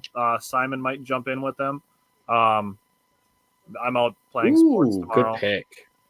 So, John, yes, if you guys are watching on the Wisco Fanatics side, Lombardi Time Brews is going to be live tomorrow for day 3 as well. Yes. Thank you, Tyler. Yeah, we're going to be here all the way through Mr. Irrelevant. So come on over. We're going to be here every single bit. And tomorrow is a very important day for us. Like, we make it a priority, especially on day 3, to answer every single comment and talk about every Packer pick extensively. So please do hang out with us. Yes, indeed. We got Mark asking, why not Cedric Gray? So my quick take opinion on this, Mark, is I think the Hopper pick was, like, after reading the profiles on him, the fact that they did a top 30, my guess here, pure speculation, is that they have something in mind for Hopper, that they wanted his particular skill set that no one else can offer. And that's quite possibly why, per the consensus board, they made a big reach here. Now, whether that's because they felt like they needed more of a coverage backer as opposed to like a typical off-ball linebacker, or maybe they have him in mind for Viper, or maybe they want him on teams, whatever. But like the rationalization here is that they have something specific in mind for him, and that's why they would opt for him over a different off-ball linebacker that, you know, you could achieve at a different time. Dwayne Carter to answer Joseph's question, I like Dwayne Carter a lot. 126 and 168 could get you up to about 110. Okay. 168 and 190. 6, 9. That would get you up to like earlier in the 5th round. Okay. Brandy, hey Brandy, nice to see you. Brandy. Yeah, it's been a good one. I don't mind it at all right now. Gavin Couple saying tomorrow will be mostly working, but we'll try and dip in for the algorithm gods. Thank We you, Captain appreciate Cabals. Thank you. Justin saying I would rather have had Eichenberg. He doesn't have the physical tools as much. He's like the higher floor, but he's got a lower ceiling, in my opinion. He is not a coverage linebacker either. Right. I mean, I look at Eichenberg like the polar opposite type of linebacker. Yeah. Like, he's stockier. He's someone that you throw at Sam to absorb blocks, whereas Hopper is get him away from other humans, and then he can be effective. Yeah, we already have an Eichenberg. Yeah. Anna saying I'll be here for the entire time tomorrow. Awesome. Great. Thank you, Anna. Solar Miner saying Goot still sucks in the 3rd. No, the thing is, and I was just thinking about this, historically, like going back, the 3rd round is like where Goot allows himself to take the Ron Wolf school, to take the thresholds and just chuck them out the window and go with what he wants to do. And then 4 through 7, he kind of goes back to other thresholds. Stop doing that, I guess.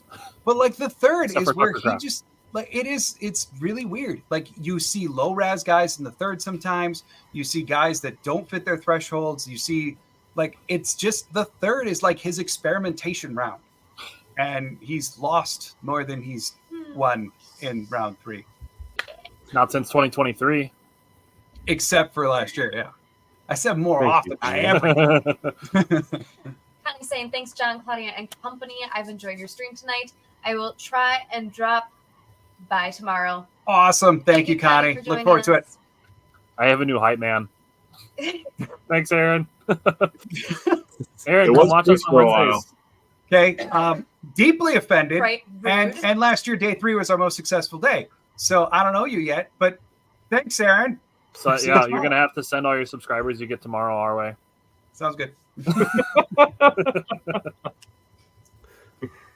right, we got Brian saying that's Who's that? who Oh, I was has about to say sports back something. now. That Yeah, guy's a Sounds like noob. Yeah.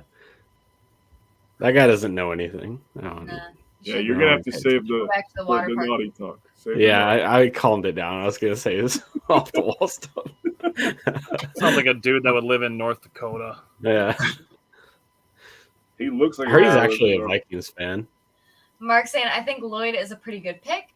I bet his whole, Yeah. I bet his whole family is Vikings fans. Lloyd's going to have a great role in this offense. I'm with you, Mark. Taylor saying, back now, what y'all think of our last 2 picks? A lot of upside. I like Lloyd. I don't know. Hopper's an interesting pick for me. He's kind of has a weird size. I'm not really sure what their plan is for him. Different skill sets is what I'm thinking. It'll be interesting to see what they do with him. I mean, my take on the last 2 is specialized roles. Yeah, sure. Like they didn't pick Hopper to be a down in, down out every time they're linebacker. Right. They picked him to do a function that they felt like they didn't have. Lloyd, they did not pick him because he's never been at USC, a down in, down out bell cow running back. They picked him to do a role in the running back room. And that's what it feels like. Both of these are like, we have a job in mind for you. Mm-hmm. Come do that job.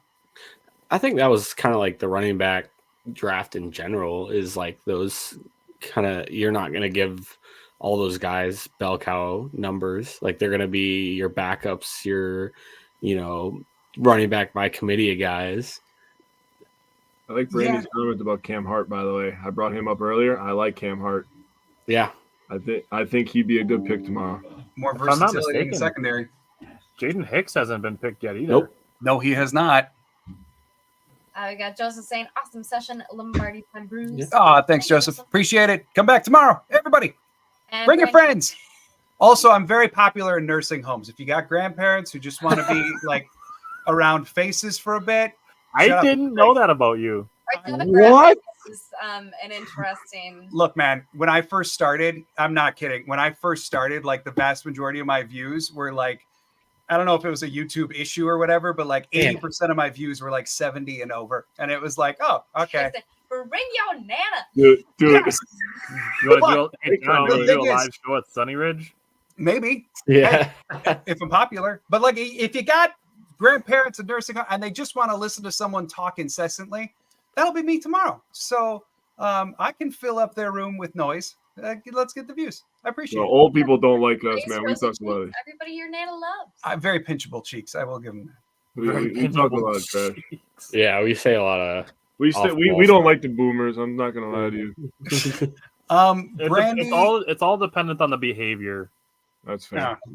Yeah. What's up with the guys and to answer your question, yes. Like that's about ish what I'd have in mind. Like they'd roll out a package for him, and then we'd see him live on the field for special teams, and then defensively, like he'll be part of a package. That's what I kind of envision his role being. Brian's asking how many picks we have tomorrow. We have 2 in the 4th now. 2, right? We have 2 in the 4th? No. I think we only have 1. I think they have 3 in the 5th and 3 in the 6th now. 1 in the 4th, 2 in the 5th, 3 in the 6th, right. in the 6th, 2 in the 7th. Yeah, because we traded away our 5th to Buffalo. Don't we have 3 That 7th? fancy little ticker that we got on the bottom tells you. Just a heads up. Anybody who's wondering at any time during the show. Did you adjust it with the trades? Yes. Nicely done. Can you write it in crayon? And also it has our picks in there. In green crayon. You're not fired anymore. No. Keep the gig. Thank you. You're rehired. So Mark doesn't like my voice? That's crazy, man. That's another good pick. I have a great voice. Well, debatable. Yeah. Oh, go back up. There was a good question. I'm a songbird of my generation. So is Tucker Craft our only legit pick for the Beer Olympics team? No. Sean Ryan can throw him back from what I understand. What about this is kind of out of pocket. What about Javon Bullard? What about him? Beer Olympics. Maybe. No. Dude's gonna have 3 and then be falling over. He's gotta be a big guy, dude. Like worst case scenario, he's not allowed into Canada. What about Rasheed Rice? No. Hey, chill. All right. Hit on Taylor. Is he elusive? In terms of Lloyd? Yeah. I think Tyler said like the elusive rating was 177. Yeah, it was off the charts. Anything over like 120 is elite. Stupid good. Gary, good night. Thanks for being here, Gary. Good night, Gary. Yeah, I would agree. I think like what I said earlier, like vegetable draft. They're picking guys that are going to fill roles, and they're picking guys that aren't necessarily the most exciting. But That's what we talked about though. Is like the quote unquote starters is pretty set. So now you're looking for guys to fill those like minimal to part-time roles. With the best players possible. The only one that feels like a definitive reach, if you want to go with that at this point, is Hopper. Yeah. And even then, like I hesitate to talk about stuff like that, like we talked about last night, because only NFL teams know. Yep. But I had never seen anything from anywhere talking about Hopper being more than like, so that one does feel like early, but again, you're at round 3. You're picking guys for roles, and you want to make sure you get them. Yep. And that just goes further true the further you go down the board. As you start getting guys that you like more than. Taylor said they're making Kanan made an awesome run saving play in the 11th, and Joseph, they're actually going into the bottom of the 11th now, so the Brewers are going to have a chance to get a walk-off here. Sounds like a dub to me. So we got Big Papa Penguin saying, grab me another O-lineman or 2 and another safety, and I'm happy. I can get with that. Totally down for that. And I think we will see him. Aaron saying Caleb Jones can put him back. He's a big boy, so Caleb Jones, wouldn't doubt it. He is a behemoth of a man. We've seen him at the Donald Driver softball game. Holy Lord. Like, dude is huge. And not just like, you read the stats, like, dude, 6'8", 350. You understand that. And then you see him. Holy God. Like, the man is monstrous. And it is funny, too. At training camp, dude is a full head taller than any other O-lineman. Yeah. It is fantastic. So you know how they say, like, some people are so fast, they make not fast people look not fast? He's so big, he looks big, people look not big. Well, at training camp, when we were there together, I remember last year we talked about how, like, David Bakhtiari looks like a wide receiver next to him. Yeah, I'm like, 69? Is that a new tight end they just picked up? Right. Like, he's huge. Yeah. Luke Tenuta is really tall, too. I think he's like 6'7", He's like 6'7", I think. Yeah. Brandy's saying not one edge or D lineman this year Oh, so not far. yet. One O-line? Interesting. There's still a lot of edge rushers that I like. Yeah. There's a lot of D linemen that I'd be okay with, too. Yeah. And I think it very well could be in part, Brandy, because they're looking at both of those positions and going, all right, when we draft a D lineman, they're probably going to be our 5th or 6th D lineman. When we draft an edge, they're going to be no better than 4th edge. Not to mention, like, the 2 D linemen they drafted last year, Colby Wooden and Carl Brooks, those guys were both late round picks. Yeah. So they believe that they can find those values later on too. This Harbaugh stuff is cringe. Been great listening in while I fall in love with our picks against my better judgment. Have a great night and go Pack Go. Go Pack Go, Thomas. Thanks. Always be ready to be hurt by the Packers, Thomas. It's what we do. Oh, Peyton Willis to the Steelers. All right, Mark. Now we're talking. Okay. Mark saying Christian Boyd tomorrow, I think. I could see it. Can I offer another Christian? I would also take Christian Mahogany tomorrow. Yeah. Yeah, you mentioned him a couple times. Yeah, and I mean, Hafley would know him well. That's for sure. True. Taylor saying, sign me on Street Faye for the Beer Olympics. Okay. Aaron saying, I'm 6'2", 270, and I'm tiny next to him at training camp last year. Yeah. I'm 6'6", 260, so. Yeah. Bro, you be tiny next to us, Aaron. Tyler and I are tall. I'm not. I'm small compared to you two. Yeah. Tory Just Taylor or bust. Tory Taylor in the 6th round. No, let the Irishman go. Let him keep cruising. Just was thinking with 8 picks, thinking O-line, D-line, edge, corner, safety, tight end, and in whatever order. Yeah, I think O-linemen are definitely coming. And throw in a quarterback for good measure. And that could very well be it. Speaking of short stack of hotcakes, you sure are, Taylor. Speaking of quarterbacks, Spencer Rattler is probably due to go here in the next couple rounds. Yeah, man, the Raiders got to be like calling people. I was thinking that. I was like, I don't know who. There's a lot of teams that would be interested in his skill set. Yeah. Patrice is asking, going to pick him how right do you now. feel about the picks for 3 and 4 tonight? Good. If you're talking like Lloyd and Hopper, like what I said earlier, is Hopper might have been like a reach, but these are both guys that I feel like are picked that were not necessarily typical because they're not going to be every down guys, but these are guys that were picked with a role in mind. My feelings are like when we were asked earlier, like the grades, like I was like A minus after the third round. I was around A minus. After the fourth round, I'd probably say like B plus. So yeah, I like overall, I'm not at all upset by them, but are they dazzling? Like I would have liked Jalen Wright a lot more at running back than Marshon Lloyd, but I'm not upset about Lloyd. So. Brandy's saying TJ Tampa fell way more than I thought. Agreed. Same. Agreed. Very much so. And by tight end, you really mean wide receiver Johnny Wilson? Yes. If they're picking one, make it Johnny Wilson. I'm with you. Brew's got the winning run 90 feet away with 1 out. There you go. Justin saying, when do the Legends kids get drafted? Trotter, Rice, McCaffrey, and are any of them on our radar later? It's a great question. Round 6, and Rice is. I was actually, when I was at the Senior Bowl, I saw a couple of Packer scouts, and I asked, what they were looking at. They were watching all the positions, and when I asked them, like, who they were liking, they said Brendan Rice. They were like, that's not what they said. He said the kid from USC is looking pretty good, but so Brendan Rice. And in terms of McCaffrey, he meets all of their thresholds except for hand size, which are like a quarter inch too small or something like that. So he could be an interesting player to take a fly on too. Joseph saying, "Oh yeah, I have to take Joe Milton." It's happy. Yeah, I think Peter passed out a few hours ago, but man, I kind of hope it happens just for Peter's sake. Josh is wondering what time does it start tomorrow? I think 11 Central Time. Yeah. So. Yeah. 11 a.m. We'll be here. Come hang out. I'll be here at 8. There it is, Joey Ortiz. Let's go. Commanders are in at 100. So this is the last pick for tonight. Pick. Yep. Right as the Brewers walked it off, Joey Ortiz getting his jersey and there's ripped McCaffrey off right now.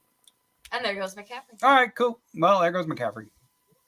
So don't have to pay attention to him about tomorrow. Wow. But hey, nice, good. I would Round not have three thought is he in was the going books. at the end of the third round. So Yeah, I had him in the next round. He's got the bloodline, man. Yeah. Phew, man, there's some good guys left. Troy Franklin's still out there. TJ Tampa. Franklin's Javion Sanders. shocking. Yeah, Jaden Leonard Hicks. Taylor. Jaden Hicks is still out there. Tez Yeah. Walker. Yeah. Maybe we will see Green Bay move up from 126. I mean, they're sitting at 126 now. The round starts at 101 tomorrow. Yep. So they couldn't do it today. Maybe they will tomorrow. It's possible, for sure. So, all right, everybody. That's it for round 3. Jake and Tyler will not be here tomorrow, so thank you to them for joining us. It has been a lot of fun. Glad we did this way this year. So they got other stuff to do tomorrow, so they're going to be out. But Claudia and I will be here. So if you're on the Wisco Fanatics page, just come on over and subscribe while you do it, and like while you do it, and join Patreon and membership and things like when we activate those, and pay us to be here and all that kind of stuff. Like, do all of it. And then, so hop on over tomorrow. We'll be here all the way through. Simon's going to join us for a bit of the day tomorrow as well. So please do join. Going to be a great day tomorrow. Really looking forward to it. So it is time for us to depart now that this day is finally done. So thank you, everybody, for being here. It means a lot. Any of you guys want to say anything just before we sign off? I want to say thanks, Justin, for tuning in on our side. Justin, tune in on our Wednesday shows. Aaron, you too. Josh, speaking facts. I see you. I want to give you something, but I can't because I like John. So Knuckle sandwich. I'll give it to you when I see you soon. But John, Claudia, thank you very much. I appreciate this. It's been a lot of fun. Simon, you suck. Taylor, you're my boy. Can't wait to see you on Sunday, man. But go Pack, go, and let's get it. All right. Thanks, everybody. Have a great weekend. And as always, go Pack, go.